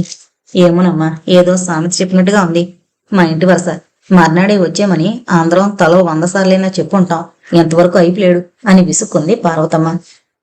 పోనీ మన వాళ్ల పిల్లవాడిని కూర్చోబెడితే సరి అని వెంకటలక్ష్మి సలహాతో పార్వతమ్మ ఇంకెవరినో కూర్చోబెట్టి హారతిచ్చి బొట్టు పెట్టి అందర్నీ పిలిచి అక్షంతలు వేయమంది. రమణారావుని స్నానానికి తీసుకువెళ్ళింది వెంకటలక్ష్మి. మధ్యాహ్నానికి మరికొందరు బంధువులు స్నేహితులు వచ్చారు. ఆ రాత్రి భోంచేసే బయలుదేరితే బాగుంటుంది అని కొందరన్నారు. అక్కడికి వెళ్లే భోజనాలు చేద్దామని కొందరి సలహాతో ఎప్పుడు వెళ్లడమనే తర్కం బయలుదేరింది. పార్వతమ్మ పెళ్లి కూతురికి పెట్టాల్సినవి వాళ్ళకి ఇవ్వాల్సినవి వేరువేరు పెట్టెల్లో పెట్టి వెంకటలక్ష్మిని గుర్తుపెట్టుకోమంది. నల్లపూసలు కన్నెపిల్లలకిచ్చి గుచ్చమందామంటే రేపొద్దున అక్కడే గుచ్చుకోవచ్చు అనడంతో అవి పెట్టిలో పెట్టారు. ప్రభాకరం బస్సులో సామాన్ లెక్కించమని పనివాళ్లను తొందర చేస్తున్నాడు. చివరికి అక్కడికి వెళ్లే భోజనాలు చేయొచ్చు అని తీర్మానించి ముందు కొందరిని చిన్న కారులో పంపారు. వెళ్లిన వాళ్ళని పెళ్లివారితో అంతా రాత్రికే వస్తున్నారు, ఏర్పాట్లు చేయమని చెప్పమన్నారు. దశరథరామయ్య గారికి దూరపు బంధువు, వరుసకు మేనమామ కూతురు ఆనందమ్మ గారు అన్న కూతుర్ని తీసుకుని బండి దిగింది. ఆవిడ రాకతో పెద్ద సంచలనం లేకపోయినా వచ్చావా అని ఒకరిద్దరు పలకరించారు. ఆవిడే లోపలికి వెళ్లి దశరథరామయ్య గారిని పలకరించి పార్వతమ్మ గారి దగ్గరికి వెళ్ళింది. రమణ పెళ్ళంటే రాకుండా ఉండలేకపోయానంటూ నసుగుతూ మొదలు పెట్టింది. వెంకటలక్ష్మి శాంతని పిలిచి ప్రభాకరం భార్య అని ఆనందమ్మకి చూపించింది. ఎప్పుడు బయలుదేరావో లోపలికి వెళ్లి దాహం తీసుకోమని చెప్పి ఎవరో పిలిస్తే వెంకటలక్ష్మి అక్కడి నుంచి వెళ్లిపోయింది. ఆనందమ్మ గారిని మీ అన్నయ్య రాలేదా అని పార్వతమ్మ అడగడం ఆవిడ సమాధానం చెప్పే లోపల నాన్న మాటేనా, ఆయన ఇప్పుడు మరీ వేదాంతంలో పడిపోయాడు, ఏది పట్టించుకోడు, జరగాల్సినవి జరుగుతాయంటాడు అంటూ ఆనందమ్మ మేనకోడలు కాంత సమాధానం చెప్పి అయితే ఈ పూట బయలుదేరతావా అని పార్వతమ్మ గారిని అడిగింది. రమణారావు అక్కడికి రావడంతో ఆనందమ్మ ఎదురు వెళ్లి ఆప్యాయంగా వీపు మీద రాస్తూ నీ పెళ్లికి పిలవకపోయినా వచ్చాను చూసావా బాబు అంది. అలా వచ్చిన వాళ్లే నిజంగా కావలసిన వాళ్ళు అంటూ తల్లి పక్కన చిన్న చోట్లో కూర్చున్నాడు రమణారావు. నీ శుభలేఖ చూసి ఆశ్చర్యపోయాం. మీ పెద్ద వదిన చెల్లెల్ని తప్ప ఎవరినీ చేసుకోనన్నావని చెప్పుకున్నారు. ఆ మధ్య నాన్నని ఒక అతనికి కూతురుందని నువ్వు చేసుకుంటావేమో కనుక్కోమని చెబితే పెళ్లి కుదిరినట్టేనని వాళ్ళని వేరే చూసుకోమని చెప్పి పంపాడు. తీరా శుభలేఖ చూస్తే వేరే పిల్ల పేరుంది అంటూ కాంతమ్మ ఆగకుండా మాట్లాడుతోంది. ఆ వాగుడు తగ్గే మార్గం చూడనాయన దీనికి అంది ఆనందమ్మ. రమణారావు కేసి చూసి నవ్వింది. ఏముంది, ఒకటే మార్గం, పెళ్లి చేయడం అని రమణారావు నవ్వుతూ అక్కడి నుంచి వెళ్లేందుకు లేచి నిల్చున్నాడు. వాడికి అవుతోందిగా, అందుకని అందరికీ కుదురుస్తాడు అంటూ పార్వతమ్మ గారు మూతి తిప్పుతూ రమణ వీపు మీద చేతో చరిచారు. ఇంటి దగ్గర ఉండే వాళ్ళకి చేసేందుకు వంట మనిషి నాగమ్మ నుంచి అయ్యరుని శివయ్యని కూడా తీసుకెళ్లేందుకు నిశ్చయించుకున్నారు. వచ్చిన బంధువుల్ని కార్లలో సర్ది కూర్చోబెట్టి కొందరిని పంపారు. తర్వాత ఎవరైనా వస్తే ఎలా పంపాలో గుమస్తా రామనాథం గారికి చెప్పి దశరథరామయ్య గారు కూడా బయలుదేరారు. అయ్యర్ గారు ఇంటి దగ్గర కారాపి పార్వతమ్మ పిలవడానికి లోపలికెళ్ళింది. ఆయన ఊరి నుంచి రాలేదు, నాకు ఒళ్ళు చూడుతోంది, పెళ్ళయ్యి ఇక్కడికదా వస్తురు కదా అప్పుడు చూస్తానంటూ అయ్యర్ గారి భార్య పార్వతమ్మ గారిని కారు దాకా సాగనంపింది.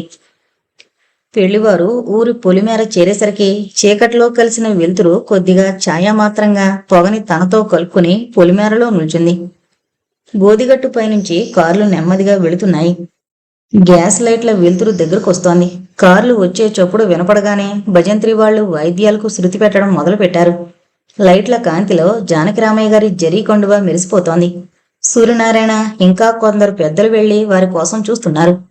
దశరథ రామయ్య గారు కారు ఆపమని దిగి జానకిరామయ్య గారి దగ్గరికి రావడం చూసి భజంత్రులు ఇంకా గట్టిగా వాద్యాలు వాయిస్తున్నారు. జానకిరామయ్య గారు ఎదురు వెళ్లి ప్రశ్నార్థకంగా చిరునవ్వు నవ్వుతూ కరచాలనంతో ఆహ్వానిస్తూ దగ్గరగా ఉన్న వాళ్ళకి పరిచయం చేసి కార్లని బయలుదేరమని చేత్తో సైగ చేసి ముందుకు నడక సాగించారు. దశరథ రామయ్య గారు కూడా జానకిరామయ్య గారితో పాటు నడుస్తూ విడిదింటికి చేరుకున్నారు. నరసమ్మ ఇంకా కొందరిని తీసుకుని విడిదింటికి వెళ్లి పార్వతమ్మని పలకరించి ఏం కావాలో అడుగుతూ చిన్నపిల్లలందరినీ ముందు తీసుకురండి, వడ్డం జరుగుతోంది అని చెప్పి అందర్నీ పిలిచి వెళ్ళింది. పెళ్లివారి తాలూకా వాళ్లు భోజనాల కంటే ఆత్రంగా పెళ్లి కూతుర్ని వెతుకుతూ చూసొచ్చి చాలా బాగుందంటూ రమణని అభినందించి అతనితో కూడా సంతోషంగా నవ్వుకున్నారు. ఆ రాత్రి విడిదిలో నవ్వులు సరసాలతో వేళాకోళంగా దిప్పుకోవడంతో పొద్దుపోయిందే తెలియలేదు. ఎవరికి తోచిన చోట వాళ్ళు నడుములు వాల్చారు. స్నాతకం పీటల మీద కూర్చుంటూ పార్వతమ్మ అన్నగారి రాక కోసం కొంతసేపు చూసింది. అది గ్రహించిన దశరథ రామయ్య గారు ఏదో కారణం లేకపోతే రాకుండా ఉండడం మీ అన్నయ్య, పోనీ మన దగ్గరున్న బట్టలు చదివించుకుందాం, తర్వాత చూసుకోవచ్చు అని ఆవిడికి తృప్తి కలిగేటట్టు అనునయంగా మాట్లాడారు. వాడి బట్టలు ఎవరికి కావాలి? ఒకప్పుడు తెచ్చి ఇదయ్యాడు కనుకనా, ఉన్న తోడబుట్టిన వాడొక్కడు రాలేదన్న దొగ్ధ ఆడదాని నాకున్నదా అంటూ ఆవేదన పైకి చెప్పుకుంది పార్వతమ్మ. స్నాతకం అవుతుండగానే పెద్ద కొడుకు కోడలు మనవరాల్ని తీసుకుని అన్నగారు బండి దిగారని వినగానే పార్వతమ్మకి వచ్చారన్న సంతోషం కంటే అంత ఆలస్యంగా వచ్చినందుకు కోపంతో మొహం ఎర్రబడింది. గుర్రాజు చెల్లెలు పార్వతమ్మని హేళనగా నీకేమాత్రం ముట్టిందేమిటి కట్నంలో అంటూ పలకరించాడు. మధ్యాహ్నం దాకా అత్త కోడలు తల్లి కొడుకు అన్నా చెల్లెలు ముభావంగా ఒకరు మాట్లాడితే రెండో వాళ్లు సంభాషణ పెంచకుండా తుంచేస్తూ ఎవరి కోపాలు వాళ్ల లోపలే పెంచుకుంటూ గడిపారు. మధ్యాహ్నం భోజనాలకి పిలుపు రాగానే వెంకటలక్ష్మి అందరి వెండి గ్లాసులు చెంబులు బొట్లో పెట్టించి అయ్యర్కి అప్పచెప్పి వదిన గారిని బయలుదేరమంది. పెద్దకోళ్లు రాజేశ్వరిని పిలవమని వెంకటలక్ష్మికి కళ్ళతో చెప్పింది పార్వతమ్మ. ముందు ఆకలేదని హంగామా చేసిన పిల్ల ఏడుపుతో బయలుదేరింది రాజేశ్వరి. విడిదికి తిరిగొచ్చే ముందు పెళ్లికూతుని చూసావే రాజేశ్వరి అని వెంకటలక్ష్మి గారు పురమాయించింది. చూసా, చక్కదానానికి నేను సంగీతానికి మా అప్ప అందట వెనకటికి అంటూ మూతి తిప్పుకుంది రాజేశ్వరి. అక్కడున్న ఆడపెళ్లివారు తాలూకా వారు ఆ మాట విని ఒకరిమొకొకరు చూసుకున్నారు. వెంకటలక్ష్మి ఇంకేమీ మాట్లాడొద్దు అన్నట్టు కళ్ళు చిట్లించి రాజేశ్వరి మాట మరో దాంట్లోకి మారుస్తూ ఇక వెళదాం పదండి అంటూ బయలుదేరింది. రమణారావుకి స్నేహితులకి విడిదిలోకే పంపారు భోజనాలు.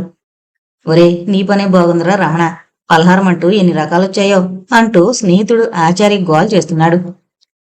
రాజేశ్వరి అక్కడికి రావడం చూసి రమణారావు పలకరించేందుకు ప్రయత్నిస్తుంటే కోపంగా చూస్తూ రాజేశ్వరి లోపలికి వెళ్ళిపోయింది.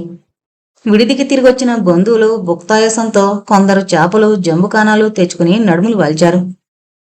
గుర్రాజు చుట్టని కొరుక్కుంటూ వచ్చి పైకండువాతో నేల మీద విసురుగా దులుపుకుని కూర్చుంటూ రమణారావుతో నీ పెళ్లి ధర్మమా అని కమలి చూడు ఎంత పనిచేసిందో అని మొదలుపెట్టాడు. రమణారావు ఆశ్చర్యంగా ఏం చేసింది అంటూ జవాబు కోసం తెల్లబోయి చూస్తున్నాడు. ఆ మాట వినొచ్చిన రాజేశ్వరి ఊరుకో బాబాయ్, నీదో పిచ్చుగోలా, దానికేం మంచి తెలివైన పనిచేసింది, హాయిగా సొప్పడుతుంది అంటూ కొంత అక్కసు బయట పెట్టింది. ఏం చేసిందో చెప్పనీయకుండానే నువ్వు ఆఖరి మాట చెబితే ఎలా అర్థమవుతుందే మాకు అంటూ వెంకటలక్ష్మి కదిపింది. గుర్రాజు చుట్ట బయటికి విసిరేసి కండువాతో మొహం తుడుచుకుంటూ నీ పెళ్లి శుభలేకొచ్చిన దగ్గర నుంచి మాతో ముభావంగా ఉండేది, మాకు దాన్ని చూస్తే ఎంతో జాలేసింది.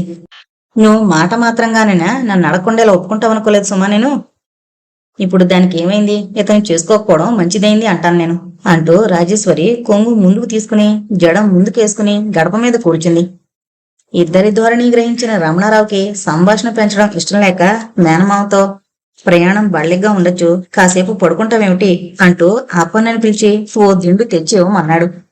అక్కర్లేద్దంటూ కండువా చుట్టి తల కింద పెట్టుకుని అక్కడే పడుకునే ప్రయత్నం చేసుకుంటున్నాడు గుర్రాజు.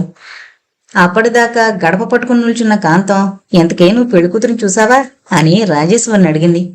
వదిన గారు ఏమంటుందో అన్న కుతూహలంతో రమణ కళ్ళు పెద్దవి చేసుకుని చూస్తున్నాడు. ఏమో, నాకు నచ్చలేదు, వడలిపోయిన మొగలుపు రంగులో ఉంది, ఎక్కడా నావకం లేదు. ఆ పిల్లకన్నా మా కమల నలుపైన చాలా అందమైందని చెప్పొచ్చు. ఆయన అందరికీ అన్ని వంకలు పెట్టేవాడివి, నీకెలా నచ్చింది బాబు అంటూ రమణారావుని అడిగింది రాజేశ్వరి.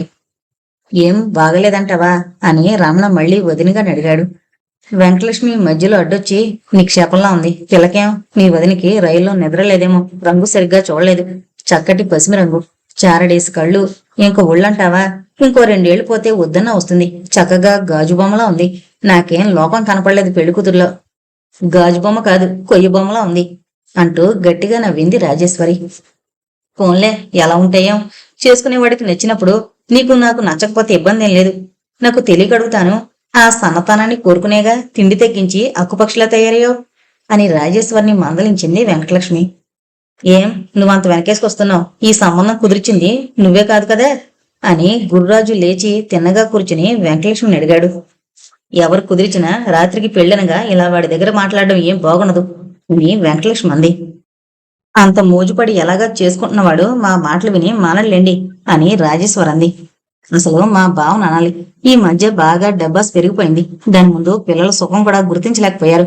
కమలకి కట్నం ఇవ్వలేం, కానీ ఇద్దరికి ఈడు జోడు ఎంత బాగుండేది. నువ్వెలా ఒప్పుకున్నావురా? మీ నాన్న బలవంతం చేస్తున్నాడని ఒక కార్డు రాసి పడేస్తే నేను చూసుకున్నాను కదా వచ్చి అని రమణారావుని గట్టిగా అడిగాడు గుర్రాజు. వాళ్ళ నాన్నకు కాదు డబ్బాస, మీకు బుద్ధిమాన్యం వచ్చి ఉండాలి.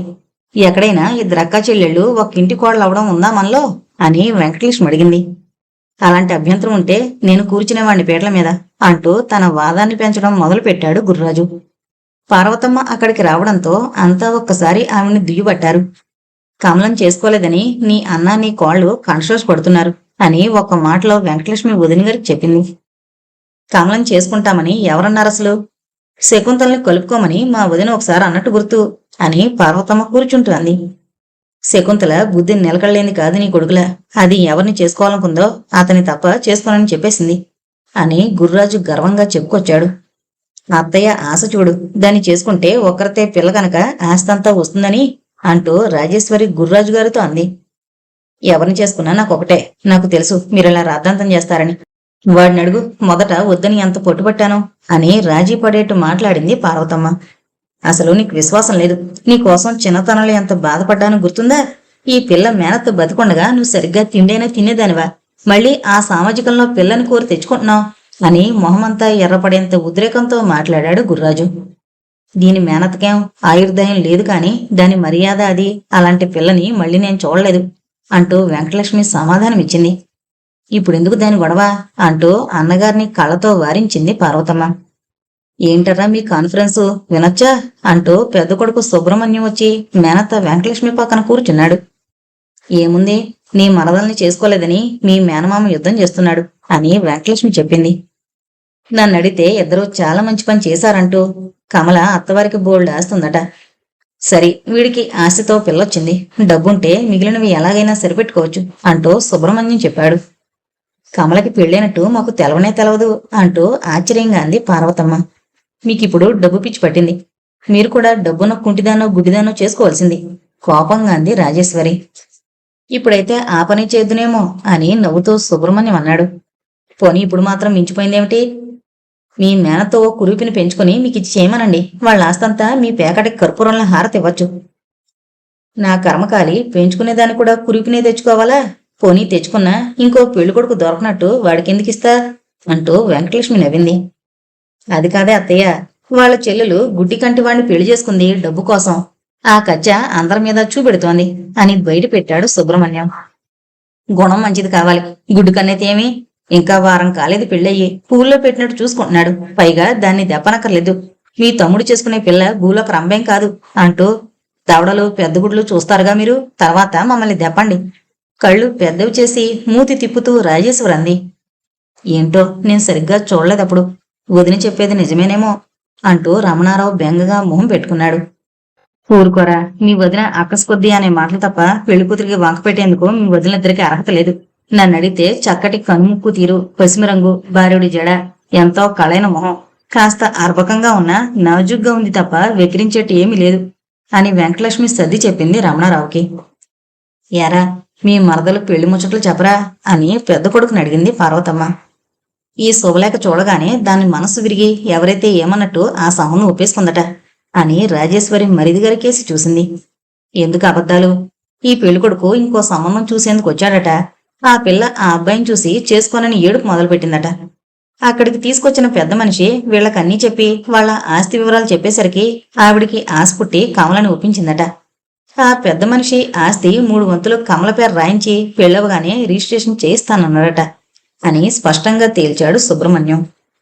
వాళ్ళు మళ్ళీ ఆలస్యం చేస్తే ఈ పిల్ల కూడా ఒప్పుకోదేమోనని వెంటనే తిరుపతిలో పెళ్లి ఏర్పాట్లు చేశారట. మాకు టెలిగ్రామ్ ఇస్తే వచ్చాం. తీరా చూస్తే పిల్లాడు అవిటివాడు పాపం అని రాజేశ్వరికి చూశాడు సుబ్రహ్మణ్యం. మీరేం జాలిపడనక్కర్లేదు. ఆకారం ఉండి మీరేం సుఖపెడుతున్నారేమిటి? నాకంటే అదే సుఖపడుతుంది అంటూ కళ్ళు తుడుచుకోవడం మొదలు పెట్టింది రాజేశ్వరి. శుభమా అంటూ పెళ్లింట్లో గడప మీద కూర్చుని శోకాలేమిటి అని వెంకటలక్ష్మి రాజేశ్వరిని మందలించి, అప్పుడే కాఫీ పలహారాలు వస్తున్నట్టున్నాయి. ఈ గొడవతో టైం ఎంత తొందరగా గడిచిపోయిందో అంటూ అక్కడి నుంచి లేచి హాల్లోకి వెళ్ళింది. వదినగారి మాటలు రమణారావు మనసులో తిరుగుతున్నాయి. నిజంగా పిల్ల బాగుండదేమో. తనకి ఎన్ని సంబంధాలొచ్చినా నచ్చలేదనడం గుర్తుకొచ్చి ఏదో బాధ మనసుని కిలికినట్టయింది. అంతా చుట్టూ ఉన్న ఒంటరిగా ఉన్నట్టు మనసు మూలుగుతోంది. ఇంకిప్పుడు ఎలాగున్నా సరిపెట్టుకోవాలి. మేనత్త చెయ్యి చేతిలోకి తీసుకుని, నువ్వు నిజం చెప్పు, పిల్లేం బాగలేదంటావా అని అప్రయత్నంగా రమణారావు అడిగాడు. నా మాట నమ్ము, నిక్షేపంలా ఉంది. మీ వదినికి ఉడుకుమోత్తనం కొద్దీ అంటోంది. మనసులో అదేమీ పెట్టుకోకు అంటూ రమణారావు చెప్పి వెంకటలక్ష్మి అతన్ని తీసుకుని కారు దగ్గరికి వెళ్ళింది. ఊరేగుతూ పెళ్లివారింటికి వెళ్ళాలి. టైం అవుతోంది, కెమిల్ రండి అని దశరథ రామయ్య గారు తొందర చేశారు. రాజేశ్వరి ఎవరో తనని ఏదో అన్నారని, పెళ్లికి రానని, విడిదింట్లోనే ఉంటానని విషమించుకుని కూర్చుంది. మధ్యాహ్నం నుంచి వాళ్ల సంభాషణ విన్న దశరథ రామయ్య గారు కలగజేసుకోలేదు.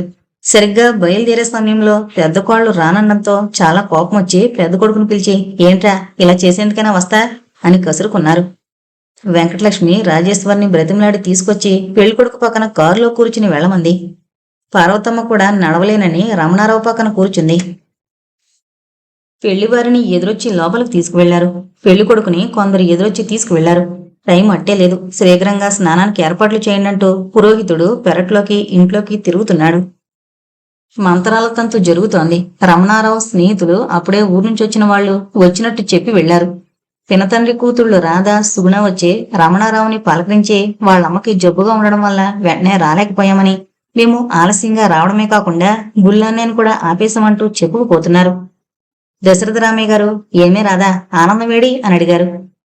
అన్నయ్య వెళ్ళిపోతానని పూటపూట ప్రయాణం అవడం, అమ్మ కదలలేకపోవడం, మీ అల్లుడు గారు దగ్గరుంటానంటే నేను ఇది అన్నయ్యతో వచ్చేశాం అంది. మీ పెద్దమ్మ వాళ్ళు అక్కడున్నారు, వెళ్ళండని లోపలికి పంపారు. పెళ్లివారి తాలూకా ఆడవాళ్లు పెళ్లి కూతురు గౌరీ పూజ చేసే చోటు వెతుక్కుంటూ వెళ్లి చూసొస్తున్నారు. వరలక్ష్మికి పురోహితుడు మంత్రం చెప్పి కొన్నిసార్లు అనిపించినా మనసుకి పట్టుకోలేదు. సూర్యనారాయణ కండువా నడుముకి కట్టుకుని వరలక్ష్మి కూర్చున్న బొట్టెత్తుతో, నిన్ను మొయ్యలేక మధ్యలో వదిలేస్తానేమోనే అని నవ్వాడు. ఊరికే వస్తుందేమిటి పంచల చాపు అని నరసమ్మ నవ్వింది. పెళ్లి పందిట్లో జనం చేస్తున్న సందడికి వరలక్ష్మి గుండె దడదడా కొట్టుకుంటుంది. తల వంచుకుని కూర్చుంది. మధ్యతెర తీయగానే రమణారావు మళ్లీ ఒకసారి చూశాడు వరలక్ష్మిని.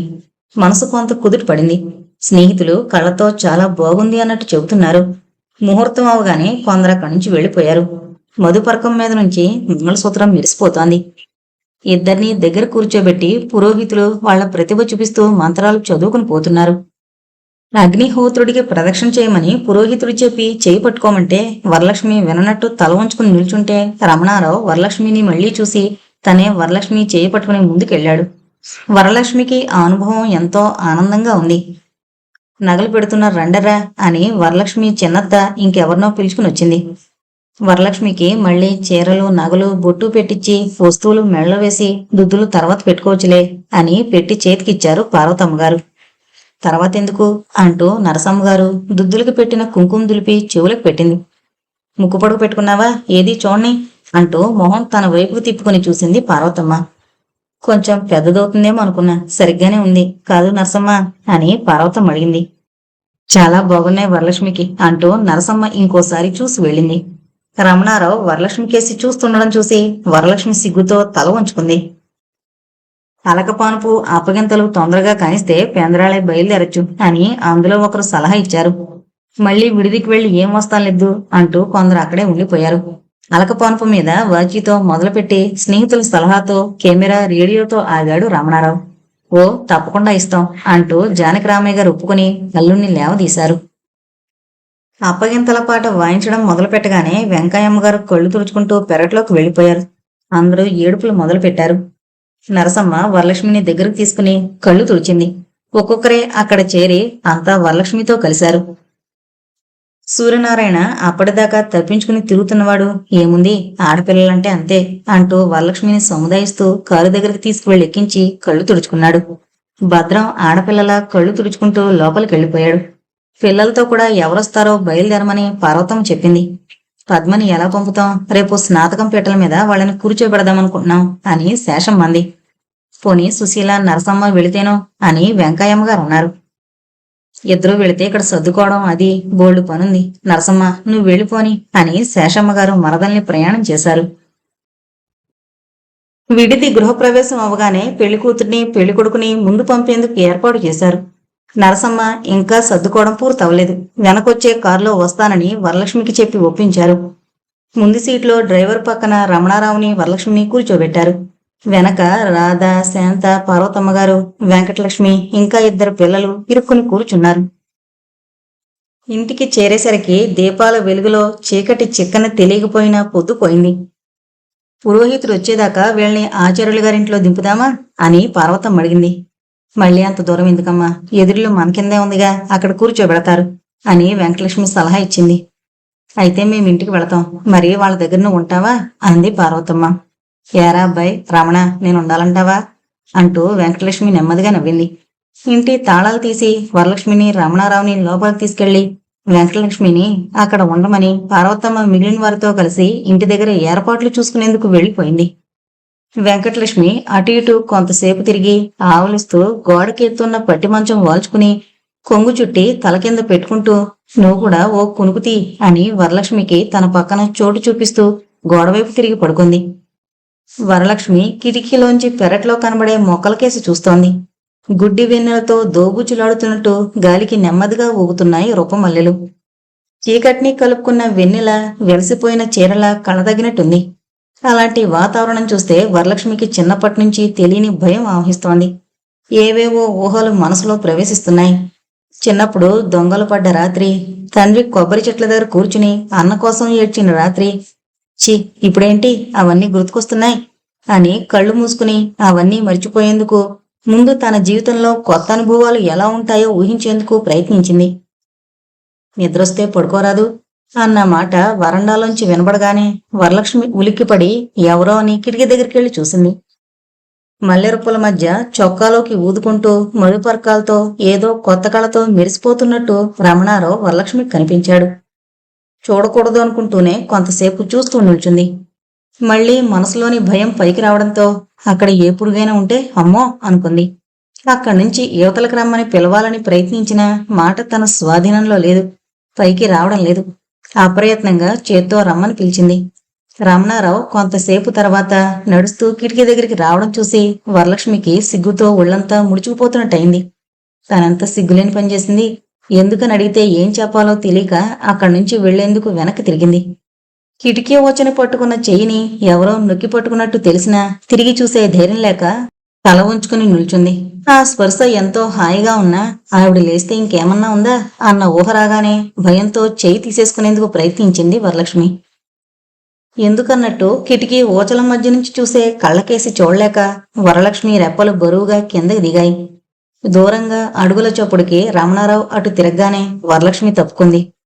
రాధ నేను చూస్తున్నానులే అంతా అంటూ గదిలోకొచ్చి వెంకటలక్ష్మిని లేపి అన్నా వదినల్ని వేళాకోళం చేస్తూ వెంటబెట్టుకుని దగ్గరకు తీసుకుంది. గృహప్రవేశం అవగానే నరసమ్మ వరలక్ష్మిని వాళ్ళకిచ్చిన గదిలోకి తీసుకెళ్లి కొత్త చీర కట్టించింది.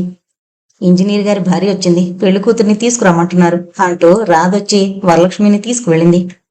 ముందు పందిరిలో ఆడా మొగ కలిసి ఉన్నట్టు కనిపించి వరలక్ష్మి జడుస్తూ నెమ్మదిగా నడుస్తూ రాధ కంటే వెనకే ఉండిపోయింది. ఆ జనంలోంచి రాజేశ్వరి వయ్యారమంతా నడకలోనే చూపెడుతోంది పెళ్లి కూతురు అంటూ గట్టిగా నవ్వడం వరలక్ష్మికి చెవుల్లో గింగిర్లెత్తినట్టయి నడక సాగక దడదళ్లాడింది. రాధ మళ్లీ వెనక్కొచ్చి నా తెలివి తెల్లారినట్టే ఉంది, నీ మాట మర్చిపోయి ముందుకెళ్ళిపోయా అంటూ వరలక్ష్మి చెయ్యి పట్టుకుని తీసుకెళ్తుంటే మనిషి ఆసరాలేందో నడవలేదేమో పాపం నీ కొత్త వదిన అంటూ వరలక్ష్మి కళ్ళలోకి గుచ్చినట్టుగా చూశాడు గుర్రాజు. కొత్తలో ఆ మాత్రం భయం సహజంగా అందరికీ ఉంటుంది, మా పెద్ద వదినకి తప్ప అంటూ వరలక్ష్మిని తీసుకుని వరండాలోకి వెళ్ళింది రాధ. కొందరిని చూడగానే మొట్టమొదటి మాటో మొట్టమొదటి చూపో ఏదో గాఢమైన ముద్ర వేస్తాయి. వరలక్ష్మికి గుర్రాజు మీద అనుకోకుండా అలాంటి గాఢభావం ఏర్పడింది. వెంకటలక్ష్మి వరలక్ష్మి జడ కింద నుంచి తొమిట కొంగు భుజం దాకా జరిపి తలలో పువ్వులు సవరించి వీపు మీద చేత్తో నిమురుతూ ఇంజనీర్ గారి భార్యకి చూపెడుతూ, ఎలా ఉందండి మా అన్నగారి కొత్త కోళ్ళు అని అడగడం వరలక్ష్మికి ఎంతో ఆప్యాయంగా ఉంది. పెండ్లి పిల్లకేమీ నిండా కళైన ముఖందా అంటూ వరలక్ష్మి దగ్గరకొచ్చి చెవి పట్టుకుని చూసి, కమ్మలు మూగుత్తి సరిదాగా ఉన్నాయి, బెద్దవిగాలే అంటూ వెళ్లి తన సీట్లో కూర్చుంది. పక్కింటి సరస్వతమ్మ గారు, పొట్టుచీర కడితే అంతా మీ వాళ్లలో కలిసిపోయేట్టుంది పిల్ల అని ఇంజనీర్ గారి భార్య పక్కన కూర్చున్నారు. గడప మీద కాలు పెట్టి జార్లబడి నిల్చున్న రాజేశ్వరి, అందమున కోతిపిల్ల ఈ అరవా అని మాట పూర్తి చేయకుండానే ఇంకూరుకోమన్నట్టు పెద్ద వదిన గారికి కళ్ళతో సైగ చేసింది రాధ. ఏం నీకెందుకు మధ్య? ఏదో పద్యంలో పాదం గుర్తొచ్చింది, నా ఇష్టం, నేను చదువుకుంటాను అంటూ రాజేశ్వరి గొణగడం వెంకటలక్ష్మి విన్నట్టుగా దగ్గరికెళ్ళి, రాజేశ్వరి చూడు, మీ అత్తగారిని ఒకసారి ఇలా పిలు, ఇంజనీర్ గారి భార్య వెళ్ళిపోతానంటున్నారు అంటూ లోపలికి పంపొచ్చి మళ్లీ వరలక్ష్మి పక్కన కూర్చుంది. పార్వతమ్మ వచ్చి కూర్చున్న వాళ్ళని చూసి నవ్వుతూ, పెళ్లికి రాకుండా తప్పించుకున్నారుగా, గుర్తుంచుకోండి, మేళల్లో జరిగినప్పుడు నేను అంటూ తల ఊపుతూ అందరికేసి చూస్తూ ఇంజనీర్ గారి భార్యతో, పిల్లని చూసారా అంటూ స్తంభం దగ్గర కూర్చుంది. ఓ, మీరు చూపకముందే చూస్తుమి, లక్షణంగా ఉంది. మళ్లీ ఇంకోసారి తన అభిప్రాయం బయట పెట్టింది ఇంజనీర్ గారి భార్య. వెంకటలక్ష్మితో భోజనాల ఏర్పాటు చూడమని నెమ్మదిగా చెప్పి లోపలికి పంపించింది. చూసారా, మా వదిన గారు ఈ పూటే ఏదో ఒకటి పెట్టి పంపాలని చూస్తున్నారు అంటూ కూర్చున్న వాళ్లలో ఒక ఆవిడ నవ్వుతూ అంది. అలా అనుకోకపోతే వదిన గారు ఎంత మంచిదో, ఈ పూట నుంచి ఉండమంటోందని అనుకోరాదు, గుణం పోగొట్టుకున్నావు కాదు అంటూ పార్వతమ్మ నవ్వుతూ సమాధానం చెప్పి అందర్నీ దొడ్డివైపు పందిట్లోకి పీల్చుకుని వెళ్ళింది. ప్రయాణపు బడలికతో పందిట్లో భోజనాల దగ్గర అట్టే సందడి లేదు. వాతావరణం కునుకుతున్నట్టుగా ఉంది. మధ్య మధ్య వడ్డించే వాళ్ల కంఠాలు తప్ప వేరే మాటలు వినపడ్డం లేదు. వచ్చిన వాళ్ళని పంపి పార్వతమ్మ వెంకటలక్ష్మితో, సత్యనారాయణ వ్రతం పొద్దున్నే అంటున్నారు మీ అన్నయ్య, అక్కడ పెళ్లి ముహూర్తం రాత్రికి కదా, ఆ వేళకి చేరుకోవచ్చు, డిన్నర్ కూడా పూర్తి చేసుకుని బయలుదేరదాం అంటున్నారు అని చెప్పి నరసమ్మకి పెళ్లి కూతురికి పక్కలవి చూసారా అంటూ వాళ్ళున్న గదిలోకి వెళ్ళింది. పక్క గదిలోంచి రాజేశ్వరి పెద్ద కంఠంతో మాట్లాడడం వినబడుతోంది. నరసమ్మ వింటున్న వరలక్ష్మి కునుకుతూ కొన్ని మాటలు విని వెనక గోడకి జార్లబడి కూర్చుంది. దానికి నిద్ర లేదే రాత్రి, కునుకుతోంది, ఈ మంచం మీద పడుకోమను అంటూ దుప్పటి సరిగ్గా లాగొచ్చి చాప మీద కూర్చుంది పార్వతమ్మ. నరసమ్మ ఆవులిస్తూ, వరాలు లే పక్కేస్తా అంటూ వరలక్ష్మిని జరిపి పక్క వేసింది. మా పెద్ద కోళ్ళు మా అన్నయ్య మరదల కూతురేగా, ఆ చనువుతో మరుదులన్నా మేమన్నా దానికి అరమరికి లేదు, ఊరికే అలా మాట్లాడుతుంది తప్ప అంతఃకరణ చాలా మంచిది అంటూ మొదలెట్టింది పార్వతమ్మ. ఆవిడ మాటల కంటే గట్టిగా రాజేశ్వరి వాదన వినబడుతోంది. ఇంకా బొంబాయిలో చదువుతావని, కమలా నువ్వు ఉంటే నాకెంతో ఆసరాగా ఉంటుందని ఎన్నో ఊహించుకునేదాన్ని, ఆఖరికి ఇలా చేసావు అంటూ మూలుగుతూ హంగామా చేస్తోంది. నరసమ్మగారు సందేహిస్తూనే, కమలంటే ఈ అమ్మాయి చెల్లిలా అని పార్వతమ్మని అడిగింది. దాని మొహం, ఎప్పుడో చిన్నప్పుడు ఊరికే కమలని చేసుకుంటానంటూ ఉండేవాడు మా రమణ, అనుకున్నవన్నీ జరుగుతాయి ఏంటి, ఎవరికెవరికి ఘటనుందో ఎవరూ తప్పించుకోలేరు అంటూ వేదాంత ధోరణిలో పడింది. నరసమ్మ మళ్ళీ ఏదో అడగాలనుకుని, అబ్బే ఏం లేదు, ఆ లాంఛనం కూడా మనుగుడుపుల్లో జరిపిస్తే బాగుంటుందేమో అని మెల్లగా అంది. ఏమో, ఇంకా ఆ విషయం ఇంకా ఏం అనుకోలేదు, ఇప్పుడే చేస్తే ఏం బాగుంటుంది, కొంతకాలం ఆగితే అదో అందం, అయినా కాలాన్ని బట్టి చేసేయడం ఒక అందుకు మంచిదే అనుకో అంటూ, సరే ఆలోచిద్దాం, ఇంక నువ్వు పడుకో, పొద్దుపోయింది అని పార్వతమ్మ అక్కడి నుంచి లేచి హాల్లోకి వెళ్ళింది. సందు తలుపు గడియ పెట్టి నరసమ్మ వరలక్ష్మి వీపు నిమురుతూ దగ్గరగా పడుకుంది. పిల్లల ఏడుపులు వినబడుతున్నాయి. మధ్యలో మాటలు, వంటగుండిగలు దొర్లించిన చప్పుడు. ఎప్పుడో నిద్ర పట్టింది నరసమ్మకి. వరలక్ష్మికి దాహంతో నోరు ఎండిపోతోంది. మళ్లీ పడుకునేందుకు ప్రయత్నించింది. ఏంటోలా ఉంది. నెమ్మదిగా నరసమ్మని లేపి మంచినీళ్ళ కోసం వెళదాం రమ్మంది. నేను తెస్తాలే అంటూ సందు తలుపు తీసుకుని నరసమ్మ వెళ్ళింది. పెరటి గుమ్మానికి అడ్డంగా ఎవరో మంచం వేసుకుని పడుకున్నారు. ఎటూ వెళ్లడానికి తోచక పక్క గది తలుపు గెంటి చూస్తే తీసుందేమో తలుపు తెరుచుకుంది. చీకట్లో స్విచ్ వెతుక్కుంటుంటే ఎవరికాలో తగిలింది. నెమ్మదిగా ముందుకు వెళ్లి లైట్ వేసింది. రాజేశ్వరి కంగారుగా పంటి సర్దుకుంటూ, ఏం కావాలి బాబాయ్ అంటూ మొహం చిట్లించి పైకి చూస్తే నరసమ్మగారు ఉండడంతో ఏం చేయడానికి తోచక కొమిటి కొంగు మొహం మీద నుంచి కప్పుకొని రాజేశ్వరి మూలకు జరిగి పడుకుంది. రమణారావు నరసమ్మగారి కేసి చూడకుండా హాలు తలుపు తీసుకుని వెళ్లడం చూసి నరసమ్మకి ఏవో ఆలోచనలొచ్చి సిగ్గుతో మనసు బాధపడింది. ఛీ, తనెందుకు ముద్దులా నిల్చున్నట్టు ఎంతసేపు అని బాధపడుతూ వచ్చిన పని మరిచిపోయి వెనక్కి వెళ్లి గది తలుపులు వేసుకుని వరలక్ష్మి పక్కన కూర్చుంది. వరలక్ష్మికి మాగన్నుగా నిద్ర పట్టింది. నరసమ్మకి రాజేశ్వరి మాటలు వచ్చినప్పటి నుంచి చేసే హంగామా ఇందుకే ఈర్షతో అంటోందని అప్పుడు అర్థమైంది. తను చూసింది మర్చిపోయేందుకు ప్రయత్నిస్తూ నడుం వాల్చింది. తల్లి లేని పిల్ల జీవితం ఎలా పరిణమిస్తుందో అన్న ఆలోచనతో ఆ పైన తెల్లవారులో నిద్ర పట్టలేదు నరసమ్మకి. తెల్లవారింది. తొందరగా పెళ్లి కూతురికి తలంటి పొయ్యమంటున్నారు అంటూ రాధ 2 సార్లొచ్చి నరసమ్మ గారికి చెప్పి వెళ్ళింది. ఏమమ్మా, వదిన గారికి అన్న మీద ధ్యాస పడ్డట్టుందే, పరధ్యానంగా పలకడం లేదు అంటూ వెంకటలక్ష్మి నరసమ్మని హేళన చేస్తూ వరలక్ష్మిని రమ్మని తీసుకెళ్ళింది. పొద్దెక్కుతోంది. రమణారావు ఎక్కడికి వెళ్ళాడంటూ ఆదెమ్మ గారు కొడుకు దశరథరామని అడిగారు. అక్కడితో అందరిలో సంచలనం కలిగింది. ఈ వార్త నరసమ్మగారి గదిలో కూడా తీసుకెళ్లి వినిపించారు. దశరథరామయ్య గారు కంగారుగా ఇల్లంతా తిరుగుతున్నారు. గుర్రాజు తనకేమీ పట్టనట్టు కాలు మీద కాలు వేసుకుని కూర్చుని చొట్ట మునివేళ్లతో గుండ్రంగా తిప్పుకుంటూ ఎవరైనా మాట్లాడిస్తారేమోనని చూస్తున్నాడు. వెంకటలక్ష్మి అన్నగారిని పలకరించాలనొచ్చిన దశరథరామయ్య గారి మొహం గంభీరంగా ఉండడం చూసి వెనక్కి వెళ్లిపోయింది. పురోహితుడు వ్రతానికి మండపం తయారు చేసుకుని రమణారావు కోసం వీధిలోకి మండపం దగ్గరికి తిరుగుతున్నాడు. ప్రభాకరం తండ్రిని దూరంగా పిలుచుకెళ్లి ఏదో చెప్పడం నరసమ్మగారు కిటికీలోంచి చూసింది. ఎందుకో గుండెలు కొట్టుకుంటున్నాయి. తను రాత్రి అటు వెళ్లకుండా ఉన్న బాగుండి పోను. ఇప్పుడు ఏమనుకుంటే ఏం ప్రయోజనం? వెనక్కి తిరిగి వరలక్ష్మిని చూసింది. కళ్యాణం బొట్టు, పొట్టు చీర, కొత్త నగలతో కళకళ్లాడుతూ సాక్షాత్తు పార్వతీదేవిలా ఉంది. అపశకునం ఆలోచనలు ఎందుకొచ్చాయా అనుకుని తనని తానే మనసులో తిట్టుకుంటూ పెట్టి మీద చెతికిలి పడింది నరసమ్మ. ప్రభాకరం రమణారావుని చేయి పట్టుకుని కారులోంచి దింపి తీసుకురావడం చూసి వెంకటలక్ష్మి కంగారుగా ఎదురెళ్ళి, ఏమైందిరా బాబు, పొద్దునుంచి మనసులో లేదంటూ కళ్ళ కొలుకుల్లో నీళ్లని నింపుకుంది. వాడి కొంట్లో బాగలేదు, గొడవ చేయకండి అంటూ తమ్ముని లోపలికి తీసుకెళ్లాడు ప్రభాకరం. ప్రభాకరం వచ్చి పురోహితుడితో కొంచెం క్లుప్తంగా కానియండి, స్నానం చేసి వస్తున్నాడు అని చెప్పి తండ్రి గదిలోకి వెళ్ళాడు. దశరథరామయ్య గారిని హాల్లో కూర్చోబెట్టి వచ్చిన వాళ్ళని తీసుకొచ్చి కూర్చోబెడుతున్నాడు ప్రభాకరం. పొట్టు తాపీతాలు నిండుగా ఉన్న రమణారావు ముఖం చాలా నీరసంగా కనబడుతోంది. వెంకటలక్ష్మి కుంకుమ దిద్దుతూ, ఇప్పుడు ఎలా ఉంది నాన్న అని అడిగింది. నీరసంగా నవ్వి హాల్లోకి వెళ్ళాడు రమణారావు. రాధ వరలక్ష్మిని తీసుకొచ్చి కూర్చోబెట్టింది. వచ్చిన వాళ్లతో హాలు కిటకిటలాడుతోంది. పురోహితుడు మంత్రాలు దొర్లించేస్తున్నాడు. పురోహితుడు కథ పూర్తి చేసి ఆశీర్వచనం చెబుతూ తన పాండిత్యం ప్రదర్శించేందుకు సమయం అన్నట్టు రాగం మొదలుపెట్టి ఓ కంట అందర్నీ చూస్తూ సావధానంగా ఆశీర్వచనం చెప్పుకుపోతున్నాడు. అందరూ దీవిస్తూ అక్షతలు జల్లిన తర్వాత వరలక్ష్మిని నరసమ్మ లోపలికి తీసుకెళ్ళింది. ఇంట్లో వాళ్ళు కొందరు గుసగుసలాడ్డం వరలక్ష్మిని చూసి, పిల్లకేం నిక్షేపంలా ఉంది, కళకళ్లాడుతూ మొహం, బంగారంలా రంగు అంటూ నెమ్మదిగా వాపోతున్నారు. నరసమ్మ ఉసూరుమంటూ ఊపిరి తీసి వరలక్ష్మితో ఏదో మాట్లాడాలి అన్నట్టు, మనం రాత్రి డిన్నర్ అయ్యాకట బయలుదేరడం, సరిగ్గా ముహూర్తానికి వెళతామేమో, మీ పెద్దమ్మ ఏం చిందులు తొక్కుతుందో అంటూ పెట్టి పక్కకు జరిపి నడుం వాల్చింది. వరలక్ష్మి పొట్టు చీర విడిచి వేరే కొత్త చీర కట్టుకుంటూ కుచ్చిళ్లని చేత్తో చివరిదాకా సరిచేసుకుంటోంది. వడ్డనైంది రండి అంటూ రాధ నరసమ్మగారిని వరలక్ష్మిని పిలుచుకుని వెళ్ళింది. రమణారావు పరధ్యానంగా కొద్దిగా తిని లేచి వెళ్ళాడు. వరలక్ష్మిని తీసుకుని నరసమ్మ గదిలోకి వెళ్ళింది. సొందుగుమ్మంలో పార్వతమ్మ కూర్చుంది.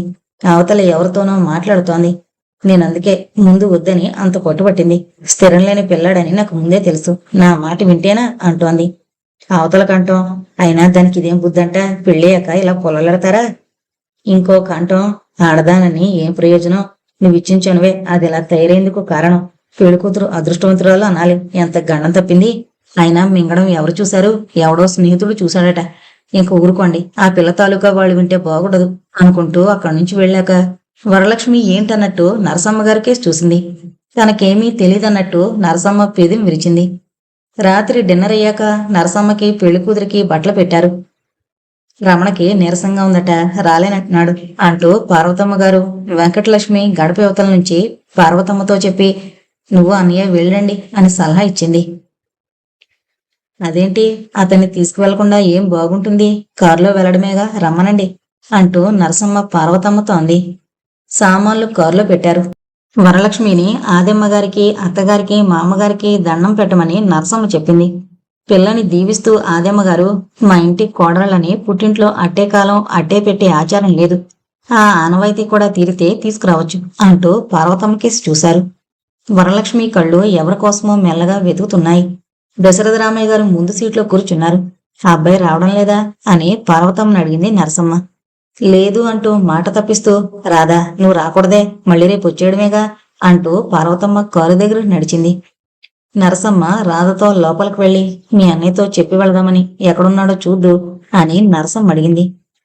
రాధ బట్టలు తీసుకుని మేడ మీదకి నరసమ్మ గారిని తీసుకువెళ్ళింది. గుర్రాజు ఓ పక్క, రాజేశ్వరి ఓ పక్క కూర్చుంటే రమణారావు మధ్యన పడుకున్నాడు. రాధ అన్నగారితో, నరసమ్మ పిన్ని వెళుతున్నానని చెప్పేందుకు వచ్చిందిరా అని పిలిచింది. రేగిన జుట్టు వేళ్లతో సవరించుకుంటూ రమణారావు యువతలకొచ్చాడు.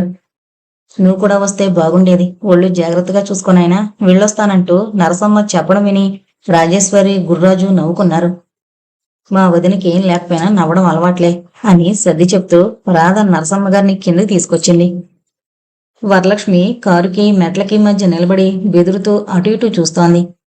మా అన్నయ్య కోసం చూస్తున్నావా, అడుగో చూడు అంటూ తల పైకెత్తింది రాధ. చూడాలని ఉన్నా ఎవరేమనుకుంటారోని తల దింపుకుంది వరలక్ష్మి. పైనుంచి సన్నగా నవ్వు వినిపించింది. కారు కదిలింది. వరలక్ష్మికి ఏదో వెల్తిగా ఉంది రమణారావు రాకపోవడం. ప్రయాణం నిశ్శబ్దంగా జరిగింది.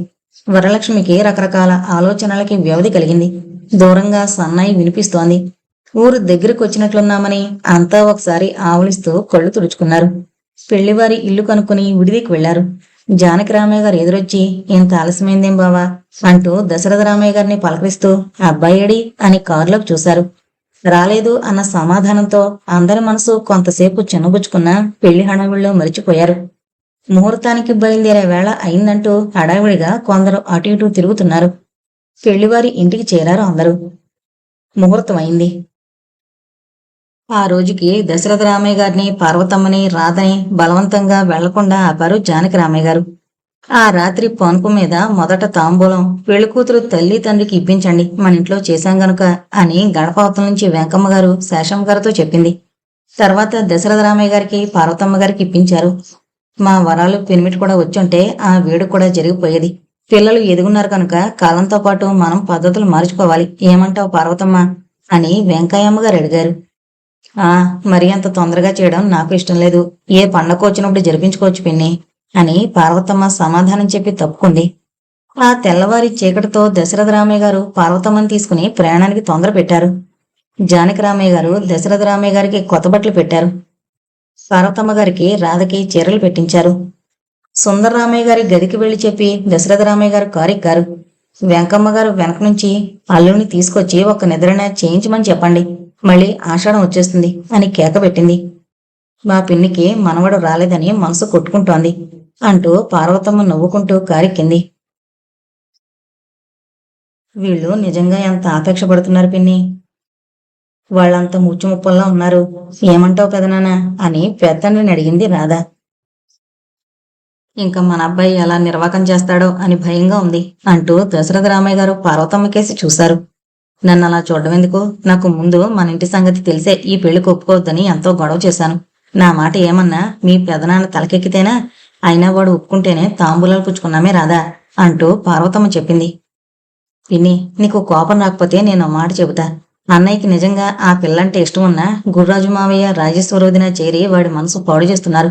మళ్ళీ చదువుకి వాళ్ళ దగ్గరికే రమ్మని చెబుతోంది. బాగా ఆలోచించుకుని పంపండి, నాకేంటో భయంగా ఉంది అంటూ అసంపూర్ణంగా వదిలేసింది రాధ.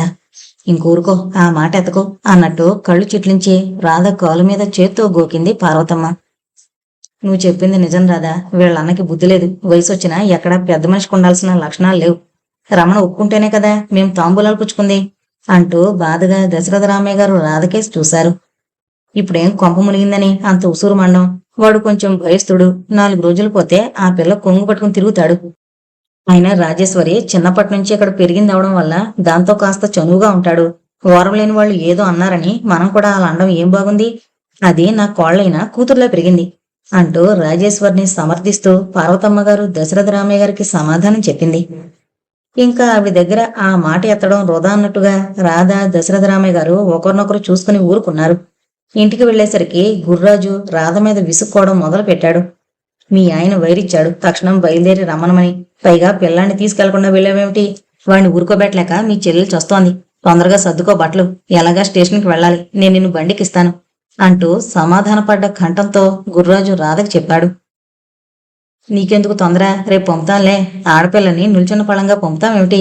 వాళ్ళ ఆయన తొందర ఎరగందేమి కాదులే అంటూ పార్వతమ్మ లోపలికి వెళ్ళింది. గుర్రాజు చుట్ట బయటికి విసిరేసి పార్వతమ్మ వెనకాలే లోపలికి వెళ్లి, వచ్చిన వాళ్ళు ఎలాగూ వెళ్లకుండా ఇక్కడే ఉండరు కదా, అతనికి కోపం రాకుండా పంపితే బాగుంటుంది. నేను ఇవాళ వెళ్ళిపోవాలనుకున్నా. కమలం తీసుకుని వాళ్ళమ్మ ఇక్కడికి వస్తున్నట్టు ఉత్తరం రాబట్టి ఆగాను. ఈ బండికి వాళ్ళని దింపుకునేందుకు వెళ్ళాలి, డ్రైవర్కి చెప్పు ఉండమని అని చెబుతూ మేడ మీదకి వెళ్ళిపోయాడు. పార్వతమ్మ ముందు తెల్లబోయినా అది పైకి కనబడకుండా దశరథరామయ్య గారితో స్టేషన్కి కారు పంపమని చెప్పింది. రాధ చెల్లెలతో ఏం మాట్లాడిందో కాని మొహం చిట్లించుకుంటూ, పిన్ని ఈ బండికే వెళ్ళిపోతామంటూ పార్వతమ్మ గారికి చెప్పి సమాధానం వినకుండా పెట్టి బట్టలో ఉన్న గదిలోకి వెళ్ళింది. ఆదమ్మ గారితో రాధ వెళ్ళిపోతానంటోంది. ఆ పానకం బిందెల్లో పసుపు సున్నిపిండి సగుతారేమిటి అంటూ పార్వతమ్మ లడ్డూలు, సున్ని ఉండలు, అటుకులు, అరిసెలు కాగితాల్లో పొట్లాలు కడుతోంది. కారులో సామాన్లు పెట్టడం చూసి రాజు, మొత్తం పెళ్లివరిచినవన్నీ వేళకిచ్చి పంపుతున్నావటే, నీ చేదస్తం కాని ఓ బిందిస్తే చాలదు. రాజేశ్వరి బింది కొనుక్కోవాలంటోంది, ఒకటి దాన్ని తీసుకెళ్ళమను అంటూ పార్వతమ్మతో చెప్పి కారెక్కి కూర్చున్నాడు. రాధ కోపంగా, పిన్ని 2 అట్టే పెట్టుకోండి అంటూ బిందెలు దింపి కింద పెట్టింది. దశరథరామయ్య గారు వీళ్ళని కారులోకి ఎక్కమని బిందెలు మళ్లీ లోపల పెట్టించి వాళ్ల పక్కన కూర్చుంటూ డ్రైవర్ని వెళ్లమని చెప్పాడు. దశరథరామయ్య వాళ్ళని బండ్లు ఎక్కించి కుర్రాడికి కర్రబొమ్మలు కొనిచ్చి గుర్రాజు చూడకుండా కొంత డబ్బు ఇద్దరి చేతుల్లోనూ పెట్టారు. గుర్రాజు ఇంకో పెట్టి దగ్గర కమలను దింపుకునే హడావిడిలో ఉండగా రాధ దశరథరామయ్య గారితో, చూడు పెదనాన్న, మావే చేయాల్సిన పనేనా అంటూ ఓ చీటి తీసిచ్చింది. అదో వెర్రిమొద్దు, అన్నింటికీ ఏడుపు తప్ప ఇంకోటి తెలీదు. నేనవుతే జాడించేదాన్ని. పిన్నికి కోపం వస్తుందని ఊరుకున్నాను కాని లేకపోతే అక్కడే అడిగేదాన్ని అంటూ చెప్పుకుపోతోంది. రైలు కదిలింది. దశరథరామయ్య గారిని చూసి కమల తల్లి, అన్నగారు వచ్చారే అంటూ ఆశ్చర్యంగా మొహం పెట్టింది. వాళ్ళ అమ్మాయిని పంపించేందుకు ఆయన, మా అమ్మాయిని దింపుకునేందుకు నేను వచ్చా అంటూ గట్టిగా నవ్వాడు గుర్రాజు. దశరథరామయ్య గారు కారులో ముందు సీట్లో కూర్చున్నారు. కమల ఏవేవో ప్రశ్నలేస్తోంది వెనక నుంచి. దేనికి సమాధానం రాకపోవడంతో తల్లికేసి చూసి మాట్లాడకుండా ఊరుకుంది. ఇంటికి వెళ్ళగానే ఏమీ పెళ్లికూతురా అంటూ పార్వతమ్మ ఎదురొచ్చి కమలను దగ్గరగా తీసుకుంది. అన్నట్టు మీ పెళ్ళికొడుకేడి, అత్తారింటి నుంచి ఇంకా రాలేదా అంటూ రమణారావు కోసం చుట్టూ చూసింది కమల. పెళ్లి ముచ్చట్లతో 2 రోజులు గడిచిపోయాయి. ఆ రోజు దశరథరామయ్య గారు క్యాంపుకు వెళుతూ పార్వతమ్మని పిలిచి, రమణం తీసుకువెళ్లి నిద్ర చేసి రండి, వాళ్ళు మనిషిని పంపారు నిన్న. సరే పంపుతానని చెప్పి పంపా అంటూ కోపంగా బయట కారు దగ్గరకు వెళ్ళిపోయారు. కారు వెళ్ళాక పార్వతమ్మ గట్టిగా మాట్లాడుతూ వచ్చి హాల్లో ఉయ్యాల బల మీద కూర్చుంది. ఏం జరిగిందంటూ కమల, రమణారావు, గుర్రాజు అక్కడికొచ్చారు. ఏముంది, 3 నిద్రలకి వెళ్ళమంటూ మీ నాన్న రుసరుసలాడుతూ క్యాంపుకి వెళ్ళిపోయారు. బస్సులో ప్రయాణం నా వల్ల కాదు బాబు అంటూ పార్వతమ్మ పైకి జరిగి సర్దుకుని కూర్చుంది. ఏదో సరదాగా 2 రోజులు ఉందామనొస్తే నువ్వు ప్రయాణం కడతావేమిటి అని రమణారావు కేసి వయ్యారంగా చూసింది కమల. ఏం చోద్యమే, నువ్వు వెళ్ళలే అత్తారింటికి, అలాగే వాడు వెళ్తాడు అంటూ పార్వతమ్మ మూతి తిప్పుకుంటూ రమణారావుతో, నువ్వు వెళ్ళొచ్చేరా పోని, మళ్ళీ అమావాస్య దగ్గర పడుతోంది అన్నారు.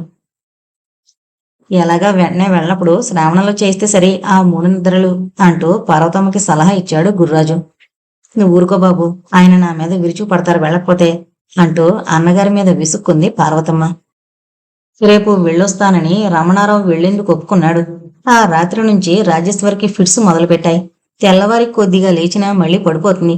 రమణారావు ప్రయాణం మానుకున్నాక కొద్దిగా స్థిమిత పడింది. టెలిగ్రామ్ వచ్చిందంటూ ఆఫీసు జవాను తేవడంతో మళ్లీ కల్లోలం బయలుదేరింది. అసలు వాడు వెళుతున్నట్టు కూడా చెప్పలేదే, పిల్లాన్ని చూసుకున్నట్టు కూడా చెప్పలేదే అంటూ పార్వతమ్మ శోకాలు మొదలుపెట్టింది. ఈ పాడు సంబంధం ఎక్కడి నుంచి వచ్చిందో అంటూ పెళ్లికూతుర్ని తిప్పిపోస్తోంది రాజేశ్వరి. ఆదమ్మగారు రాజేశ్వరిని, ఊరుకో, తప్పు, ఆ పిల్లేం చేసింది, నీ అదృష్టం ఎలా ఉందో అంటూ కళ్ళు తుడుచుకున్నారు. దశరథరామయ్య గారికి కబురు వెళ్లి వచ్చేసరికి ఎవరెవరూ వెళ్లడమని సందేహంలో ఉన్నారు.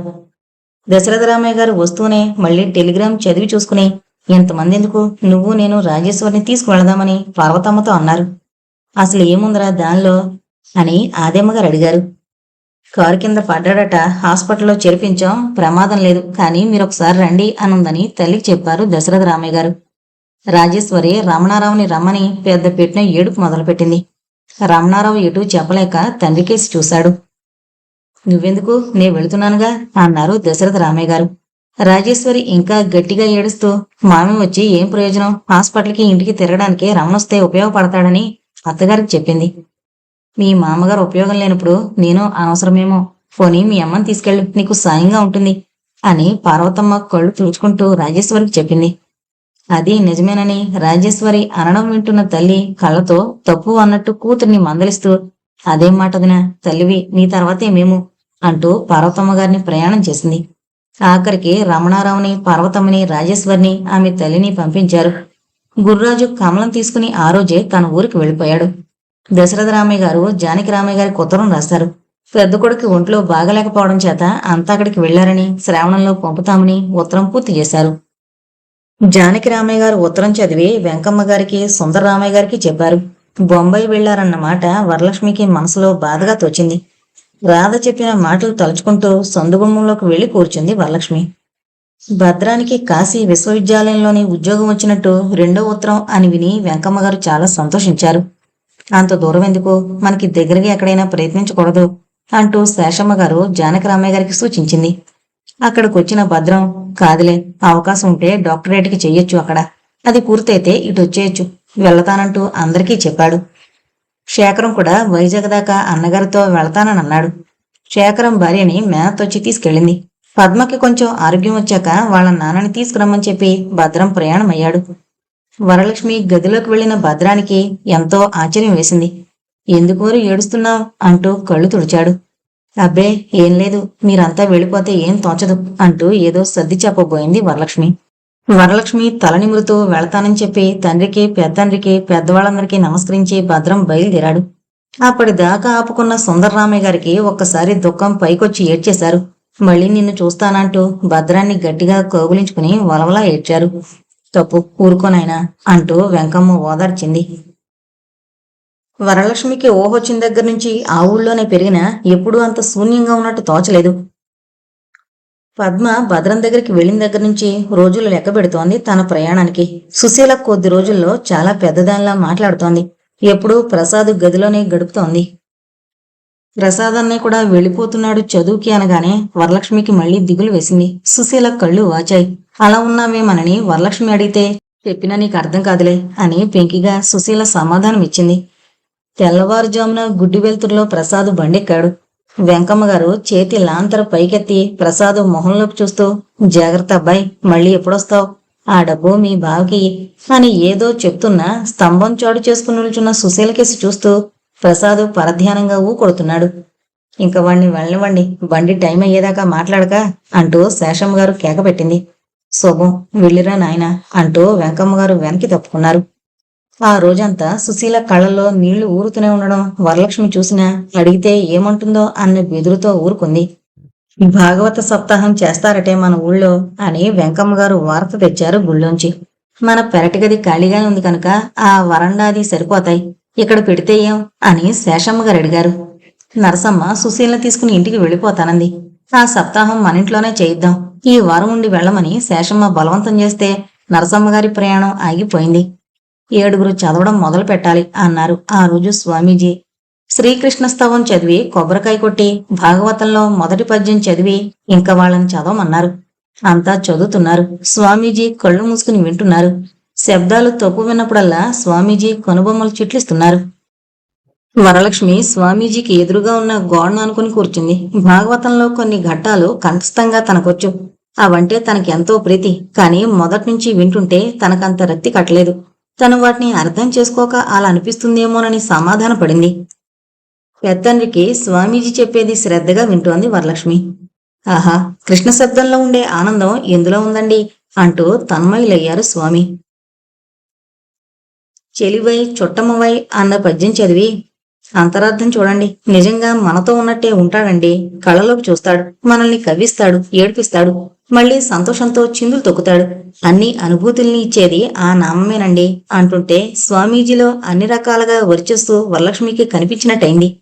ఏం తల్లి అలా చూస్తున్నావు అన్న స్వామీజీ ప్రశ్నతో వరలక్ష్మి ఉలిక్కిపడి, అన్ని రకాల ఆనందం నాకు మీలోనే కనిపిస్తోంది అనేసింది.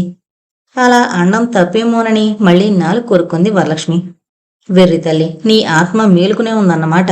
అందుకే నాలో నువ్వు ఆ ఆనందం చూడగలుగుతున్నావు. పూర్వజన్మ సుకృతి ఉంటే తప్ప భగవద్ధ్యానం మీద ఇచ్చి కలగదు. కలిగినా తనకి అన్వయించుకోవడం జరగదు. అన్వయించుకున్న ఎదుటివారిలో ఆ స్వరూపం చూడగలగడం గొప్ప విశేషమే తల్లి. ఇప్పుడు చూడు, నా తండ్రి నాలో ఉన్నట్టు నీకు కనిపించాడు. నేను ఎన్నో ఏళ్లుగా వెతుకుతున్నాను. ఇంకా ఎవరిలోనైనా నాకు కనిపించి నన్ను కటాక్షించకూడదు? అలా చేయడు. నన్ను ఇలాగే వేధిస్తానంటాడు. నేను వదలనులే. మళ్ళీ కళ్ళు మూసుకుని ధ్యానంలో కూర్చున్నాడు స్వామీజీ. వరలక్ష్మికి తనలో చూసుకోవడం అంటే ఏమిటో ప్రయత్నించాలనిపించింది. రాత్రి చాలా పొద్దుపోయింది. స్వామీజీ గంభీరంగా వింటున్నారు. కపిలదేవర సంవాదం వింటూ వినాలి, వెత్కరించాలి అని అప్రయత్నంగా పైకనేశారు. స్వామీజీ వరలక్ష్మిని చూసి, నీకేమర్థమవుతుందో నాకు చెప్పవా తల్లి అంటూ పక్కన చోటు చూపించి చేత్తో తట్టారు. వరలక్ష్మి వచ్చి కూర్చోగానే చదవడం ఆపబోతే, ఆపకండి అంటూ స్వామీజీ సైగ చేసి వరలక్ష్మిని, ఇప్పుడు చెప్పమ్మా అని మృదువుగా అడిగారు. వరలక్ష్మికి ఏం చెప్పాలో తెలియక కంగారు పడుతూ, కపిలుడు దేవాహుతికి జ్ఞానోపదేశం చేస్తున్నాడు అంటూ నసిగింది. జ్ఞానమంటే ఏంటి అని మళ్ళీ అడిగారు. అజ్ఞానంలోంచి వెలువడి విద్య నేర్చుకుని ఉత్తమమైన విజ్ఞానం కోసం తాపత్రయపడి మనసుకి సమాధానం దొరికితే పరమేశ్వర ధ్యానంలో మనసును నిలుపుకుంటారు అని స్వామీజీ కేసి చూస్తూ వరలక్ష్మి చెప్పింది. స్వామీజీ చిరునవ్వు నవ్వుతూ తల ఊపి, పరమేశ్వరుణ్ణి మనసులో ఎలా నిలపాలో చెప్పు తల్లి అన్నారు. స్వామీజీ కళ్ళలోకి చూస్తూ వరలక్ష్మి, ఏముంది, మొదట మనం గుళ్ళోకి వెళతాం. దీపారాధన వెలుతురులో నిర్జీవంగా ఉన్న విగ్రహాలు కనిపిస్తాయి. పూజారి మంత్రాల తర్వాత శూన్యమైన మనసుతో ఇంటికొస్తాం. కొంతకాలానికి దీపారాధన కాంతి తగ్గి విగ్రహాల్లో జీవం కదిలినట్టు భ్రాంతి కలుగుతోంది. కొద్ది క్షణాలే అయినా ఆ అనుభూతి కోసం మనసు పరితపిస్తోంది. ఆ జీవి సుకృతాన్ని బట్టి మరికొంతకాలానికి కళ్ళు మూసుకుని మంగళకర స్వరూపుడైన కృష్ణదేవుణ్ణి ధ్యానిస్తూ ప్రకృతిని మాయా అనే నలుపు రంగుతో కప్పి ఎన్నో జ్యోతుల కాంతితో నలుపు రంగుల మధ్యలో అంటే ఆత్మలో ఆ కృష్ణ స్వరూపాన్ని వదలకుండా చూడగల శక్తి తెచ్చుకుంటే ఉండే ఆనందాన్ని ప్రతి జీవి ఎప్పుడోకప్పుడు కోరుకుంటుంది అనేసి, అయ్యో తెలియకుండా ఏదేదో అనేశాను మీ దగ్గర అంటూ సిగ్గుతో తల వంచుకుని నమస్కరించి అక్కడి నుంచి లేచి వెళ్లిపోయింది వరలక్ష్మి. సుశీల నీలం కవరు టపటపలాడిస్తూ, నీకు ఉత్తరం వచ్చింది, ఎవరు రాసుంటారంటావు, చెప్పుకో చూద్దాం అంది. పెద్దన్నేమో చూడండి అంటూ సుశీల చేతిలో ఉత్తరం లాక్కోబోయింది వరలక్ష్మి. మరే ఇస్తా అంటూ సుశీల దూరంగా వెళ్లిపోయింది. ఆ కవరు రంగు ఎంతో బాగుంది.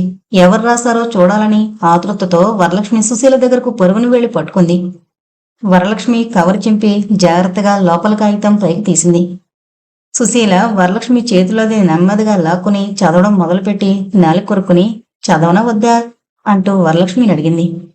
సుశీల మీద కోపంతో ఎటూ చెప్పకుండా మూతి ముడుచుకుని గోడ కానుకుని ఎటో చూస్తుంది వరలక్ష్మి. అంత కోపమైతే నువ్వే చదువుకోలే అంటూ కాగితం వరలక్ష్మి మీదకి విసిరేసి బయటకు వెళ్లిపోయింది సుశీల. లేత నీలం రంగు పైన అక్షరాలు ఎంత అందంగా ఉన్నాయో చూస్తూ కొంతసేపు అలాగే కూర్చుండిపోయింది. వరలక్ష్మి ఉత్తరం చేతిలోకి తీసుకుని కొంగుతో మట్టి దులుపుతూ, ఎవరూ రాసుంటారబ్బా అనుకుంటూ మడత విప్పగానే వరలక్ష్మికి గుండె దడదళ్లాడింది. గుమ్మం వెనక నుంచి వరలక్ష్మి మొహంలో వచ్చే మార్పుల్ని చూస్తూ వచ్చే నవ్వుని పమిట కొంగుతో మూసుకుని ఆపుకుంది సుశీల. ఆ ఉత్తరం వరలక్ష్మి పెట్టి దగ్గరికి తీసుకెళ్లి మళ్లీ ఓసారి చదువుకుంటోంది. నెమ్మదిగా చప్పుడు కాకుండా వెనక్కి వెళ్లి సుశీల చూడడం వరలక్ష్మి చూడలేదు. కొంగు తీసి గట్టిగా నవ్వుతూ, ఉత్తరంలో అంత తీయని బాధలు కమ్మని కలలో వలకబోయకపోతే తిన్నగా రైలెక్కి వచ్చేయచ్చుగా. పాపం మా అన్నగారు వట్టి అమాయకుల్లా ఉన్నాడు చూడగా అంటూ వరలక్ష్మి బుగ్గల్లో పొడిచింది సుశీల. సరే కాని నేనోటి అడుగుతాను, సరిగ్గా చెప్పాలంటూ వరలక్ష్మి సుశీల కళ్ళలోకి చూసింది. తొందరగా అడుగు అంటూ పెట్టే మూత మూసి దానిపైన కూర్చుంది సుశీల. వరలక్ష్మి చెప్పాలనుకుంది నసుగుతూ, నా దగ్గరున్న డబ్బు పంపడం ఎలా, ఎవరికీ తెలియకుండా పంపాలంటే అంది అమాయకంగా. సుశీల కళ్ళు పెద్దవి చేసి, నువ్వు డబ్బు పంపడమా, కొత్తగా ఉందేం కదా, దూరంగా ఉండే ఉత్తరాలు నీ దగ్గర డబ్బు పంపడమేమిటి అంది ఆశ్చర్యంగా. అబ్బా అడిగింది చెవుదు అంది బతిమాలినట్టుగా వరలక్ష్మి. అయితే మన పెదమావి సొరుగులో మనీ ఆర్డర్ ఫారం తీసుకొస్తా, నువ్వు రాయగలవుగా, రాయి, రేపు గంగనకిచ్చి కట్టిరమ్మంటే కడతాడు అని సలహా ఇచ్చింది సుశీల. ఇంకెవరికి చెప్పనని ఒట్టే అని వరలక్ష్మి సుశీల్ని అడిగింది. ఏమో నా ఇష్టం అంటూ నవ్వుతూ వరలక్ష్మిని తప్పించుకుని లోపలికి వెళ్ళిపోయింది సుశీల. డబ్బు తీసుకుని గంగన్న వెళ్లేదాకా ఎవరు చూస్తారో అన్నట్లు భయపడుతూ ఉంది వరలక్ష్మి. చూడు గంగన్న, ఆ ఉత్తరం వేసినట్టు ఆ డబ్బు పంపినట్టు ఎవరికి చెప్పకూడదు, తెలిసిందా అంటూ గంగన్న చేతిలో ఓ బేడ పెట్టింది సుశీల. వరలక్ష్మి సప్తాహం జరిగే చోటుకి సుశీల్ని రమ్మంది. పోదు, అక్కడేంటుంది, ముందే నాకు విసుగొస్తోంది. అయితే డబ్బెందుకు పంపమని రాసినట్టు అని ఉత్తరం తాలూకా బోగట్టు అడిగింది. ఏమో, అదేమీ రాయలేదు, ఉంటే పంపమని మాత్రం ఉంది అంది వరలక్ష్మి. ఇంతలో అక్కడికి పద్మావతి రావడంతో ఆ సంభాషణ తప్పించి ఏవో చెప్పుకోవడం మొదలు పెట్టారు. మీ అన్నయ్య దగ్గర నుంచి ఉత్తరం వచ్చింది, ఇల్లు దొరికిందట, నువ్వు వస్తానంటే తీసుకురమ్మని రాశారు అని పద్మావతి వరలక్ష్మితో చెప్పింది సంతోషంగా. అమ్మయ్య, మీ బెంగ తీరినట్టేనా? అక్కడ పెద్దబావ ఏం చేస్తాడో అని మా అక్కయ్యకి వారం నుంచి కంటి మీద కునుకు లేదు అని సుశీల వరలక్ష్మికి చెప్పింది. నా బాధ నీకేం తెలుస్తుంది, ఊరికే ఎవరో అనుమానపడరు, నీతో చెప్పుకుంటే మనసు తేలిగ్గా ఉంటుందని చెబితే ఇలా యాగి చేస్తున్నావా అంటూ సుశీల్ని కసిరింది పద్మావతి. ఆ మాట తప్పిస్తూ అక్కడి నుంచి అంతా తలో చోటికి వెళ్లిపోయారు. వరలక్ష్మి సుశీల గదిలోకి వెళ్ళింది. పెట్టి సర్దుకుంటున్న సుశీల ఆపి, ఏం ఇలా వచ్చావు, అయ్యిందేంటి నీ వేదాంత గోష్ఠి అని వెటకారంగా అడిగింది. అంటూ సుశీల పక్కన కూర్చుంది వరలక్ష్మి.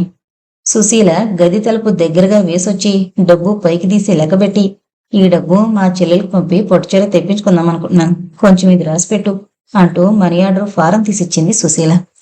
వరలక్ష్మి సుశీల కళ్ళలోకి చూసింది. ఏం, ఈ డబ్బు ఎక్కడదనా? మళ్ళీ ఎవరి దగ్గర అనుకో, మీ అన్నయ్య వెళ్ళేటప్పుడు ఇచ్చారు, ఆ అత్తయ్యకి తెలిసినా నాన్న ఇచ్చాడనుకుంటుంది అంది సుశీల ధైర్యంగా.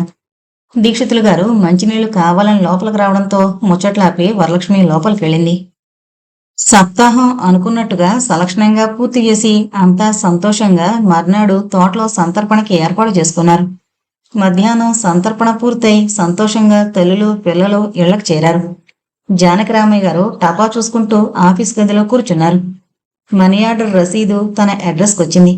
తను అల్లుడికి పంపలేదే, ఒకవేళ తమ్ముడు పంపాడేమో, వరాలు దస్తూరిలా ఉందనుకుంటూ పక్కన పెట్టి మిగిలిన ఉత్తరాలు చూసుకుంటున్నారు.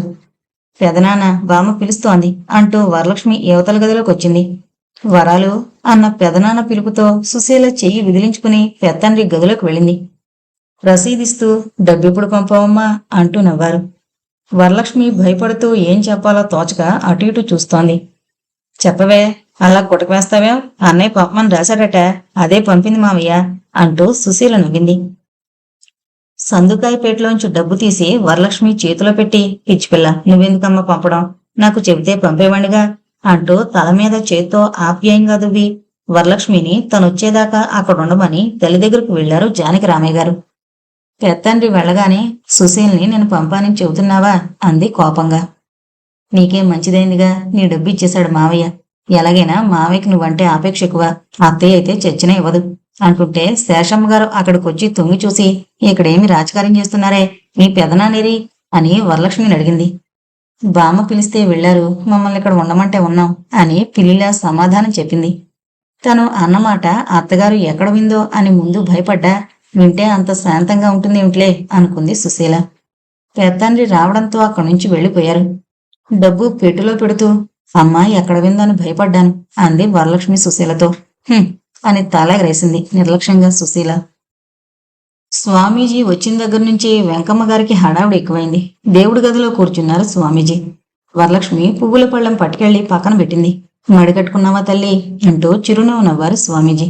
అయితే చూడు, దీపారాధన చేయి అన్నారు వరలక్ష్మిని. పెద్దమ్మొచ్చి చేస్తుంది అని వరలక్ష్మి చెప్పింది. సూర్యుడికి నమస్కారం చేసిరా అన్నారు స్వామీజీ. నమస్కారం చేసి వచ్చింది. పెద్దల్లి అక్కడికి రావడంతో ఏం చేయాలో తోచక బెదరపోయి చూస్తోంది. శేషమ్మ గారు దీపారాధన చేసి పూజ మొదలుపెట్టింది. శ్రీకృష్ణ అష్టోత్తరం స్వామీజీ అందుకొని చదివి పూర్తి చేశారు. మంత్రపుష్పం వరలక్ష్మిని చదవమంది శేషమ్మ గారు. వరలక్ష్మితో మధ్య మధ్య స్వామీజీ కలిపి చెప్పారు. శేషమ్మ గారు వెళ్లిపోయాక దేవుడి పీఠానికి నమస్కరించొచ్చి స్వామీజీకి నమస్కారం చేసింది వరలక్ష్మి. స్వామీజీ చూపించోట కూర్చుంది. నీకు ఏ దేవుడి నామం ఎక్కువ ఇష్టంరా తల్లి అన్నారు స్వామీజీ. కృష్ణుడంటే అంది తడుముకుంటూ వరలక్ష్మి. భగవంతుణ్ణి చెప్పేందుకు భయమెందుకురా, నాకు తెలుసుగా నీకిష్టమని. నేను చెప్పే మంత్రాన్ని రోజూ పఠించుకో, పరమేశ్వర అనుగ్రహం కలుగుతుంది అని వరలక్ష్మికి మంత్రం చెప్పారు స్వామీజీ. నరసమ్మ సుశీలను తీసుకుని వాళ్ళ ఊరు వెళ్లిపోయింది. పద్మం తీసుకెళ్లేందుకు తండ్రి వచ్చాడు. శ్రావణం దగ్గర పడిందిగా, వరాల చేత నోము పట్టిస్తామాయే, ఇప్పుడు ఎలా పంపడం అన్నారు వెంకమ్మ గారు. మళ్ళీ అతని దగ్గర నుంచి ఉత్తరం వస్తే వెళ్ళిపోతుంది కదా, మళ్ళీ ఎప్పుడు వస్తుందో అని తీసుకుపోదామని వచ్చాను అని పద్మ తండ్రి అంటే, మీరు తీసుకెళ్ళను అన్నగారు, ఆవిడ మాటలకేమి అని శేషమ్మ గారు అనగానే పద్మ బట్టలు సర్దుకోవడం మొదలు పెట్టింది. వరలక్ష్మికి అంతా వెళితే తనొక్కతి ఉండాలని దిగులు పట్టుకుంది. పెద్ద వదిన గారు కూడా వెళ్ళాక ఎక్కువ తండ్రి దగ్గరే కాలం గడుపుతోంది వరలక్ష్మి. పొద్దుపోవడం కష్టంగా ఉంది వరలక్ష్మికి. పుట్టిన దగ్గర నుంచి అక్కడే ఉన్నా ఎప్పుడూ అలా లేదు. ఇప్పుడు ఎందుకో విసుగ్గా ఉంది. పొద్దున్న స్వామీజీ చెప్పినట్టు చేస్తోంది. కొంత కాలక్షేపం జరుగుతోంది. తెల్లవారుతోంది, పొద్దు గూకుతోంది. మధ్యలో కాలం నిలిచిపోయినట్టు కనిపిస్తోంది. శ్రావణ మాసం మూలాన సోమవారం, మంగళవారం సందడిగా గడిచింది. పేరంటాలకి వెళ్లి ఇంటికొచ్చేసరికి తండ్రిని బయట పెట్టుకుని బామ్మ కూర్చుని ఏడుస్తోంది. వరలక్ష్మికి కాళ్లు వణికి అక్కడే చతికిలు పడింది.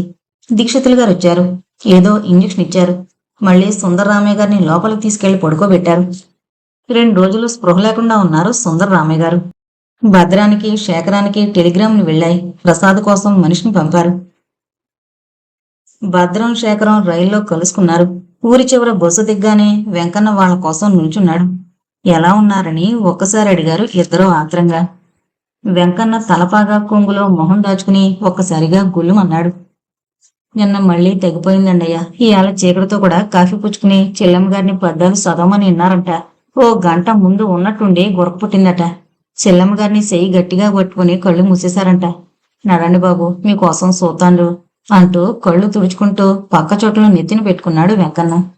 భద్రం, శేఖరం దుఃఖాన్ని ఆపుకుంటూ తల వంచుకుని వెంకన్న వెనక వెళ్లారు. వరలక్ష్మి తండ్రి మీద పడి చంటి పిల్లలా ఏడుస్తోంది. అన్నలు రావడంతో వరలక్ష్మికి దుఃఖం మరీ ఎక్కువైంది. చుట్టూ ఉన్న జనం, ఆడకూతురికి అలా ఉంటుందమ్మా దుఃఖం. ఇంకా మంచి కాలం. ఆరిద్దరి పెళ్లిళ్లు కూడా చూసుకున్నారు కళ్ళతో.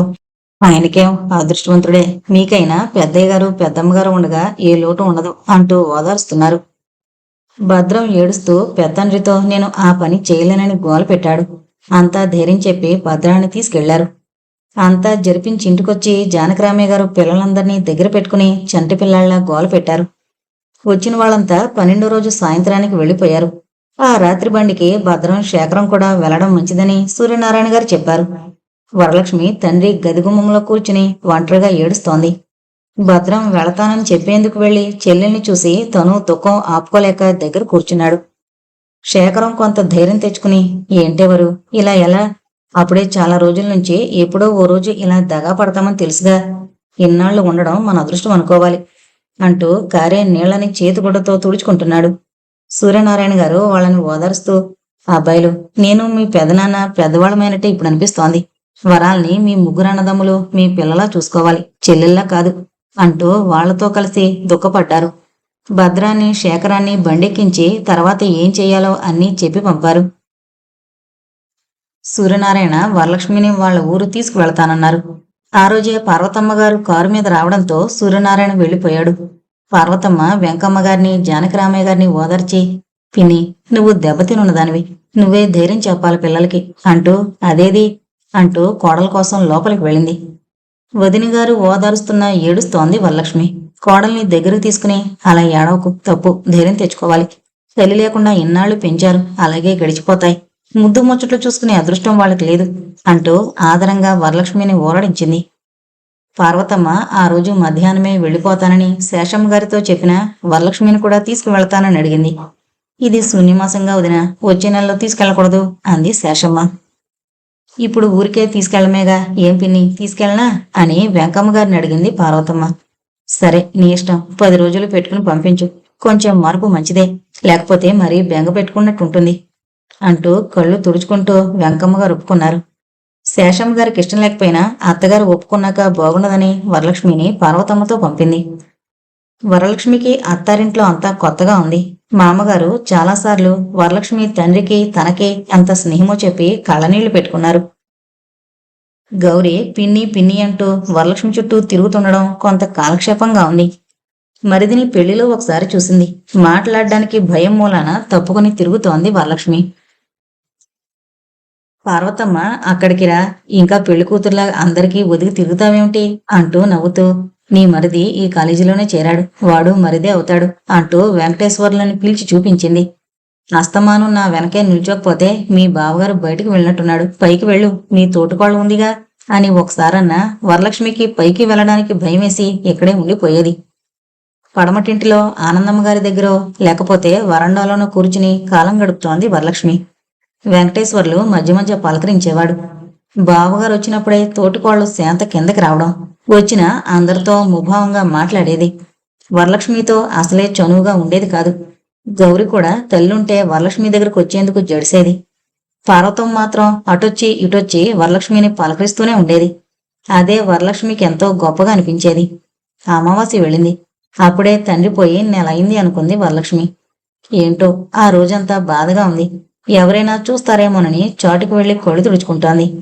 పార్వతమ్మ చూసినా చూడనట్టు ఏవో మాట్లాడుతూ వరలక్ష్మిని దగ్గరికి పిలిచి కూర్చోబెట్టుకుంది. గుర్రాజు బండి దిగడం చూసి పార్వతమ్మ ఎదురు వెళ్ళింది. వరలక్ష్మి లోపల గుమ్మం వెనక్కి తప్పుకుంది. ఏంటి ఉత్తరమైన రాయకుండా దిగారు అంటూ వదిన గారిని పలకరించింది పార్వతమ్మ. ఏముంది, మీకెవరు అక్కర్లేకపోయినా మేము వస్తూ ఉంటామంటూ గుర్రాజు వెటకారంగా సమాధానమిచ్చాడు చెల్లెలికి. వదిన గారు హాల్లో వాల్చిన పట్టి మంచం మీద కూర్చుంటూ, ఏముంది, కమలకు జరిగిన అన్యాయం విన్నావుగా, దాని అత్తారు ఓ మాట కాదు అలా ఆడిపోశారు. అత్తారెవర్లే, ఆ బోళ్ళిద్దరూను ముందు పెట్టి చంపారనైనా ఒకటి కాదనుకో, ఆస్తిలో చిల్లిగవ దక్కనివరట. దానికి నెల తప్పిందనంటే ఆస్తి కోసం నాటకం ఆడుతున్నారు తల్లి కూతుళ్ళని ఆ నోళ్ళకి శుద్ధి బుద్ధి లేదనుకో అంటూ ఆయాసపడుతూ మంచం మధ్యకి జరిగి కూర్చుంది. గుర్రాజు ఆరిపోయిన చుట్టని మళ్లీ వెలిగిస్తూ, బావకి బంధువులక్కర్లేకపోయినా నీకేనా ఉండద్దే, సుఖాలప్పుడు ఎవరూ రాకపోయినా బాధలేదు, నీ రమ్మని రాశాగా, నువ్వు వచ్చేందుకు ఏమైందే అంటూ పార్వతమ్మని అడిగాడు. ఈసారి పార్వతమ్మ గారికి కోపం తలకెక్కింది. ఏంటన్నయ్య నువ్వనేది అర్థంలేని మాట. కమల పెనిమిటికి కన్నవైపు అన్నగారు ఈ ఊళ్ళోనే ఉన్నాడట. మీ బంధుత్వం తెలుసుకుని మిమ్మల్ని నానా మాటలు అన్నాడట మీ బావ దగ్గర. సమాధానం చెప్పలేక తలవంపులైందట మీ బావకి. చాలు, ఇంకా మేం రావాలట మీతో పాటు చెబుదబులు తినడానికా? ఆస్తిని కట్టుకున్న దానికి ఇదేం పోయే కాలం అంట అని హెచ్చు స్థాయిలోనే అనేసింది పార్వతమ్మ. ఆ అన్నగాడిది ఎవడంట, నైదుటికి రమ్మను అంటూ నిల్చుని కండువా మొలక బిగించి మళ్లీ కుర్చీలో కూర్చుని కసిగా చుట్టకొసని కోపంగా కొరుకుతూ గుర్రాజు మొహం పక్కకు తిప్పుకున్నాడు. మీరు ఊరికే అలా హైరాణ పడకండి అంటూ గుర్రాజుని భార్య సముదాయించింది. కాసిని కాఫీ నీళ్ళేమైనా పోస్తావా అంటూ గుర్రాజు చుట్టపారేసొచ్చి మళ్లీ కూర్చున్నాడు. పార్వతమ్మ అయ్యలను కేకేసి చెప్పింది. వదిన గారు పార్వతమ్మ గారిని పక్కన కూర్చోమని చూపిస్తూ, మీ అన్నయ్య గుంజుకోవడానికేం గాని వాళ్ళు అండంలోనూ సబ ఉంది. రూపం ఎలా ఉన్నా ఆరోగ్యం బాగానే ఉందిగా. తిండి తిని ఇద్దరూ సినిమాకని బయలుదేరి వెళ్లారాయే. మళ్లీ కొంచెం సేపట్లో తిరిగొచ్చి ఓసారి డోక్కుని కళ్ళు మూశాడు అంటే ఎవరికైనా అనుమానంగానే ఉంటుంది. ఏమంటావ్ అంటూ పార్వతమ్మని అడిగింది. అనేందుకేముంది, సినిమా దగ్గర కక్కుకుంటే కుక్క తిని చచ్చిందట. ఆ సంగతి కూడా వాళ్ళకి తెలిసింది. మీ అదృష్టం బాగుంది. ఆ ఊళ్ళో వాళ్ళ నోరు ముయించారు కనుక బయటపడ్డారు, లేకపోతే మీ అందరినీ ఈడ్చుకెళ్లేవారు అని కసిగా అనేసింది పార్వతమ్మ. ఓ సోస్, మీ ఆయన పలికిన ప్రగల్భాలనుకుంటా. అలాంటి అనుమానం ఉంటే వాళ్ళ వదిలేది. ఎవడికక్కితే తించొచ్చిందో, ఆస్తి కోసం ఎత్తిన పన్నాగం, అంతకంటే ఏం లేదు అంటూ అయ్యలు తెచ్చిన వేడి కాఫీ గడగడ తాగేశాడు. ఊరుకో, నా దగ్గర చెప్పక. ఆస్తి కోసం అయితే పెళ్లికి ముందు ఎవరైనా ఆస్తి పిల్లకి రాసిస్తారేమిటి? అసలు వాడు దత్తుడాయే. ఏదో జరిగిందని నోరు కట్టుకుని ఊరుకోక ఇంకా వాళ్ళని అండం ఒకటా అని పార్వతమ్మ అన్నగారి మీద విసుక్కుంది. విషయం తెలియకుండా మాట్లాడతావు. కమల తెలివైంది కనుక ఆస్తి అయినా రాయించుకుంది, లేకపోతే సున్నం పూసి పంపేవాళ్లు. అదేనా దక్కింది అని గుర్రాజు విచారంగా మొహం పెట్టాడు. వదిన గారు, మనలో మాట, దానికి మందులెలా వస్తాయమ్మా? నమ్మేందుకైనా వీలుండాలా అంటూ పార్వతమ్మని అడిగింది. మీ పిల్లలకి స్వేచ్ఛకేం తక్కువ, ఏదైనా సంపాదిస్తారు. పైగా నేనేదో అన్నట్టుగా అడుగుతున్నారేంటి? అందరూ అనుకునే మాటే మీకు చెప్పాను అంటూ పార్వతమ్మ కుర్చీ లాక్కుని కూర్చుంది. దశరథ రామయ్య గారు రావడంతో అంతా ఆయన కేసు చూశారు. గుర్రాజుని పలకరించకుండా దశరథ రామయ్య గారు లోపలికెళ్లి బట్టలు మార్చుకునొచ్చి కుర్చీలాక్కుని కూర్చున్నారు. గుర్రాజే సంభాషణ మొదలు పెట్టాడు. ఇప్పుడేనేంటి ఆఫీసు నుంచి రావడం? అని ఊరుకున్నారు దశరథ రామయ్య గారు. కమలని తల్లిని బొంబాయి బండి ఎక్కించి ఇక్కడ దాకా వచ్చాం కదా, చూసిపోదామని వచ్చాం అని గుర్రాజు భార్య దశరథ రామయ్య గారితో అంది. ఇంకేం, చాలా బాగుంది అంటూ పార్వతమ్మ కేసి చూశారు దశరథ రామయ్య గారు.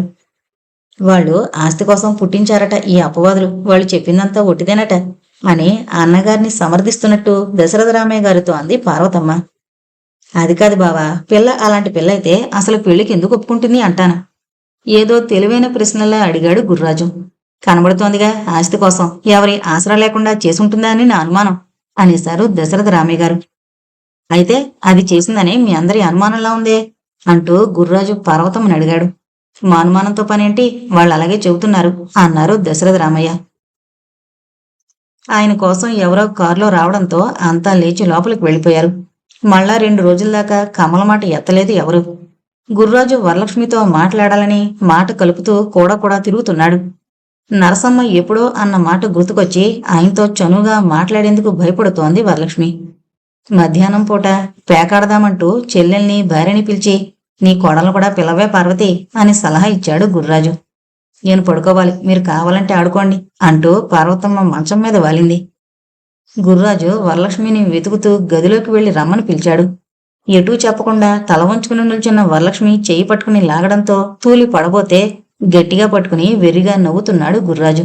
ఛీ అంటూ విదిలించుకుంటోంది వరలక్ష్మి.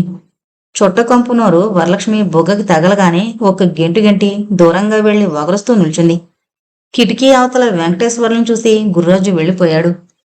వరలక్ష్మికి ఆ స్పర్శ ముళ్ళకంప ఒంటికి తగిలిన అనుభవంలా ఉంది. ఒళ్ళంతా ఏదో వాసన పట్టుకున్నట్టు వెలపరం పుడుతోంది. నీళ్ల గదిలోకి వెళ్లి 2 చెంబుల నీళ్లు పోసుకుంది. కొంచెం చెల్లైనా భరించొచ్చు అనుకుంటూ వేరే బట్టలు కట్టుకుని వచ్చి ఆనందమ్మ గారి దగ్గర కూర్చుంది. కాసేపు పడుకో వెళ్ళి అని ఆనందమ్మ పత్తి విప్పుతూ వరలక్ష్మితో అంది.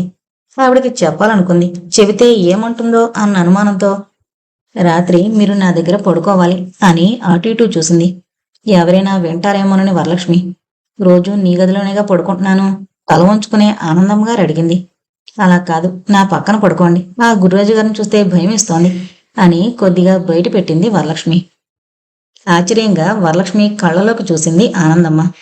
2 రోజులు ఆనందమ్మ చుట్టూ వరలక్ష్మి తిరగడం చూసి గుర్రాజు ఆనందమ్మని విసుక్కోవడం మొదలుపెట్టాడు. ఆయన నీకు మాట నిలకడలేదు, ఓసారి వదులుచుకున్నావు, మళ్ళీ ఎందుకు పెట్టుకున్నావు అంటూ పార్వతమ్మని అడిగాడు.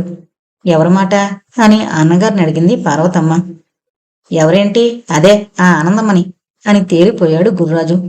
నువ్వు ఊరుకో బాబు, ఇంట్లో 4 చూసేవాళ్ళు లేక చచ్చాను. ఆవిడొచ్చిన దగ్గర నుంచి నా బొందో అంటూ దొర్లుతోంది. అయినా ఆవిడ బరువు నువ్వేం మోస్తున్నావు అనేసింది పార్వతమ్మ.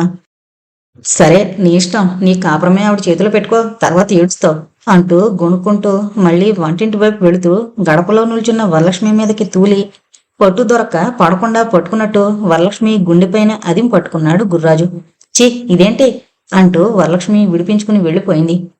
రాత్రి భోజనాలు అయ్యేసరికి బాగా పొద్దుపోయింది. పార్వతమ్మకి కాళ్ళు పీకుతున్నాయి. కబ్బు నూనె ఆనందమ్మ రాస్తోంది. వరలక్ష్మి నేను కూడా రాస్తానంటూ పక్కన కూర్చుంది. నీ మొహం అక్కర్లేదురే, పోయి పడుకో, పొద్దుపోయింది అని పార్వతమ్మ అండంతో ఏం చేయాలో తోచక వరలక్ష్మి అత్తగారి పక్కన కూర్చుంది. నీ కోడలు ముసలమ్మ దగ్గర పెరగడం వల్ల అనుకుంటా గుణాలన్నీ అవే వచ్చాయి, లేకపోతే ఆనందమ్మతో జత ఏంటి అంటూ మంచం ఇంకో చివర కూర్చున్నాడు గుర్రాజు. మంచిదేగా, లేకపోతే పెద్దవాళ్లు పొడగెట్టకుండా నీ కూతుర్లా తయారయ్యేది అంటూ పార్వతమ్మ పక్కకు తిరిగి పడుకుంది. ఇంకా చాలు వెళ్ళమని ఆనందమ్మకు చెప్పారు. వరలక్ష్మి నిద్రపట్టక చూస్తూ పడుకుంది. ఎవరో గదిలోకొచ్చిన అలికిడయ్యి ఆనందమ్మని చేత్తో గట్టిగా గోకి లేపింది వరలక్ష్మి.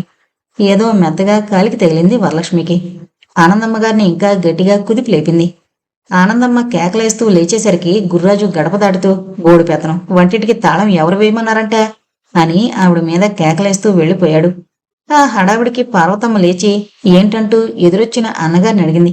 ఏముంది, మంచినీళ్ళ కోసం వెళితే వంటగదికి తాళం పెట్టింది, ఆనందమ్మని పిలిస్తే అలా అరుస్తోంది అంటూ తప్పించుకున్నాడు గుర్రాజు. ఇక్కడ ఇంత బిందెతో నీళ్లుంటే ఆమెని పిలవడం ఎందుకు అంటూ కొంగు తలగడ మీద పరుచుకుంటూ మళ్లీ పడుకుంది పార్వతమ్మ. ఆ రాత్రి తెల్లవార్లు వరలక్ష్మికి నిద్ర పట్టలేదు. తన చిన్నతనం, తండ్రి తనతో ఆడడం, పోయిన అన్నగారు ఏవేవో గుర్తుకొచ్చి ఎంతసేపో ఏడ్చింది. మళ్లీ తన భవిష్యత్తుని గురించిన ఆలోచనొచ్చి కొంత ఆశ మనసుని తృప్తిపరిచి ఊరడించింది. అంతలోనే తను చూడని కమల్ రూపం పెద్ద నీడలా కదిలింది. ఇప్పుడు బొంబాయి వెళ్ళిందట.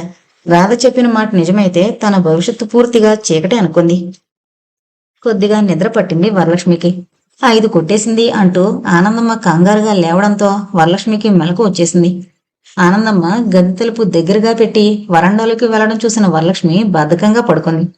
నీకేం భోగం పట్టింది, లేకపోతే ఎంతసేపు లేవకుండా ఉంటావా అంటున్న గుర్రాజు కంఠం వరండాలో వినపడగానే వరలక్ష్మి తొందరగా లేచి వంటింటి వైపు వెళుతోంది.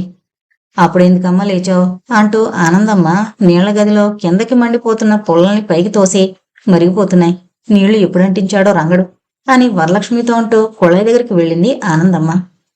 పొయ్యి దగ్గర కచ్చిక తీసుకుని వరలక్ష్మి పక్కకు తిరిగి పొళ్ళు తోముకుంటోంది. ఇంత చీకటితో లేచి చాలా రోజులైంది. బామ్మ తనకి వీణ నేర్పించేటప్పుడు లేవదీసి కూర్చోబెట్టేది అనుకుంటూ మొహం మీద నీళ్లు పోసుకుంది. వీపుకి వేడి తగులుతోంది. పొయ్యి వేడి అనుకుని మొహం తుడుచుకునేందుకు కొంగు ముందుకు లాక్కుంది. మంట చూసి కిందకి విసిరింది. జుట్టు పైకి కట్టింది.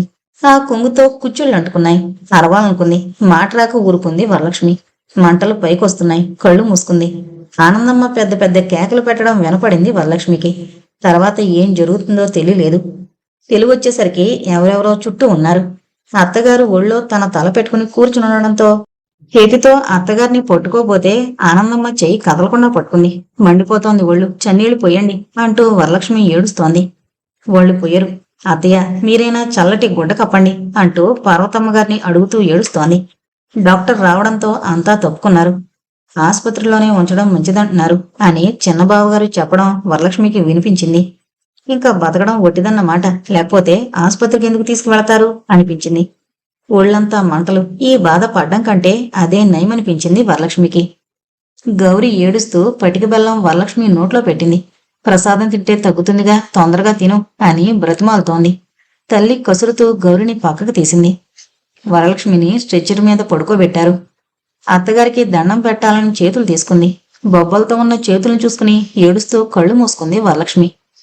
గౌరీ బాగా జ్ఞాపకం చేసింది. దేవుణ్ణి తలుచుకుంటే బాధ తగ్గాలి, కాని ఈ బాధ తలుచుకొనిస్తుందా, స్థిమితమేది అనుకుని మూలుగుతూ ఏడుస్తోంది వరలక్ష్మి. వరలక్ష్మిని పడుకోబెట్టాక పార్వతమ్మ కూడా అందులో ఎక్కి కూర్చుంది. హాస్పిటల్లో డాక్టర్లు చూస్తున్నారు. మందులు తెచ్చారు. పార్వతమ్మ చూడలేక మొహం పక్కకు తిప్పుకుంది. కాలిని చోట్ల కడిగి మందు వేయగానే మంటకి భరించలేక అమ్మో అత్తయ్య చంపేస్తున్నారు వీళ్ళు అంటూ గట్టిగా కేకలు వేస్తూ ఏడుస్తోంది. ఆ ఏడుపు వింటుంటే కడుపులోంచి తిప్పినట్టయింది. తల తిరుగుతోంది. నెమ్మదిగా వరండాలోకొచ్చి బెంచి మీద పడుకుంది పార్వతమ్మ. ప్రభాకరం, దశరథరామయ్య గారు పార్వతమ్మ దగ్గరకొచ్చారు. నేను చూడలేనురా దాని బాధ, చాలా గోల పెడుతోంది పిల్ల అంటూ కొడుకు చెప్పి పార్వతమ్మ ఏడుస్తోంది. వరలక్ష్మిని వార్డులోకి తీసుకువెళుతున్నారు. డాక్టరు దశరథరామయ్య గారిని పిలిచి 2 చోట్ల బాగా కాలింది, మిగిలినవి కొద్దిగానైనా భయం లేదని చెప్పలేను, నేను చేయగలిగిందంతా చేస్తాను అని చెప్పి అన్ని గదుల్లోనూ రోగులున్నారు. ఒక దాంట్లో 2 బెడ్లున్నాయి. ఒకటి ఈ అమ్మాయికి, రెండోది ఎవరికి ఇవ్వద్దులేండి, మీకు ఇబ్బందిగా ఉంటుందేమో అంటూ చెప్పి వెళ్ళిపోయాడు. పార్వతమ్మని ప్రభాకరం ఇంటికి తీసుకువెళ్లాడు. ఆనందమ్మని వరలక్ష్మి దగ్గర ఉండమని పంపారు. ప్రసాద్కి కబురు పెట్టారు. ఊళ్ళోనే ఉండబట్టి వరలక్ష్మి దగ్గరికి వెంకటేశ్వర్లు తీసుకొచ్చాడు ప్రసాద్ని, చెల్లెల్ని. చూడగానే కళ్ళు చెమ్మగిల్లాయి. మీరేదో ఓదారుస్తారని పిలిస్తే మీరు చేసే పనేమిటంటూ వెంకటేశ్వర్లు ప్రసాద్ని బయటికి పిలుచుకుపోయాడు. ఆ రోజు జానకి రామయ్య గారికి టెలిగ్రామ్ ఇప్పించారు దశరథ రామయ్య. గురురాజు ఏదో చెబుదామని మాట మొదలుపెట్టినా ఎవరూ వినిపించుకోకుండా అంతా బెంగగా అటు ఇటు తిరుగుతున్నారు. పార్వతమ్మ గారికి వరలక్ష్మి ఏడుస్తున్నట్లు కళ్లకు కట్టినట్లు అనిపించడం వల్ల అస్తమాను కళ్ళు తుడుచుకోవడం ప్రభాకరానికి ఆశ్చర్యం వేసింది. సాధారణంగా తల్లి కంటనీరు పెట్టుకోవడం తక్కువ, అందులోనూ ఈ అమ్మాయి పెళ్లికి ఆమె మొదట ఇష్టపడలేదు. అలాంటిది ఆ అమ్మాయి మీద ఎంత జాలి పడుతుంది అనుకున్నాడు. బొమ్మనెత్తుకుని గౌరొచ్చింది. బామ్మ, పిన్ని పాప ఇంకా ఏడుస్తూ ఉంటుందా అని అమాయకంగా అడగడంతో అవునమ్మా అంటూ పార్వతమ్మ ఏడుస్తోంది. ప్రభాకరం తల్లిని ఊరుకోమని సముదాయించాడు. పార్వతమ్మకి ఇంట్లోనూ ఉండబుద్ధి పుట్టడం లేదు. వరలక్ష్మి దగ్గరికి వెళ్ళినా బాధ చూడలేక ఏడ్చి ఇంటికొచ్చేస్తోంది. ఆనందమ్మ మాత్రం వరలక్ష్మికి ధైర్యం చెబుతూ ఓదారుస్తూ దగ్గరే కూర్చుంటోంది.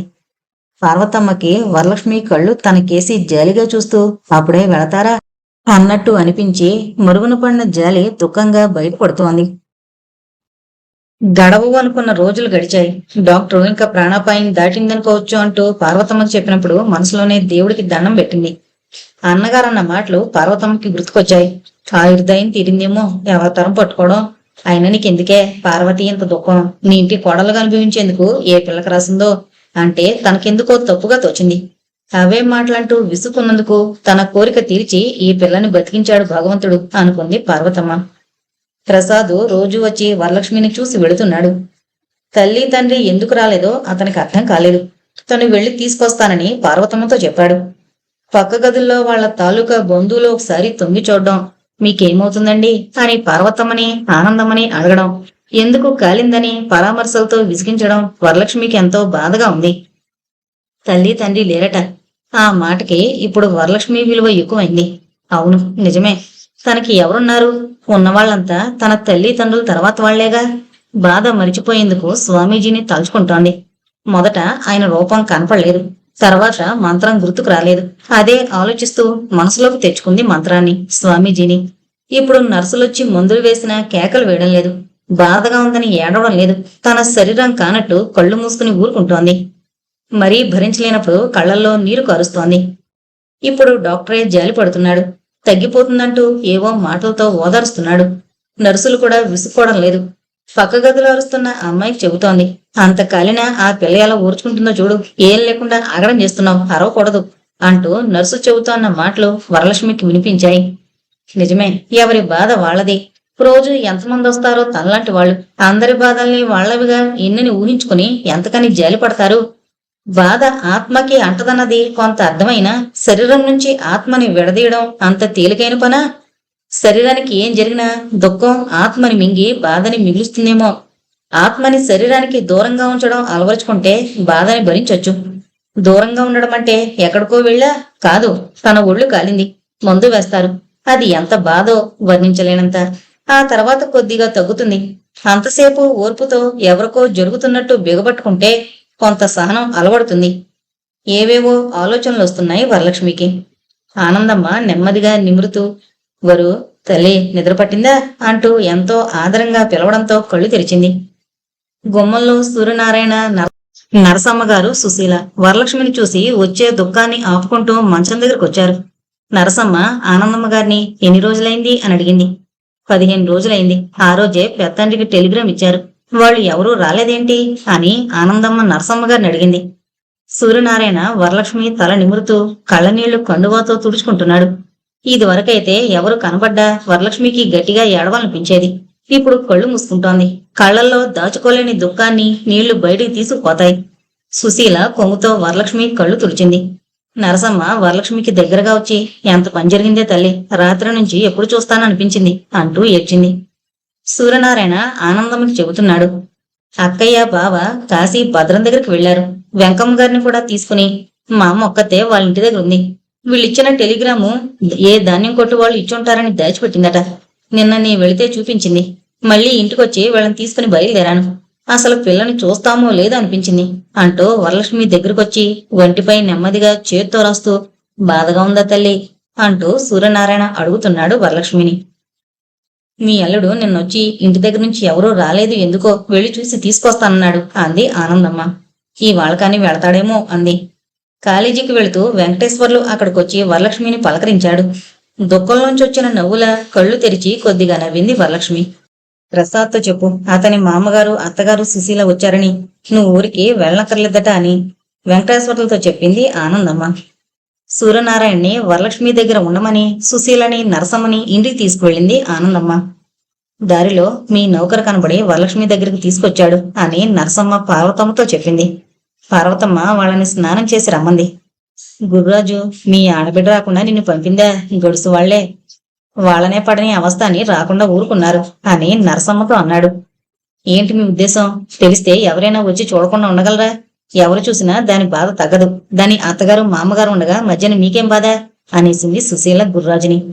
నరసమ్మ కళ్ళతో వద్దని చెబుతున్నా వినలేదు సుశీల.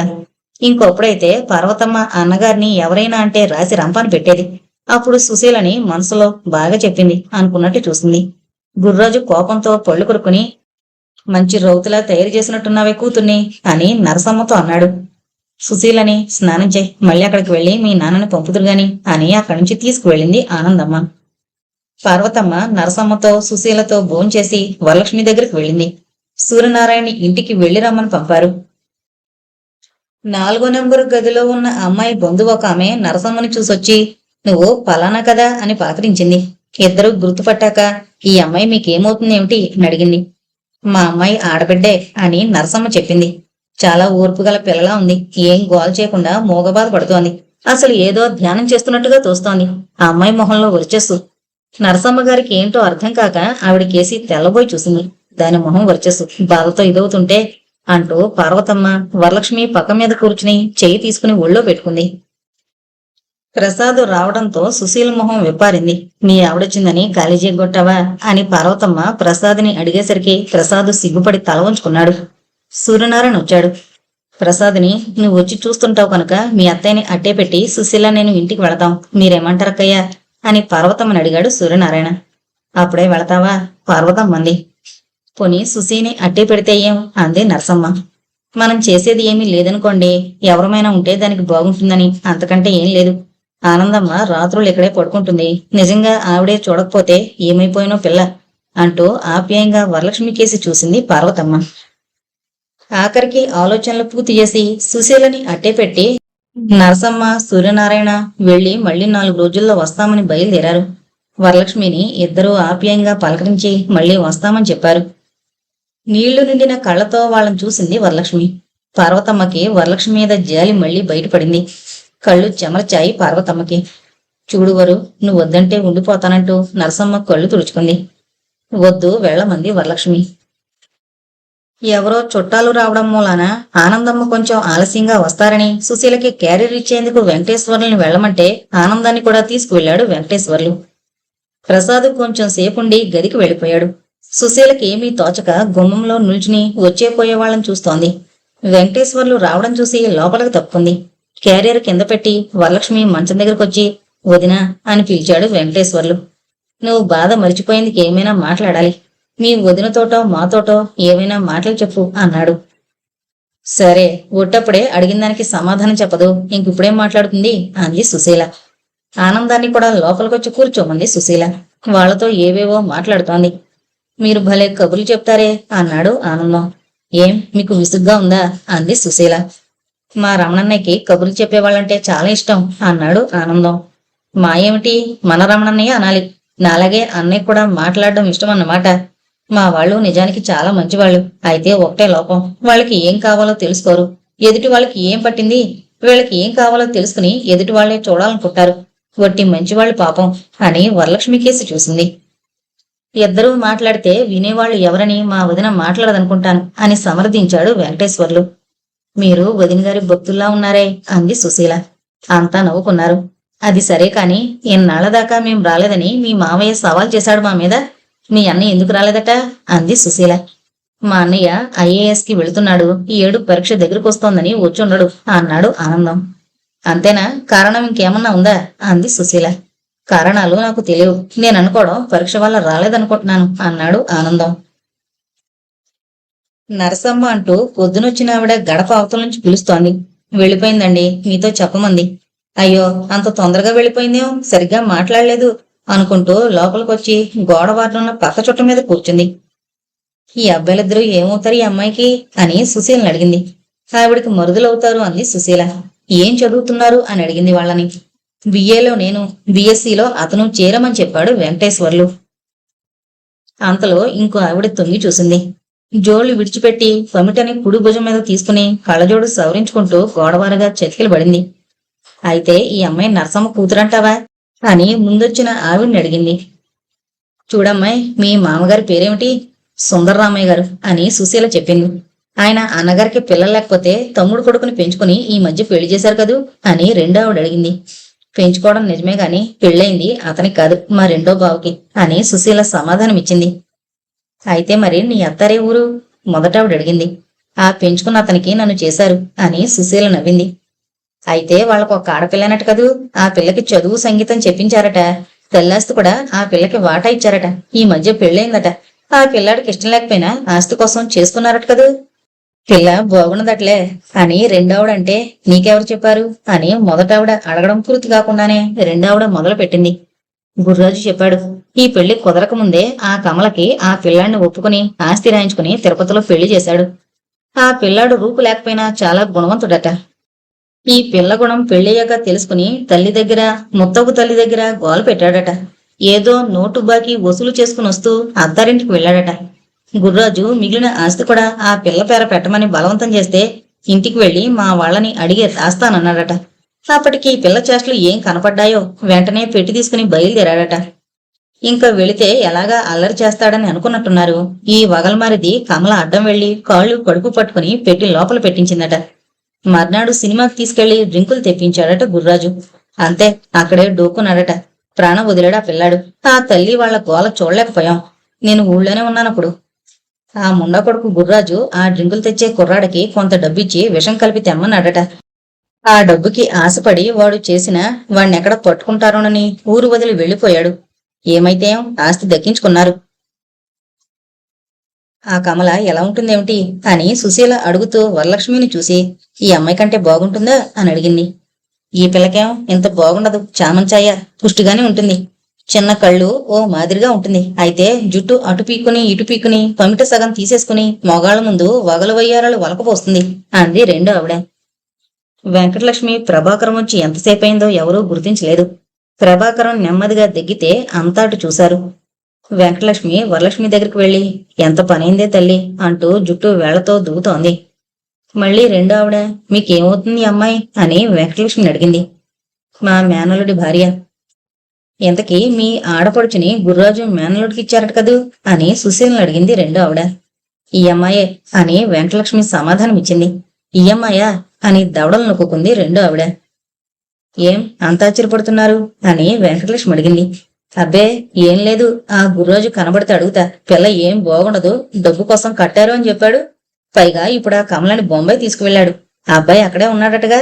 ఏమో పాపం, ఈ పిల్ల ఏం నెగ్గుతుందో జగజ్జంత్రులు అంటూ జోళ్లు తొడుకుని ఎంత తొందరగా మాట్లాడారో అంత తొందరగా బయట వరండాలోకి వెళ్లిపోయారు.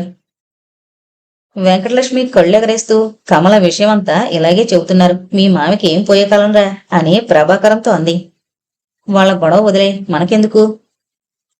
ప్రభాకరం మేనత్తను రమ్మన్నాడు. రేపు మీ అత్తగారితో వస్తాలే అని వరలక్ష్మికి చెప్పి వెంకటలక్ష్మి వెళ్ళింది. ఆనందం, వెంకటేశ్వర్లు కూడా వెళ్లిపోయారు. వరలక్ష్మికి ఆలోచనలు మళ్లీ ఊపిరానివ్వడం లేదు. ఆ కమల బొంబాయి ఎందుకు వెళ్ళినట్టు? తను ఏం చెయ్యాలి? ఒకవేళ వాళ్ళిద్దరూ ఆ ఆలోచన రాగానే బాధగా కళ్ళు మూసుకుంది. నిజంగా జరిగితే తను ఎక్కడుండాలి? కనుకొలుకుల్లో నీరు ధార కడుతోంది. ఆనందమ్మ కొంగుతో వరలక్ష్మి కళ్ళు తుడిచి, ఏం తల్లి బాధగా ఉందా? ఇంకా ఎన్నాళ్ళు పడాలో ఈ యాతన అని ఓదారుస్తూ పండురసం తాగిస్తోంది వరలక్ష్మి చేత.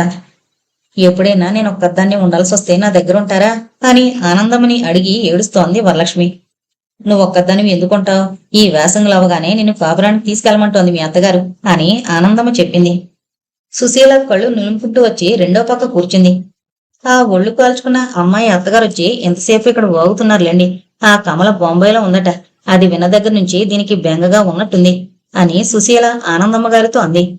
దాని జోలి మనకెందుకు గాని, మా పిల్లాడు బుద్ధిమంతుడు, వేసంగి సెలవులకి ఎలాగా రానే వస్తాడాయే, తర్వాత మనం కూడా వెళతాంగా, నువ్వేం బెంగ పెట్టుకోక అంటూ వరలక్ష్మిని ఓదార్చింది ఆనందమ్మ. ప్రసాదు, శేఖరం కలిసొచ్చారు. అన్నగారులని చూడగానే వరలక్ష్మికి కళ్ళు నీళ్లతో నిండాయి. శేఖరం వరలక్ష్మిని చూసి, ఏంటెవరు అంటూ ఓదారుస్తూ కాలిన చోటు చూస్తున్నాడు. అబ్బా అంటూ దుప్పటి కప్పి, నాకసలు తెలీదు, నిన్న ఉత్తరం చూసి బయలుదేరాను.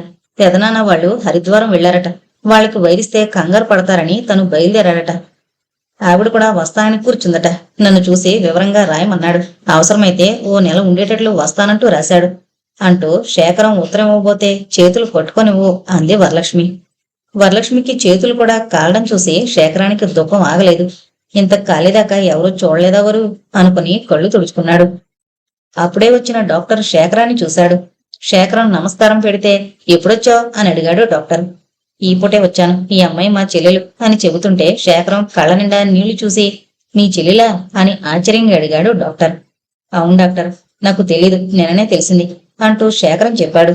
చాలా అదృష్టవంతురాలు, నేనేం నమ్మలేకుండా ఉన్నాను. పునర్జన్మే అనాలి. అన్నింటికన్నా చెప్పినట్టు విని మందులు వేయించుకుంటుంది. చాలా ఓర్పు గల అమ్మాయి అని వరలక్ష్మిని పొగిడి, ఈ పక్క చాలా డీప్ గా కలింది. ఇంత తొందరగా కుళ్ళు మాంతాయనుకోలేదు. ఇంకో 15 రోజుల్లో పంపించేస్తాను. శేఖర్ కొంత దూరం డాక్టర్తో వెళ్లి మళ్లీ కనబడతానంటూ గదిలోకి వచ్చేశాడు. వరలక్ష్మికి అన్నగారంత చనువుగా ఉండడం ఎందుకో కొత్తగా ఉంది. వదిన అక్కడే ఉందా అని అడిగింది. సుశీల కిటికీ దగ్గర నిల్చుంటే కుర్చీలాగి కూర్చోమన్నాడు శేఖరం. ప్రసాద్ వరలక్ష్మికి రెండో పక్కన కూర్చున్నాడు. ఏంటి లేదే, మీ వదినికి ఫిట్స్ వస్తున్నాయి తరచూ. నేను ఉన్నప్పుడైతే పర్వాలేదు. నేను కాలేజీకి వెళ్ళాక పడిపోతే ఎవరు చూస్తారు? నాకు పరీక్షలు కూడా దగ్గరకు వచ్చాయి. అందుకని ఓ వారమైంది పంపేశా. వచ్చేస్తానంటూ రోజు ఉత్తరాలు రాస్తోంది. కొన్నాళ్లు ఉండమని రాసా. ఏం చేస్తుందో? వాళ్ళ నాన్నతో తగువ పెట్టుకుని వాళ్ళ అత్తయ్యతో ఉంటుందట. ఈ పిల్ల మంచిదేలే, వాళ్ళలా ఉండడం లేదు. కొద్దిగా జాగ్రత్త ఉన్నట్టుంది. ఏదో చెబుతుంది, మళ్ళీ నన్ను చూసి చప్పబడుతుంది అంటూ వదిన గారిని గురించి వరలక్ష్మికి చెప్పాడు శేఖరం. యారా, నువ్వున్న గది విశాలంగానే ఉంది, ఆ పక్క గది కూడా తీసుకుని కాపురం పెట్టే అంటూ సుశీల కేసు చూశాడు శేఖరం. మీకున్న ధైర్యంలో 10వ వంతు వీళ్ళిద్దరికీ ఉంటే ఎంత బాగుండేదో అంది కోపంగా ప్రసాద్ కేసి చూస్తూ సుశీల. ఏమైంది అంటూ శేఖరం అడిగాడు సుశీల్ని. మా కాపురం పెట్టకపోయినా పర్వాలేదు, ఈ ఏడుతో అయిపోతుందిగా చదువు. వేసంగి సెలవులు కాగానే అన్నయ్య తీసుకెళ్తే సరి.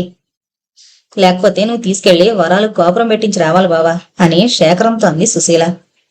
ఏం బావ చదువైతేనే కాని కాపురం పెట్టనంటున్నాడా అని వరాల్ని అడిగాడు శేఖరం. మాట మార్చాలని వరలక్ష్మి 4 రోజులుంటావా అని అడిగింది శేఖరాన్ని. ఇంతలో ప్రసాద్ కాలేజీకి వెళ్లాలని బయలుదేరాడు. గది తాళం శేఖర్కిచ్చిపోయాడు. చూడువరు, నువ్వు మళ్ళీ మామూలు మనిషి అయ్యేందుకు 2-3 నెలలు పట్టచ్చు. అప్పటికి నేను పెద్దన్న ఇంటికొచ్చేస్తాం. పెదనాన్నకి చెప్పి నిన్ను తీసుకువెళ్లే ఏర్పాటు నేను చూస్తాంగా. ఇప్పుడు కూడా ఈ పని నువ్వు చేసుండవని నా నమ్మకం. ఎప్పుడూ అలాంటి ప్రయత్నం చేయని ఒట్టిపెట్టు అని శేఖరం బ్రతిమలాడాడు వరలక్ష్మిని. అబ్బే, నేను అంటించుకోలేదు, కానీ ఇప్పుడు అనిపిస్తోంది చచ్చిపోయి ఉంటే బాగుండని అంటూ ఏడుస్తోంది వరలక్ష్మి. తువ్వాలతో కళ్ళు తుడుస్తూ, అలా అనొచ్చా? మాకున్నదానికి నువ్వేగా. నీకేదైనా అన్యాయం జరిగితే మేం చూస్తూ ఊరుకుంటామా అన్నాడు శేఖరం. సూర్యనారాయణ ఒక్కడే వచ్చాడు ఆ రోజు. వరలక్ష్మిని ఎలా ఉందని అడిగి, మీ అత్తయ్యకి 2 రోజుల నుంచి జ్వరం వస్తోంది, అందుకని రాలేదు అన్నాడు. ఆ రోజే మళ్లీ వెళ్లిపోయాడు. ఆనందం అప్పుడప్పుడు వచ్చి సుశీలతో కబుర్లు చెప్పి వెళుతున్నాడు. వెంకటేశ్వర్లు రోజు వస్తాడు. వరలక్ష్మిని పలకరించి కొంతసేపు ఉండి వెళతాడు. వరలక్ష్మికి వెంకటేశ్వర్లంటే ఎందుకో మంచి అభిప్రాయం ఏర్పడింది. నెమ్మదిగా ఓ వారం జరిగింది. వరలక్ష్మిని లేవదీసి నించోబెడితే నెమ్మదిగా అటు ఇటు తిరుగుతోంది. మళ్ళీ ఎవరైనా పట్టుకుని పడుకోబెట్టాలి. ఇదో కొత్త రకం అవస్థ అనుకుంది వరలక్ష్మి. లేస్తున్నప్పుడు కాలించోట బిగబట్టి చాలా బాధగా ఉన్నా లేవాలన్న ఆరాటంతో ఓర్చుకుంటోంది. ఇంకో వారం గడిచింది. వరలక్ష్మికి కొద్దిగా బాధ తగ్గింది. నెమ్మదిగా తనే లేచి తిరిగే స్థితికొచ్చింది. ఆ రోజు పార్వతమ్మ కార్తీక స్నానంసి వచ్చింది. ఆ అమ్మాయిని కావాలంటే ఇంటికి తీసుకువెళ్లి రోజు తీసుకొస్తూ ఉండొచ్చు అని చెప్పాడు డాక్టర్. ఇంకో 10 రోజుల్లో ఆ పచ్చి కూడా తగ్గిపోతుంది అన్నాడు. మంచి రోజు చూసి తీసుకువెళతామన్నారు పార్వతమ్మ. ఇవాళ నిన్ననా నువ్విక్కడికి వచ్చి నెల 15 రోజులైంది అంది పార్వతమ్మ. వరలక్ష్మిని ఇంటికి తీసుకువెళ్లారు. ఆ రోజు ఉత్తరాలు తెచ్చిన బొంట్రోతు చేతిలో నీలం కవరు చూసింది సుశీల. వెంకటేశ్వర్లు అది తీసుకుని, ఇది వదినంకి అని సుశీల చేతిలో పెట్టాడు కవరు. వరలక్ష్మి విప్పి చదివింది. ఆ ఉత్తరం ఓదార్పో లేక ఏంటో అర్థం కాలేదు. జీవితంలో ఎదురయ్యే ఇలాంటి వాటిని ఎదుర్కొనే ధైర్యం అలవరుచుకోవడం. పాపం కమల జీవితం చూస్తుంటే చాలా బాధగా ఉందట. పరీక్షకి వెళ్లాలి కనుక రాలేకపోయారట. మీ పెదనాన్న అడిగి 200 పంపు, అదే ఉత్తరం అని సుశీలకు చెప్పింది వరలక్ష్మి. తన పెట్టెలో 150 ఉంది. అసలు పంపన వద్దా అని సుశీలని సలహా అడిగింది. కొని పంపితేనే బాగుంటుందేమో, నా దగ్గర ఉన్న దాంట్లోది తీసి పంపు అంది సుశీల. ఈసారి పంపాలన్నంత ఉత్సాహం లేదు వరలక్ష్మికి. వెంకటేశ్వర్ని పిలిచి డబ్బు కట్టమంది సుశీల. ఆ రోజు హాస్పిటల్కి వెళ్ళొచ్చారు వరలక్ష్మి, సుశీల.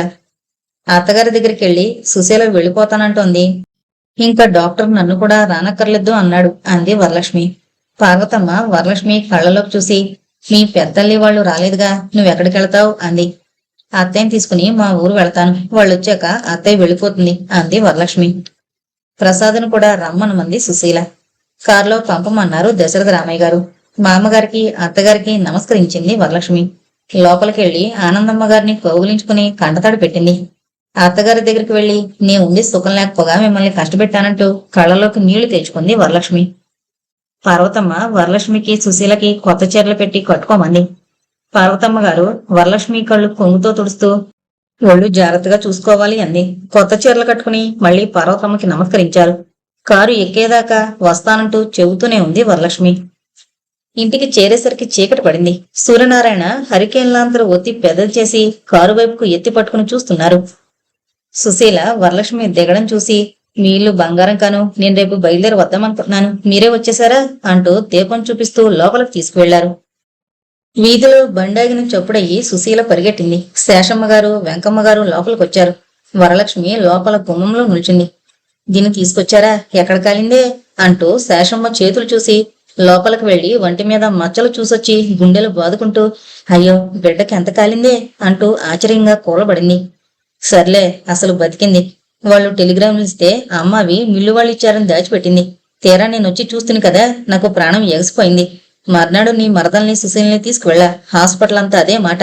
అంత కాలి బ్రతకడం మళ్ళీ ఇంకో జన్మే అంటూ చూసేవారు దీన్ని. ఇది అక్కడ ఉండగా ఒళ్ళు కాలి వచ్చిన వాళ్ళు ఇంకో 2-3 పోయారు అని సూర్యనారాయణ చెప్పాడు. అంతా తెల్లబోయి చూస్తున్నారు. జానకిరామయ్య గారు వరలక్ష్మికి కొద్దిగా ఒళ్ళు కాలిందట అని భద్రం రాస్తే ఏమో అనుకున్నా అంటూ శేషమ్మ కళ్ళు తుడుచుకుంటూ ఆ చేతి నిండా మట్టేమిటే అంటూ వరలక్ష్మి చెయ్యి తన కొంగుతో తుడిచింది. యాత్రల నుంచి వచ్చాక జానకిరామయ్య గారికి జ్వరం పట్టుకుంది. ఆ రోజే పథ్యం పెట్టారు. చాలా నీరసపడిపోయాడు మనిషి. అంత గంభీరంగా ఉండే మనిషి జ్వరంతో చాలా భయపడిపోయారు. చదువు పూర్తి కాగానే ఊళ్ళో ప్రాక్టీస్ పెట్టాలరా నువ్వు అని శేఖరాన్ని రోజుకొకసారైనా అంటున్నారు. ఆ రోజు టపా తీసుకొచ్చాడు గుమస్తా. శేఖరం చూస్తున్నాడు ఉత్తరాలు. వరు నీకెక్కడి నుంచో ఉత్తరం అంటూ ఇచ్చాడు. అది తీసుకుని అవతలికెళ్ళింది. ఈసారి కవరు గులాబీ రంగులో ఉన్న తనకి నీలం కవరే బాగుంది అనుకుంటూ ఓ మూల కూర్చుని చింపి చదువుతోంది. ఉత్తరం చాలా చోట్ల కొట్టేసింది. మొదలు పెట్టడం వరు అనుంది. నాకు చాలా జరూరుగా డబ్బు కావాలి. మీ పెదనాన్నగారిని అడిగి 200కి తక్కువ లేకుండా ఇంకా ఎక్కువ పంపగలిగితే సంతోషమే. పంపుతావు కదూ? ఎప్పుడు డబ్బు కోసమే రాస్తాననుకుంటున్నావా అని చదువుకున్న వరలక్ష్మికి ఏం చెయ్యాలో తోచడం లేదు. ఇప్పుడు డబ్బు అడగడం బాగుంటుందా? సుశీలున్నా బాగుండు అనుకుంది. పెద్దమ్మకి చెబితే ఏమనుకుంటుందో అని ఆలోచిస్తోంది. శేషమ్మ గారు ఒక్కపొడి నములుతూ వరాలు ఇంకా కాలేదని ఉత్తరం అంటూ గదిలోకి తొంగి చూసింది. పెద్దమ్మ అని కేకేసింది వరలక్ష్మి. ఏంటే అంటూ శేషమ్మ గారు గదిలోకి వచ్చింది. ఏం చెప్పాలో తోచలేదు వరలక్ష్మికి. ఏంటే? ఉత్తరం ఇవ్వబోయింది వరలక్ష్మి. ఏంటో చెబుదు అంది శేషమ్మ గారు. అర్జెంటుగా డబ్బు కావాలట అంది తడుముకుంటూ. ఏం వాళ్ళ నాన్న పంపలేదేమా? ఎంత కావాలట? 300 అంది వరలక్ష్మి. నా దగ్గర ఉన్నది ఇస్తా కాని పంపించు. మళ్ళీ మీ నాన్నగారి దగ్గర అనకు అంటూ లేచి వెళ్లారు శేషమ్మ గారు. ఇంతట్లో శేఖరం అక్కడికి రావడంతో వరలక్ష్మి ఉత్తరం కవర్లో పెట్టింది. ఎవరే? బావేనా? ఎప్పుడొస్తున్నాడేమిటి? అదేం రాయలేదు అంది వరలక్ష్మి. మరి ఏం రాశాడే? ఏది అంటూ ఉత్తరం తీసుకున్నాడు శేఖరం. డబ్బు కావాలట. ఈ కొట్టేసిన దాంట్లో ఒంట్లో బాగలేదని కదా ఉంది అన్నాడు. ఏమో తెలియడం లేదు అంది వరలక్ష్మి. అయితే పెదనాన్నకి చెప్పు పంపుతారేమో. అయినా మీ మామగారు కావలసినంత పంపరా అని అడిగాడు వరలక్ష్మిని శేఖరం. పంపుతారనుకుంటా, ఇంకెందుకో అంది సందేహిస్తూ వరలక్ష్మి. శేషమ్మ గారు డబ్బు తీసుకొచ్చారు. పోనీ పెద్దమ్మకి చెప్పు అన్నాడు వరలక్ష్మిని శేఖరం. చెప్పానంది. అయితే నువ్వు పంపరా అంటూ శేఖరం చేతిలో డబ్బు పెట్టి మీ పెదనాన్నగారు కొనకడం లేదు కదా అంటూ వెళ్లిపోయింది శేషమ్మ. వరాలత్తారు కారు పంపారే, దాన్ని పంపమని అంటూ జానకిరామయ్య గారు నెమ్మదిగా వంటింట్లోకి వచ్చారు. అత్తగారిని తొందరగా మెడికట్టుకోమని ఎవరొచ్చింది చూడ్డానికి వాకిట్లోకి వెళ్ళింది శేషమ్మ. వెంకటేశ్వర్లు బల్ల మీద కూర్చున్నాడు. ప్రసాద్ పక్కన కూర్చుని మాట్లాడుతున్నాడు. ఈ అబ్బాయి ఎవర్రా అని శేషమ్మ అడిగింది. వరు మరిది అన్నాడు ప్రసాద్. నాయనా, మేము యాత్రలకు వెళ్ళొచ్చాం కదూ, సంతర్పణయ్యక పంపుదాం అనుకుంటున్నాం అని చెప్పింది శేషమ్మ వెంకటేశ్వర్లతో. మా అన్నయ్యకి ఒంట్లో బాగలేదు అంటే ఇప్పుడు బాగానే ఉన్నాడనుకోండి. రెస్ట్ కావాలట. మా పిన్ని కూడా ఒంట్లో బాగలేదు. వదినుంటే కొంత సాయంగా ఉంటుంది అన్నాడు నసుగుతూ వెంకటేశ్వర్లు. ఏంటి మా అల్లుడికి సుస్థిగా ఉందా? ఇప్పుడు ఎక్కడున్నాడు అని ఆదుర్దాగా అడిగింది శేషమ్మ గారు. నిన్ననే తీసుకొచ్చారింటికి, మీరు కంగారు పడకండి, ఇప్పుడు సులువుగానే ఉన్నాడు అన్నాడు వెంకటేశ్వర్లు. సరే భోంచేసి బయలుదేరదు గాని అంది శేషమ్మ గారు. అబ్బే ఎందుకండి, ఇంటికి వెళ్ళిపోతాం ఆ వేళకి అన్నాడు వెంకటేశ్వర్లు. అయ్యో పిల్లని పంపేటప్పుడు అలా పంపంలే అంటూ శేషమ్మ గారు లోపలికి వెళ్ళింది. నేను కూడా వెళ్ళి వాళ్ళని ఊళ్ళో దింపొస్తానన్నాడు శేఖరం. పోనీ నువ్వు నేను వెళ్ళి అతన్ని చూసి వద్దామేమిట్రా? వరాల్ని దింపినట్టు ఉంటుంది, ఓసారి చూసినట్టు ఉంటుంది అని అడిగింది శేషమ్మ. సరే ఓ పని చేద్దాం, దీన్ని వాళ్ళ అత్తయ్య దగ్గర వదిలి మనం వెళ్ళిపోదాం అన్నాడు శేఖరం. భార్యని వాళ్ళ ఇంటి దగ్గర దింపి లోపలికెళ్లి కొద్దిసేపు ఉండొచ్చారు శేషమ్మ గారు వరలక్ష్మి అంతా. శేఖరాన్ని జాగ్రత్తగా ఉండమని కారు దాకా వచ్చి చెప్పింది అతని భార్య. కాకినాడ చేరేసరికి సంధ్యవేళ అయింది. దీక్షితుల గారిని కూడా ఇంటికి తీసుకెళ్లారు. పార్వతమ్మకి శేషమ్మ గారిని వరలక్ష్మిని చూసేసరికి ఎంతో సంతోషం వచ్చింది. ఆ అబ్బాయి కులాసాగా ఉన్నాడా అన్నారు ఆదురుదాగా శేషమ్మ గారు. అంటూ కాళ్ళు కడుక్కోమని, దాహం కావాలా అంటూ దీక్షితుల గారిని శేఖరాన్ని మేడ మీదకి తీసుకెళ్లారు పార్వతమ్మ గారు. ఆ వెనకనే శేషమ్మ గారు వరాల్ని తీసుకుని పైకి వెళ్ళింది. అంత ఎత్తరిగా ఉండే పిల్లాడు మొహం ఒక్కటే నిండుగా ఉంది. ఒళ్ళు పూచుక పుల్లలా మంచానికి అంటుకుపోయింది. శేషమ్మ గారు మాట్లాడలేక అతని దగ్గరగా కూర్చున్నారు. వరలక్ష్మి కళ్ళలోంచి అప్రయత్నంగా నీళ్లు కారుతున్నాయి. చెప్పమ్మా, కంటతడి పెట్టకూడదు సంధ్యవేళ. దేవుడు దయ తెలిస్తే ఎంతలో తేరుకుంటాడు అంటూ రమణారావు వీపు మీద చేత్తో రాసింది శేషమ్మ. డాక్టర్ రావడంతో శేషమ్మ గారు లేచి నిలబడింది. డాక్టర్ గారు శేఖరాన్ని పలకరించి మీ సిస్టర్ ఎలా ఉంది అన్నాడు. అదిగో అని శేఖరం చూపెడితే, బాగా హెల్దీగా ఉంది ఇప్పుడు, నేను గుర్తుపట్టలేకపోయాను అంటూ ఆశ్చర్యపోయాడు డాక్టర్. మీ బ్రదరంలా ఏం చేస్తున్నారు అని డాక్టర్ అడిగాడు. ఇతనే అని శేఖరం చెప్పాడు. అరే, అమ్మాయి భర్త పర్వాలేదు, తేరుకుంటాడు అంటూ జ్వరం చూసి ఇంజెక్షన్ ఇచ్చి మళ్లీ ఇవ్వాల్సిన టైం చెప్పి మందు చూపించాడు వరలక్ష్మికి. నీలాగే తొందరగా పికప్ చేసేటట్టు నువ్వే చెయ్యాలి అని డాక్టర్ వెళుతుంటే శేఖరం వెనకాలే వెళ్లాడు. కాంప్లికేటెడ్ కేసు, హెల్త్ పాడు చేసుకున్నాడు, కొద్దిగా లంగ్ ఎఫెక్ట్ అయింది, ఫీవర్ కంట్రోల్ అయింది కనుక తొందరగా తేరుకోవచ్చు అని చెప్పి డాక్టర్ వెళ్లిపోయాడు. రమణారావుకి వరలక్ష్మిని చూస్తే జాలి వేసింది. తన పరిస్థితి ఎవరిని చూసి జాలి పడేందుకు లేదనుకుని కళ్ళు మూసుకున్నాడు. దశరథరామయ్య గారు రావడంతో అంతా డాబా మీదకొచ్చారు. వరలక్ష్మిని చూసి, అమ్మయ్య, మళ్లీ మనిషి అయింది అన్నారు శేషమ్మతో. మావాడు ఎప్పటికి తేరుకుంటాడో అన్నారు విచారంగా. దేవుడి దేవల్ల తొందరగా తేరుకోవాలి, రథంలా ఉండే పిల్లాడు అనుకుంది శేషమ్మ. ఆనందమ్మ రమణారావుకి భోజనం తెచ్చింది. మా ప్రొఫెసరు స్పెషలిస్టు సెలవు మీద ఈ ఊరొచ్చారు, ఉన్నారేమో చూసొస్తానన్నాడు దశరథరామయ్య గారితో శేఖర్. డ్రైవర్ ఉన్నాడేమో చూడు అన్నాడు జానకి రామయ్య గారు పార్వతమ్మని. వాడిప్పుడో వెళ్లిపోయాడు అంది పార్వతమ్మ. మీ వెంకటేశ్వరుల్ని తీసుకెళ్లనా అని శేఖరం అడిగాడు. ఇద్దరూ కలిసి వెళ్లారు. జ్వరం వస్తుంటే మాకు తెలియనివ్వలేదమ్మా అని శేషమ్మ గారితో అంది పార్వతమ్మ. మా రెండో వాడు చూసొద్దామని వెళితే ఏముంది, వీడిని చూసి హడలిపోయి పెద్ద డాక్టర్లకి చూపించి వీడితో కూడా ఓ నెలండి తీసుకొచ్చాడు. ఎవరికి కొంచెం వచ్చినా వాడు కొట్టుమిట్టాడతాడు. మా కోడలో మినిగొబ్బులే తయారైంది. వీడిని తీసుకునొస్తాడని పక్క వీధిలో ఓ వాట అద్దెకి తీసుకుని తల్లిని పెట్టింది ముందు అక్కడ. తర్వాత ఆవిడికి ఒంట్లో బాగలేదని ఈ రోజు పొద్దున్నే పిల్లని తీసుకుని తన సామాన్తో వెళ్లిపోయింది అంటూ పార్వతమ్మ కళ్ళు తుడుచుకుంది. వరలక్ష్మి ఆనందమ్మతో కిందకి వెళ్ళింది. నీ తోటికోళ్లు వేరే కోపరం పెట్టింది అని ఆనందమ్మ వరలక్ష్మికి చెప్పింది. శేఖరం వెంకటేశ్వర్లు డాక్టర్ని తీసుకొచ్చారు. దశరథరామయ్య గారికి తన ప్రొఫెసర్ అని పరిచయం చేశాడు శేఖరం. రమణారావు ఉన్న గదిలోకి వెళ్లారు. ఎక్స్రే ఫిల్ములు దీపం ముందు పెట్టి చూశారు. రక్తం పరీక్ష చేసిన రిపోర్ట్లు కూడా తీసుకుని చూశారు. మందులు ఏమేమి వాడుతుంది అడిగి కొన్ని వద్దని ఇంకో కొత్తది రాసిచ్చి, ఇదిక్కడ దొరకకపోతే నువ్వు పంపు అని శేఖరానికి చెప్పి, ఆహారం పుష్టిగా ఇవ్వాలి అంటూ లిస్టు రాసిచ్చారు. పొద్దున్న గుడ్లు, కొంచెం పొద్దెక్కాక కాచిన పాలు ఇస్తే మంచిది, లేకపోతే వెల్లుల్లి పచ్చిది చెతకొట్టి ఇడ్లీతో మింగించండి, పచ్చిదే చాలా మంచిగా పనిచేస్తుంది. తర్వాత మంచి మీగడ పెరుగుతో భోజనం, మధ్యాహ్నం నేతిగారులు 1-2, రాత్రి భోజనం, పడుకునేటప్పుడు పాలు క్రమం తప్పకుండా ఇస్తూ ఈ మందులు వాడితే తొందరగా తేరుకోవచ్చు అని మందులు ఎలా వాడాలో కూడా రాసిచ్చి వెళ్లిపోయారు. శేఖరం కూడా ఆయనతో వెళ్లి ఇంటి దగ్గర వదిలొచ్చాడు. వేసంగికి పాడి ఒట్టిపోయింది అనుకుంది పార్వతమ్మ.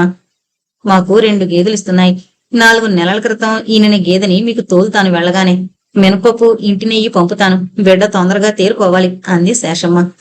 శేఖరం తిరిగొచ్చాక పార్వతమ్మ శేషమ్మతో, నీ పెద్దబ్బాయి అంత చనువు లేదనుకో, శేఖరం బాగా కలిసిపోతాడు మా ప్రభాకరంలా.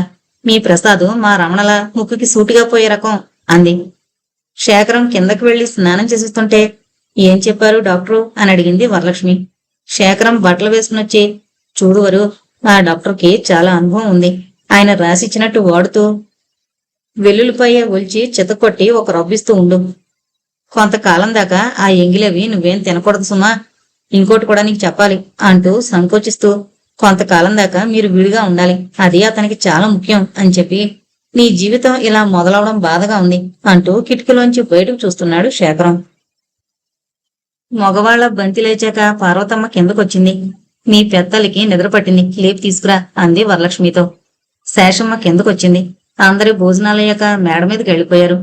శేఖరం రమణారావుకి మందిచ్చి కాసేపు ఏవో కబుర్లు చెప్పి ఆ తర్వాత వచ్చి పడుకున్నాడు. మర్నాడు శేషమ్మ గారు తెచ్చినవి పార్వతమ్మ గారికి బొట్టు పెట్టించి, రమణారావుకి అవసరం ఉంటుందేమో అంటూ అతనికి ఇవ్వమని డబ్బు వరలక్ష్మి చేతికిచ్చి దీక్షితుల గారితో మళ్లీ ఊరికెళ్లిపోయింది శేషమ్మ గారు. శేఖరం ఆ రాత్రి వెళతానన్నాడు. ఇంకా 2 రోజులు ఉండకూడదా అన్నాడు రమణారావు. మళ్లీ వస్తాగా, మందు జాగ్రత్తగా తీసుకోండి అంటూ రమణారావుకి చాలాసార్లు చెప్పాడు. 4 రోజులకు ఒకసారి ఉత్తరం రాయి, ఎలా ఉంది అంటూ అడ్రస్ ఇచ్చి వెళ్లిపోయాడు శేఖరం వరలక్ష్మికి. అన్నగారు పెద్దల్లి వెళ్ళాక వరలక్ష్మికి కొంచెం బెంగగా ఉన్న రమణారావుకి ఉపచారాల్లో అన్నీ మరిచిపోయింది. పెద్దల్లి పంపిన గేదె పాలతో పెరుగు వెన్న సమృద్ధిగా ఉంది. ఆనందమ్మ, చూడు, వాడికిచ్చే చేత్తోనే నువ్వు కూడా కాస్త నోట్లో వేసుకో అంటూ వరలక్ష్మి చేత తినిపిస్తోంది. వెంకటేశ్వర్లు వరలక్ష్మికి రమణారావుకి ఏది కావలసినా చేస్తున్నాడు. ఎంత ఆపేక్షగా ఉంటాడు వీడు అని రమణారావు వరలక్ష్మితో అన్నాడు. ప్రభాకరం పొద్దుటపూటొచ్చి రమణను చూసి అక్కడే భోంచేసి తర్వాత వెళుతున్నాడు. ఇంట్లో ఎవరో ఒకరు వరలక్ష్మిని పిలుస్తూనే ఉండడంతో క్షణం తీరుకొనడం లేదు. కాసేపు తీరుకున్న పెద్దలకో లేక చిన్నన్న శేఖరానికో ఉత్తరం రాయడంతో సరిపోతుంది. అప్పుడే 2 నెలలు వెళ్ళింది వరలక్ష్మి వచ్చి. రమణారావు అనుకున్న దానికంటే బాగానే తేరుకుంటున్నాడు. అప్పుడే 10 పౌన్లు పెరిగానని అందరికీ చెబుతున్నాడు. ఇప్పుడు కిందింట్లోనే ఎక్కువ గడుపుతున్నాడు రమణారావు. మేనత్త గారి ఊరి నుంచి ఆనందం వచ్చాడు. ఎలా ఉందిరా మీ మామయ్యకు అని పర్వతం అడిగింది. మాట్లేదు, అత్తయ్య మాత్రం తిట్టుకొస్తోంది. బామ్మ వద్దన్నా వినకుండా అన్నాడు ఆనందం. మీ అత్తయ్య అందరికి నీతులు చెప్పి తనే తిడుతోంది అంటూ పార్వతమ్మ మూతి తిప్పుకుంది. అప్పుడే శ్రావణ మాసం వచ్చేసింది. తహసీల్దార్ గారి కోడలు పేరంటం పిలవడానికి వస్తోంది, చూడవే వరలక్ష్మి అంది పార్వతమ్మ. ఆ అమ్మాయి పార్వతికి బొట్టు పెట్టి, ఈ అమ్మాయి ఏమవుతుంది అని అడిగింది. మా కోడలు కూడా వచ్చినావిడ అన్నింటికీ ఉండాలి అదృష్టం, లక్షణంగా ఉంది పిల్ల అంటూ వరలక్ష్మిని రెప్పవాల్చకుండా చూసి, మావాడు తెచ్చుకున్నాడు కోతురుపు దాన్ని, ప్రేమట వల్లకాడు అనుకుంటూ ఊసూరుమంటూ వెళ్ళింది. ప్రభాకరం శాంతిని చేయి పట్టుకుని నడిపించుకుంటూ తీసుకొచ్చాడు. ఎరా, ఒంట్లో బాగలేదా అని అడిగింది పార్వతమ్మ. గౌరీ అందర్నీ చూసి భయపడుతోంది. శాంతిని పార్వతమ్మ గారి పక్క మీద పడుకోబెట్టాడు ప్రభాకరం. ఏంట్రా సుస్థి అని అడిగింది పార్వతమ్మ. ఎప్పుడు ఉండేదే, అయినా ఈసారి హార్ట్ వీక్ ఉంది, జాగ్రత్తగా మందు తీసుకుంటూ రెస్ట్ లో ఉండాలి అంది డాక్టర్ అన్నాడు ప్రభాకరం. మొదటి 2 రోజులు మందు తనే ఇచ్చినా శాంత కూడా నువ్వే చూసుకోవాలి అంటూ అప్పచెప్పాడు వరలక్ష్మికి ప్రభాకరం. రమణారావు బాగా తేరుకున్నాడు అంది శాంత. వరలక్ష్మిని ఎక్కువగా తన దగ్గరే కూర్చోమంటోంది. మనసుకి జబ్బు అందరికీ అస్తమానం చేస్తూనే ఉంటుంది, శరీరానికి జబ్బు అప్పుడప్పుడు అవసరమేమో అనుకుంది వరలక్ష్మి. తనతో మాట్లాడమే ఇష్టం లేని తోటికోళ్లు ఇప్పుడు అన్నీ తనని అడిగి చేస్తోంది. ఇతరులను చూసి జాలిపడుతూ బాధ అనుభవించడంలోనే ఉంది ఆనందం అంటూ ఏవో ఊహల్లో తిరిగే భర్త వేదాంత జీవితానికి నీడలాంటిది. దాన్ని మరచిన నాడు అసంతృప్తే మిగులుతుంది. నియమ నిబంధనలు దాటితే జీవితాన్ని శాశ్వతంగా దుఃఖం ఆహ్విస్తుంది ఎప్పుడో ఒకప్పుడు అని చెప్పే రమణారావులో ఈ మార్పు తాత్కాలికమైన వరలక్ష్మికి ఇంకో 10 ఏళ్ల అనుభవం వచ్చినట్టయింది. తండ్రి సంవత్సరికాలకి పంపమని జానకిరామయ్య గారు దశరథరామయ్య గారికి ఉత్తరం రాశారు. శేఖరం ఇంటికి వెళుతూ కాకినాడ వచ్చాడు. బావగారు ఈ 4 నెలల్లోనే ఇంత బాగా కోలుకుంటారని అనుకోలేదు అంటూ రమణారావుని సంతోషంగా స్నేహితుల్లా కౌగిలించుకున్నాడు శేఖరం. చూడు శేఖరం, నీతో వరాల్ని పంపమని మీ పెదనాన్న రాశారు. ఇంకా మీ బావని అంత దూరం కారులో ప్రయాణం చేయించడం మంచిది కాదు, అదొస్తే వాడికి ఇబ్బంది, ఏమంటావ్ అంది పార్వతమ్మ. పోనీలేండి, నేను చెబుతా పెదనానికి, నువ్వు ఆ 2 రోజులు ఇక్కడ దండం పెట్టుకోనానికి అన్నాడు శేఖరం వరలక్ష్మితో. దశరథరామయ్య గారు శేఖరాన్ని తెల్లవారుజామున ఆయన స్నేహితుడి కారు కొంత దోకా వెళుతోంది, అందులో వెళ్ళమని చెప్పారు. ఈ సాయంత్రం సముద్రపొడ్డుకెళదాం మన కారులో అని రమణారావు అందర్నీ ప్రయాణం చేశాడు. దశరథరామయ్య గారు రానంటే శాంతిని బయలుదేరమన్నారు. ప్రభాకరం కారు నడుపుతున్నాడు. శాంతిని ముందు సీట్లో కూర్చోమని వెనక పార్వతమ్మ గారు, శేఖరం, రమణ, వరలక్ష్మి కూర్చున్నారు. కొంతసేపు దిగి నడిచారు. శాంత నడుం మీద చెయ్యేసి నడుస్తోంది వరలక్ష్మి. కొంతసేపు మాట్లాడుకుని బయలుదేరారు ఇళ్లకి. కారు కదలగానే గౌరీ వరలక్ష్మి ఒళ్ళో నిద్రపోయింది. హాస్పిటల్ దగ్గర కారు ఆపి ఇప్పుడే వస్తామంటూ శాంతిని తీసుకుని ప్రభాకరం లోపలికి వెళ్ళాడు. కారు పక్కన గుర్రబండి ఆగింది. అందులోంచి దిగినావిడ ముందుకు వెళ్లి మళ్లీ వెనక్కొచ్చి రమణారావుని ఆశ్చర్యంగా చూస్తూ, మీరేనా, గుర్తుపట్టలేకపోయాను. పోన్లేండి, మళ్లీ మీరిలా లేచి తిరుగుతారనుకోలేదు, అప్పటి పరిస్థితి చూసి అంటూ మీ స్నేహితుడు నన్ను మోసం చేసి డబ్బు ఖర్చు పెట్టించాడు. ఏం బాగుపడతాళ్లే, మీకొచ్చిన డబ్బు కూడా ఇవ్వలేదు నాకు తెలుసుగా. మీకు మీ ఆవిడ బావమరిది ఉత్తరం రాస్తే అది కూడా చించేశారు. వాళ్ళు అనుకుంటుంటే విన్నానులేండి. ఆ డబ్బు కూడా మీ ఆవిడ పంపింది అనుకుంటా. అది సరే కాని మీకింకా పూర్తిగా నయమైనట్టేనా చెప్పండి. ఆ కమలకి ఆ శాస్త్రికి పెళ్లి చేశాడట మీ స్నేహితుడు. ఆడో విర్రాళ్లా ఉంటాడు. తన నాటకం ఆడొచ్చుననుకున్నాడు. వాళ్ళమ్మొచ్చి ఈ వేషాలు 2 జళ్ళు మాని సంసారంలా ఉండేటట్లయితే రా ఇంటికి, లేకపోతే నీ దారి నువ్వు చూసుకో అందట. వెలక్కాయ గొంతులో పడ్డట్టయి చచ్చినట్టు వెళ్ళిందట. నాకు చాలా సంతోషంగా ఉంది. మీ దగ్గర ఏమీ ఎరగనట్టు ఏం నాటకం ఆడేది? మీరింకా తేరుకోరని ఆ పెళ్లికి ఒప్పుకునుంటుంది. మళ్ళీ మిమ్మల్ని చూస్తే వచ్చేస్తుందేమో, ఇంకంటించుకోమాకండి. వస్తా, ఇంటికి రాకూడదోసారి మాట్లాడుకోవచ్చు అంది. ప్రభాకరం రావడం చూసి ఆమె నవ్వింది. శాంతని కూర్చోబెట్టి ప్రభాకరం ఇంక వెళదామా అని రమణారావుని అడిగాడు.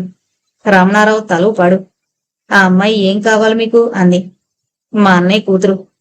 అంత పెద్ద కూతురా అంది. వాడి భార్య, ఆ అమ్మాయి ఆ పిల్లవాడి కూతురు అని పార్వతం చెప్పింది.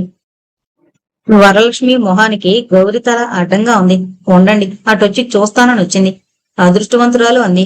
అయిందా చూడ్డాం అంటూ కారు తిప్పుకుంటున్నాడు ప్రభాకరం. వరలక్ష్మి కారద్దం పైకెత్తింది. సన్నగా తుప్పు పడుతోంది. అద్దం నిర్మలంగా ఉంది. చినుకులు వాటి ప్రభావాన్ని ముద్రలేస్తున్నాయి.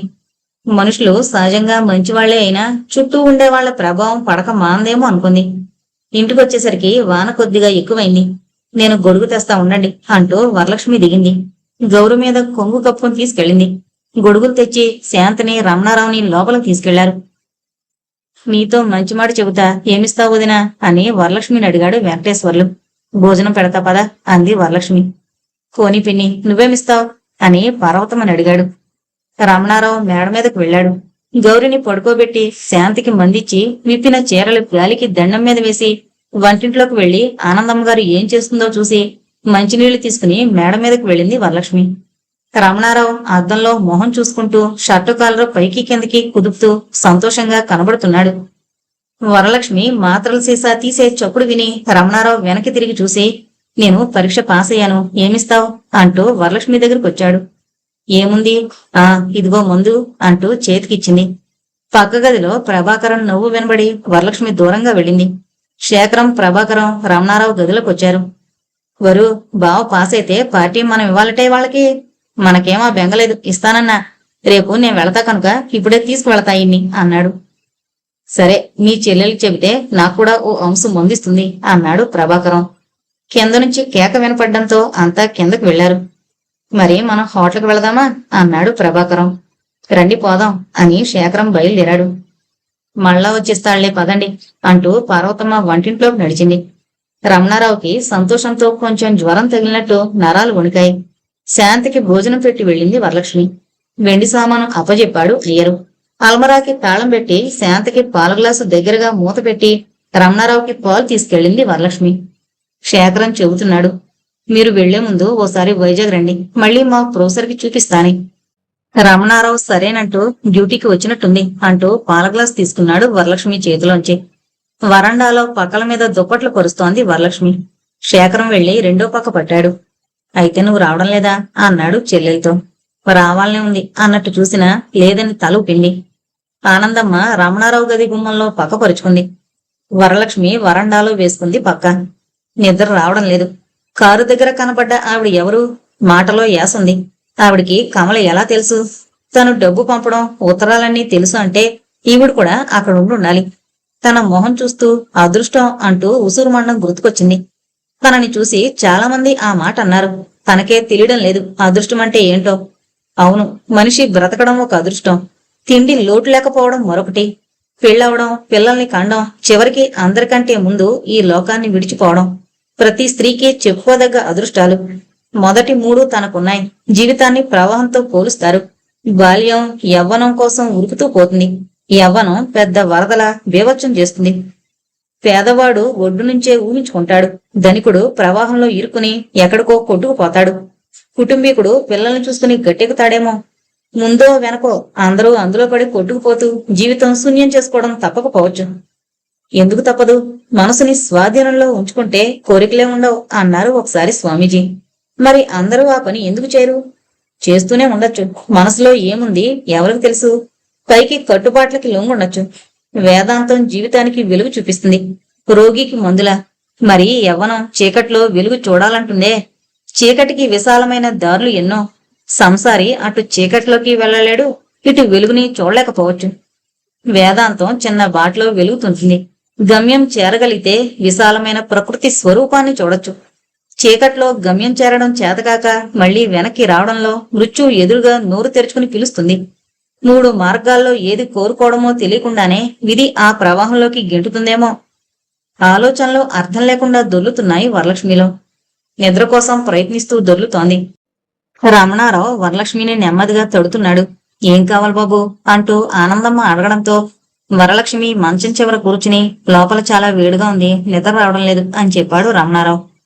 వరలక్ష్మి లేచి మంచం యువతలకు పట్టమంటారా అంది. శేఖరం లేచి టైం చూసుకున్నాడు. మంచం ఆనందమ్మ తెచ్చి వరండాలో వేసింది.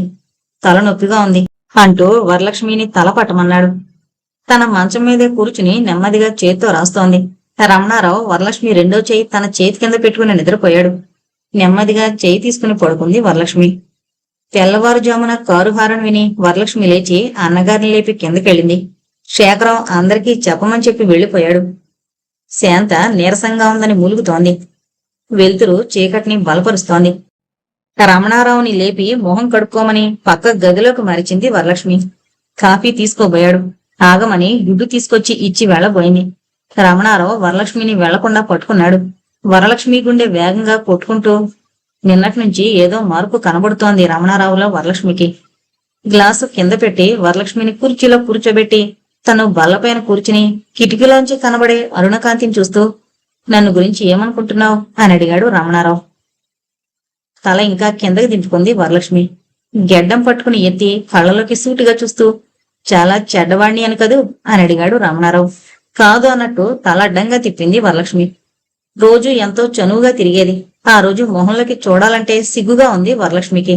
కిందకి వెళ్లాలంటూ లేవబోయింది. అతను వరలక్ష్మి నడుం పట్టుకుని దగ్గరగా తీసుకున్నాడు. రమణ అని ప్రభాకరం పిలుపుతో వరలక్ష్మి విడిపించుకుని పక్కకు తప్పుకుంది. రమణారావు అన్నగారిని రమ్మని పిలిచాడు. వరలక్ష్మి కిందకు వెళ్ళిపోయింది. పలహారం వెంకటేశ్వర్లు చేతికిచ్చి పంపింది. రమణారావు కిందకొచ్చాడు. వరలక్ష్మి తప్పుకు తిరుగుతోంది ఆ రోజంతా. ఆ రోజు వెంకటలక్ష్మి బావగారొచ్చి దశనాడు ముహూర్తోందట, జరిపిద్దామని చెప్పమందమ్మా అని చెప్పాడు. ఈ వ్యవధిలో పెళ్లెలా, నలుగురు వచ్చేందుకైనా వీలుండదు, మాఘమాసంలో పెట్టుకుందాం అంది పార్వతమ్మ. వాడి పరిస్థితి ఏం బాగాలేదు. వాళ్ళు కాళ్ళు కడగాలనే కదా మా అమ్మగారి ఆదుర్దా, మరీ మీ ఇష్టం అన్నాడు. దశరథరామయ్య గారు మా అమ్మ ఏమంది అని అడిగారు. మీ అమ్మగారు వెళ్లమంటేనే బయలుదేరాను అని చెప్పాడాయన. ఆనందాన్ని పిలిచి నీకిష్టమేనా అని అడిగారు దశరథరామయ్య గారు. ఆనందం నవ్వి ఊరుకున్నాడు. సరేనని ఆ ముహూర్తానికి ఒప్పుకున్నారు దశరథరామయ్య గారు.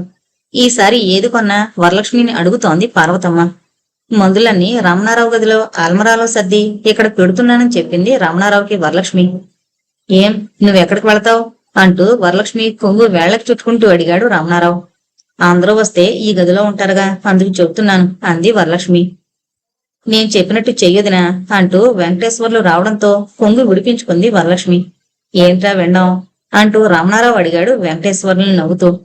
కాదన్నయ్య, ఈ మందులన్నీ శాంత వదిన గదిలో పెడితే నువ్వు వెళ్లి తీసుకున్నా తీసుకోవచ్చు, లేకపోతే మేము ఎవరమైనా తెచ్చిస్తాం అన్నాడు వెంకటేశ్వర్లు. సరే తీసుకెళ్ళు అన్నాడు రమణారావు. ఆ రోజు తెచ్చిన కొత్త బట్టలన్నీ వరలక్ష్మి పెట్టెల్లో సర్దింది. వెండి సామాన్లు పట్టుకెళ్లేవి అన్నీ ఓ పెట్టిలో పెట్టింది. అత్తగారి బట్టలు పెట్టి సర్దింది. పెళ్లి కూతురికి పెట్టే చీరలు, పెళ్లి కొడుకి కొన్న బట్టలు వేరే ఒక దాంట్లో సర్దేసింది. మామగారి బట్టలు కూడా అత్తగారి పెట్టిలో పెట్టింది. ఈసారి తన అన్నగారికి ప్రత్యేకంగా రావాలంటూ ఏమీ రాయలేదు పార్వతమ్మ. పెద్ద కొడుకు సుబ్రహ్మణ్యానికి మాత్రం టెలిగ్రామ్ ఇప్పించింది. ఓ రోజు ముందే వెళ్లేందుకు ప్రయత్నాలు జరిగాయి. ఆ రాత్రి వరలక్ష్మి బయట కూర్చుంది. పార్వతమ్మ గారికి ఉసురు మంది ప్రాణం. చేతిలో పనందుకుని తిరిగే పిల్ల, నా అదృష్టం ఎప్పుడు ఇంతే అనుకుంటూ విసుకుంది. ఏం చేస్తాం, పెళ్లినాడు ఇంట్లోకి వస్తుంది అని ఆనందమ్మ తృప్తి పడింది. రాధ పిల్లల్ని తీసుకొచ్చింది. ఇంకా ఎవరూ చెప్పుకోదగ్గ చుట్టాలు రాలేదు. పెళ్లికి బయలుదేరుతున్నారు. వరలక్ష్మి స్నానమయ్యాక ఆ రోజు పొద్దున్నే వస్తానంది. అదే మంచిది, శాంత రమణ కూడా ఆ రోజే వస్తారు అన్నాడు ప్రభాకరం. దశరథరామయ్య గారు పెద్ద కొడుకొస్తే శాస్త్రి కారులో పంపమని చెప్పారు. అంతా బస్సులో ఎక్కారు. వెంకటేశ్వర్లకి ఎక్కడెక్కడ ఏముంటాయో చెప్పింది వరలక్ష్మి. ఆ సాయంకాలం పెద్దబ్బాయి గారి కుటుంబం వస్తే చిన్న కారులో పంపమని రైటర్ వచ్చి చెప్పాడు. ఎంతమంది ఉంటారేమిటి అని అడిగింది ఆనందమ్మ. పెద్దమ్మగారి అన్నగారు, అబ్బాయి గారు, 4 ఆడవాళ్లు అని చెప్పాడు గుమస్తా. చిన్నమ్మాయి కూడా ఉందా అన్నాడు. తెల్లవారుజామున లేచి వరలక్ష్మిని స్నానం చేయమంది ఆనందమ్మ. వరలక్ష్మి ఇంట్లోకొచ్చి బట్టలు సర్దుతోంది. శాంతవి తనవి గౌరవి పెట్టింది. రమణారావు లేచి స్నానానికి వెళ్ళాడు. మందు సీసాలు చిన్న పెట్లో పెట్టింది. గౌరికి పట్టుపరికిని కట్టి జాకెట్ తొడిగి గొలుసు వేసింది వరలక్ష్మి. బీరువాలోంచి శాంత నగలు తీసిచ్చింది. తను ఎరుపు అంచు ముదురు నీలం జరీ పట్టు చీర కట్టుకుని పసుపు రంగు ఎరుపు గడి ఉన్న సిల్కు జాకెట్ తొడుక్కుంది. తన వస్తువులను మెళ్ళో వేసుకుని తడితల వదులుగా జడలుకుంది. రమణారావుకి పలహారం తెచ్చిపెట్టింది ఆనందమ్మ. వరలక్ష్మికి ఆ చీర చాలా బాగుంది అనుకున్నాడు రమణారావు. అందరూ పలహారాలు పూర్తి చేసుకుని కారెక్కారు. ముందు విడిదింటి దగ్గరే ఆపమన్నారు కారు. అప్పుడే కాశీకి పెళ్లికొడుకు బయలుదేరాడు. ఒరే, శకునం మంచిది, తొందరగా వెళ్ళు కాశీ అంటూ రాధ ఆనందానికి చెప్పింది. వెంకటేశ్వర్లు కారులో పెట్టి లోపల పెట్టించాడు. స్నాతకం పూర్తయింది. పానకం కావిడి తీసుకొచ్చి పెళ్లికి పిలుచుకుని వెళ్లారు. వరలక్ష్మి పెద్దల్లి పెద్దండ్రి వచ్చారు. వరలక్ష్మి వాళ్ళ దగ్గరికెళ్లి ఎప్పుడొచ్చారని సంతోషంగా పలకరించింది. శేషమ్మ రమణారావును చూసి, మా వరాలు అదృష్టవంతురాలు, నీ ఆరోగ్యం పూర్తిగా బాగవడం అంటూ తల మీద ఆప్యాయంగా చెయ్యేసి దువ్వింది. ఇప్పుడేం లేదుగా ఒంట్లో అని జానకిరామయ్య గారు అడిగారు. లేదన్నట్టు నవ్వాడు రమణారావు. గుర్రాజు తనకేది అక్కర్లేదన్నట్టుగా ఓ చివరగా కూర్చుని చుట్ట కాల్చుకుంటూ అందర్నీ చూస్తున్నాడు. ప్రభాకరం వరలక్ష్మిని కర్పూరం దాంట్లో మరిచిపోయాం, అలమరాలో ఉన్నాయి, తెచ్చావా అన్నాడు. తెచ్చినట్టు తల ఊపింది వరలక్ష్మి. అంతా బయలుదేరారు పెళ్లివారింటికి. ఆనందాన్ని కారులో తీసుకెళ్తారుగా, అక్కయ్య గారిని కూడా ఎక్కమనండి అందులో అంది వరలక్ష్మి. శాంతను కూడా కూర్చోబెట్టారు. రమణారావు ఎక్కనన్నాడు. కారు వెనకే అంతా నడుస్తున్నారు. పార్వతమ్మ గారు వరలక్ష్మిని ఏదో అడుగుతున్నారు. అన్నీ చెప్పే వచ్చానని వరలక్ష్మి చెబుతోంది. ముహూర్తానికి టైం అవుతోందంటూ పురోహితుడు గందరగోళం చేసేస్తున్నాడు. మాంగళ్యం అందరి చేతిలో పెట్టాడు. భజంత్రీల వాయిద్యాలన్నీ ఒక్కసారిగా మోగాయి. వరలక్ష్మి వంటసావిడి దగ్గరికి వెళ్ళింది. ఆదెమ్మ గారికి నమస్కరించింది. ఆవిడ వరలక్ష్మిని దగ్గరగా తీసుకుని రమణొచ్చాడా అని అడిగింది. వచ్చారని చెప్పి చిన్నక్కయ్యకిని మీ మనవడికి కాస్త వేరే పెడతారా బియ్యం అంది వరలక్ష్మి. నువ్వెందుకే అంటూ అప్పన్న గారిని పిలిచి, చూడండి అమ్మాయి చెప్పినట్టు పత్యంగా కొంత వేరే చేయండి అని చెప్పారు. వరలక్ష్మి ఏం చెయ్యాలో చెప్పింది. పెళ్లి తంతు జరుగుతోంది. వెంకటేశ్వర్ని పిలిచి, మీ అన్నయ్య ఎక్కడున్నారో పిలుచుకురమ్మంది వరలక్ష్మి. పెద్దండ్రి నీరసంగా ఉండడం చూసి పిలుచుకుని వెళ్ళింది. పిల్లలందరికీ ఓ బంతి వేయించింది. రమణారావు వరలక్ష్మి కోసం వెతుక్కున్నాడు. ఆదెమ్మగారు చూసి, దారా అబ్బాయి అని పిలిచి, నీకు వేరే పత్యంగా వండించింది వరాలు. ఇద్దరూ బతికి బట్టకట్టారు. ఈ రోజుకి అదృష్టవంతులమే అనుకోవాలి అన్నారు. శాంతకి జానకిరామయ్య గారికి రమణారావుకి వడ్డించారు అప్పన్నగారు. ఇంకో వయసు మళ్లిన ఆయన తనకి కూడా పెట్టమన్నాడు. పెద్ద బంతిలో తిందురు గాని అన్నాడు అప్పన్న. అదేంటండి, విసిరేసి వడ్డించండి అంది వరలక్ష్మి. ఇంకెవరో పిల్లల్ని తీసుకొస్తే వడ్డించేందుకు విసుక్కున్నారు వంటవాళ్లు. పిల్లలు ఉండగలరా మీరు పెట్టేదాకా? కొంత యువతలకివ్వండి, నేను వడ్డిస్తాను అనేసరికి అప్పన్నగారు వాళ్లకు కూడా వడ్డించాడు. వరలక్ష్మి లోపల నుండి పెరుగు తెచ్చి రమణారావు బంతి కొడ్డించింది. గౌరి తినకుండా దిక్కులు చూస్తుంటే వరలక్ష్మి దగ్గర కూర్చుని తినిపించి లేవదీసింది. పెళ్లి కూతురు తండ్రి దేక్కుంటూ వచ్చి, నన్నెవరూ చూడడం లేదు అంటూ వరలక్ష్మికి చెప్పి ఏడుస్తూ నీరసంతో ప్రాణం పోయేట్టుగా ఉంది అన్నాడు. వరలక్ష్మి గౌరి చెయ్యి కడిగి శాంత దగ్గర వదిలి వెండి గిన్నెలో మజ్జిగలో అంత అన్నం పిండి తెచ్చి పెళ్లి కూతురు తండ్రి చేత తాగించింది. ఓ మంచం వాల్చి పడుకోబెట్టింది. జానకిరామయ్య గారు వీధి పందిట్లోకి వెళ్లిపోయారు. హాల్లో హోమం దగ్గర కూర్చున్నారు.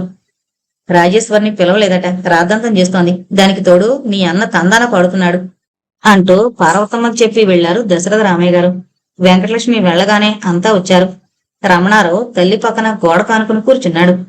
అసలు మేం కళ్లకు కనబడుతున్నామా అని రమణారావుని అడిగింది రాజేశ్వరి. నువ్వెందుకు పలకరిస్తావు, అతను మాట్లాడినప్పుడు అని కమలంది. తర్వాత మాట్లాడదాం ఊరుకో అని కసిరింది పార్వతమ్మ. వరలక్ష్మి హాల్లోకి రాకుండా అవతల కిటికీ దగ్గర నిల్చుని పెళ్లి కూతురిని చూస్తోంది. వెంకటలక్ష్మిని నీ అన్న కోడలట నాకు వేళకి పట్టెడు మెతుకులు పెట్టించింది. చిన్నపిల్లైనా మహాయోగ్యురాల్లా ఉంది. ఎవరి అమ్మాయి అని అడిగాడు. ఆ బంతిలో తిన్న ఆయన పొట్ట రాసుకుంటూ వచ్చి, మా అన్నయ్య కోడళ్ళ, ఈవిడ పెద్దావిడ, అదిగో అది రెండోది, ఇంకా మూడోది వరలక్ష్మి. ఏదే అని రాధని అడిగింది వెంకటలక్ష్మి. అమ్మాయి తల్లి పెద్దల్లి ఈవిడే అని శేషమ్మ గారిని చూపించి, ఆవిడ దగ్గర పెరిగిన పిల్ల, ఈవిళ్లాగే కొనుమంతురాలు అని వెంకటలక్ష్మి ఉంది. మీ ఆయన కళ్ళు తిరిగి పడ్డారు. అంత మజ్జిగ తాగించి పడుకోబెట్టింది. ఎదుటివారి బాధ తెలుసుకోవడం కూడా ఒక సుగుణం అనుకో. నీ పిల్లని కొన్నాళ్లు ఆ పిల్ల దగ్గర పెట్టి చూడు, చూసైనా నేర్చుకుంటుంది. అమ్మా ఏ ఊరు అని శేషమ్మ గారిని అడిగాడు. జానకిరామయ్య గారిని ఎరుగుదురేమో, ఆయన భార్య అని వెంకటలక్ష్మి చెప్పింది. ఆయన గారి గురించి వినడమే కాని చూడలేదు. అలా చెప్పండి. ఆ చుట్టుపక్కల ఆయనకి ధర్మరాజు అనే పేరు. పొలమింటి పిల్లని సామెత, అందుకనే ఆ పిల్లకి గొప్ప బుద్ధొచ్చింది. రూపానికి తగ్గ గుణం ఉండడం కూడా అదృష్టమే అనుకోండి. ఆయనకు అడ్డొచ్చి కులమింటి కోతి అనడం విన్నాం అంది రాజేశ్వరి. కులమింటి పిల్ల లేని పక్షంలో కోతైనా అంత నమ్రతగా ఉంటుందని సామెత అన్నాడాయన. మీరు పొగిడిన అమ్మాయి భర్త అంటూ రమణారావుని చూపించింది వెంకటలక్ష్మి. దూరంగా కూర్చున్న ఆవిడ ఆయన ఊరికే ఎవరిని పొగడలేదు. ఆయనంటే ఆ మాటలు అక్షరాల నిజమనుకో. ఏది ఆ అమ్మాయిని చూద్దాం పిలు అంది. రాధ వరలక్ష్మిని పిలుచుకుని వచ్చింది. ఆ మూట ఏమిటే అని వెంకటలక్ష్మి వరలక్ష్మిని అడిగింది. సూర్యనారాయణ గారు ఇచ్చారు పట్టుకోమని అంది. సూర్యనారాయణ గారు అక్కడికి రాగానే, నువ్వు నమ్మి డబ్బిచ్చావంటే ఆ అమ్మాయి యోగ్యత ఇంకో మెట్టు పెరిగిందనుకో అన్నాడు. ఇందాక పొగిడానాయన. ఆ అమ్మాయి జానకి రామయ్య గారి అమ్మాయి, మీకు తెలియదనుకుంటాను. శేషమ్మ గారిని చూపించి ఆవిడ తెలుసుగా అన్నాడు సూర్యనారాయణ. ఇప్పుడే తెలుసుకున్నా అన్నాడు ఇందాకటైన. సూర్యనారాయణ గారు మరి నేను వెళతానన్నాడు వెంకటలక్ష్మితో. అదేంటి భోజనం కాకుండానా అంది. భోజనం పెట్టించిందిగా అమ్మాయి అని వరలక్ష్మిని చూపించి అందరికీ చెప్పి మూట తీసుకు వెళ్లిపోయారు సూర్యనారాయణ గారు. ఆయన మా ఆడపడుచు బావగారు అని శేషమ్మ గారికి చెప్పింది వెంకటలక్ష్మి. గుర్రాజు భార్య చేయి తుడుచుకుంటూ వచ్చింది. మన రమణ భార్య తెచ్చి వడ్డించింది. పాపం నాకు ఒంటికి వచ్చిన దగ్గర నుంచి ఉండలేకపోతున్నాను అంటూ వెంకటలక్ష్మి దగ్గర కూర్చుంది. ఎంతమందికైనా వడ్డించగలదు, శుభ్రంగా ఏనుగు పిల్లలా ఉంది అంది రాజేశ్వరి. చే ఊరుకో, ఇప్పుడే కాస్త మనిషిలా తిరుగుతోంది, దీనికి ఒళ్ళు కాలి బతికింది అంటూ పక్కన కూర్చున్న ఆవిడకి చెప్పి అందరినీ భోజనాలకు లేవమంది వెంకటలక్ష్మి. శేషమ్మ వరలక్ష్మితో, నీ తోటిపాళ్ళు నిన్ను చూస్తే ఓర్చలేకపోతుందేమిటే అని నీ పెదనానికి భోజనం ఎప్పుడైపోయింది అంది వరలక్ష్మి. పట్టుపంచే నా పెట్లో ఉందే అంది శేషమ్మ గారు. నా పెట్లో ఉంది ఇచ్చాలే అని తను కూడా విస్తరులు వేసేందుకు వెళ్ళింది వరలక్ష్మి. ఆ పూట భోజనాలయ్యి విడిదికి వెళ్లారు. కమల రమణారావు దగ్గర కూర్చుని కళ్ళు తుడుచుకుంటూ చెబుతోంది. మంచివాడే కాని చాలా అనుమానం. నాతో కూడా చెల్లెల్ని పంపాడు, వస్తోంది అంటూ దూరంగా జరిగి కూర్చుంది. ఏంటే భయపడేది, ఒదిగిన కొద్దీ ఒదిగిస్తారు అంటూ రాజేశ్వరి, మీ ఆవిడికి గర్వంతో తల తిరుగుతుందేమో, నాతో కొంచెం జాగ్రత్తగా ఉండమను అంటూ రమణతో ముక్కులు ఎగరేస్తూ చెబుతోంది. ప్రభాకరం వచ్చి, వదిన కొంచెం పిల్లని దగ్గర పెట్టుకోలేవా, అయినా దాన్ని ఇలా రాక్షసులా తయారు చేసేవేమిటి అన్నాడు కోపంగా పిల్లని ముందుకు తోస్తూ. నా పిల్ల నిన్నేం చేసింది, ఈ ఆవిడ వెళ్లి చెప్పినట్లుంది అని రమణతో కళ్ళు ఎగరేస్తూ చెప్పింది. నోటుకొచ్చినట్టు వాగడం తెలుసు, అమ్మనెత్తిన రాయి వేసి కొట్టింది, వెళ్ళి చూడు అని కసిరాడు ప్రభాకరం వదిన గారిని. ఈ గొడవలతోటే పెళ్లి పూర్తయి ఆ రాత్రికి పెళ్లి కూతుర్ని తీసుకుని వెళ్లిపోయారు. మర్నాడు శేషమ్మ గారు జానకిరామయ్య గారు రమణారావుని వాళ్ళ ఊరికి రమ్మని చెప్పి వరలక్ష్మిని ఇప్పుడు తీసుకువెళ్లమా అని అడిగారు. మేమిద్దరం కలిసి వస్తాం అని చెప్పి పంపాడు రమణారావు. కమల ఆ రోజు వెళతానంది. నువ్వు చెప్పరా ఉండమని అంటూ రమణని అడిగాడు గుర్రాజు. వెళ్ళని, వాళ్ళ ఆయనకి కోపం వస్తుందట అన్నాడు రమణ. పోనీలే, నిన్ను చూశాను, ఏదో బతికో, మీ ఆవిడ అదృష్టం అంది నిట్టూరుస్తూ కమల. ఇంకా లావుగా ఇంకా బరువుగా నగలతో గంగిరెద్దులా కప్పుకోవచ్చు అదృష్టాన్ని. ఈ రోగిష్ని చూపెట్టుకుని ఇష్టం వచ్చినట్లు ఉండొచ్చు అక్కస్తో రాజేశ్వరి అనేసింది. రమణ కోపంగా వదినా అని అడిచాడు. ప్రభాకరం వచ్చి రమణని మేడ మీదకి తీసుకెళ్లాడు. కమలతోటే రాజేశ్వరి వెళతానని వెళ్లిపోయింది. గుర్రాజుకి ఉండాలనున్నా వాళ్ల కోసం వెళ్ళక తప్పలేదు. రమణ దగ్గరికి వెళ్లి, ఉద్యోగంలో చేరాక రాయి, కమలని తీసుకొస్తానులే, నువ్వేం బెంగ పెట్టుకోకు అని కల్పించుకుని చెప్పి వెళ్లాడు గుర్రాజు. పెళ్లికి వచ్చిన వాళ్ళు ఇంకా కొందరున్న వెలుతురు వెనక చీకట్ల పెళ్లి కాళ్ళ వెనుక ఏదో విచారం కదిలినట్టుగా ఉంది వరలక్ష్మికి. ఆ రోజు రమణారావుని తాను చూడలేదు. మేడ మీదకి వెళ్ళింది. గదంతా చీకటిగా ఉంది. దీపం వేసింది వరలక్ష్మి. కనుకొలుకుల్లోంచి నీళ్లు కారుతున్నాయి రమణారావుకి. తను ఏం చెయ్యాలో తోచక మంచం దగ్గరగా నిల్చుని చూస్తోంది. గొంగురు కంఠంతో దీపం తీసేయమన్నాడు రమణారావు. దీపం తీసి గుమ్మంలో నిల్చుంది వరలక్ష్మి. వరు అని పిలిచాడు. వెళ్లి దూరంగా నిల్చుంది. వరలక్ష్మి చేయి తీసుకుని కళ్ల మీద పెట్టుకున్నాడు రమణారావు. ఏం ఒంట్లో బాగలేదా అంది. నువ్వెప్పుడు నా దగ్గరే ఉంటావు కదూ అన్నాడు వచ్చే దుఃఖాన్ని ఆపుకుంటూ రమణారావు. అది నవ్వో ఏడుపో తెలియకుండా వచ్చిన శబ్దంతో. ఇంకెక్కడుంటాను అంది వరలక్ష్మి. రమణారావు వరలక్ష్మిని దగ్గరగా ఇంకా దగ్గరగా ఊపిరి సలపనంత దగ్గరగా తీసుకున్నాడు. అతని కన్నీళ్లు వరలక్ష్మిని తడుతున్నాయి. విచారంలోంచొచ్చిన సంతోషం వాళ్ల భవిష్యత్తు, అదే వాళ్ల అదృష్టానికి నాంది, భవిష్య జీవిత భవనానికి నిట్టూర్పుల పునాది. ఇంతటితో అదృష్ట రేఖ అనే నవల కంప్లీట్ అయిందండి. ఎందుకనో నాకు నవల పూర్తిగా రాయలేదు అనిపించింది. ఎందుకంటే చాలా డౌట్స్ ఉండిపోయాయి నవల్లో. అసలు రమణారావు అంత తొందరగా మనసెందుకు మార్చుకున్నాడు? అతను ఏం మింగాడు ఆత్మహత్య చేసుకోవడానికి? అలాగే కమల వాళ్ళు బొంబాయి వెళ్ళి ఏం చేశారు? తనకి డబ్బు పంపమని రమణారావు వరలక్ష్మికి ఎందుకు ఉత్తరాలు రాశాడు? ఇలాంటివేమీ కూడా మనకి స్పష్టంగా రచయిత నవల్లో రాయలేకపోయారు. అంటే నాకేదో పెద్ద తెలుసు అని కాదు గాని చాలా నవలలు చదివిన మీదట ఈ నవలలో చాలా పాయింట్లు రచయిత్రి గారు మనకి స్పష్టంగా అందివ్వలేకపోయారు అని నా అభిప్రాయం. మరి మీ అభిప్రాయం ఏంటో నాకు తెలియజేయగలరు. ముందుగా మన ఛానల్ను సబ్స్క్రైబ్ చేసుకోగలరు. Thank you.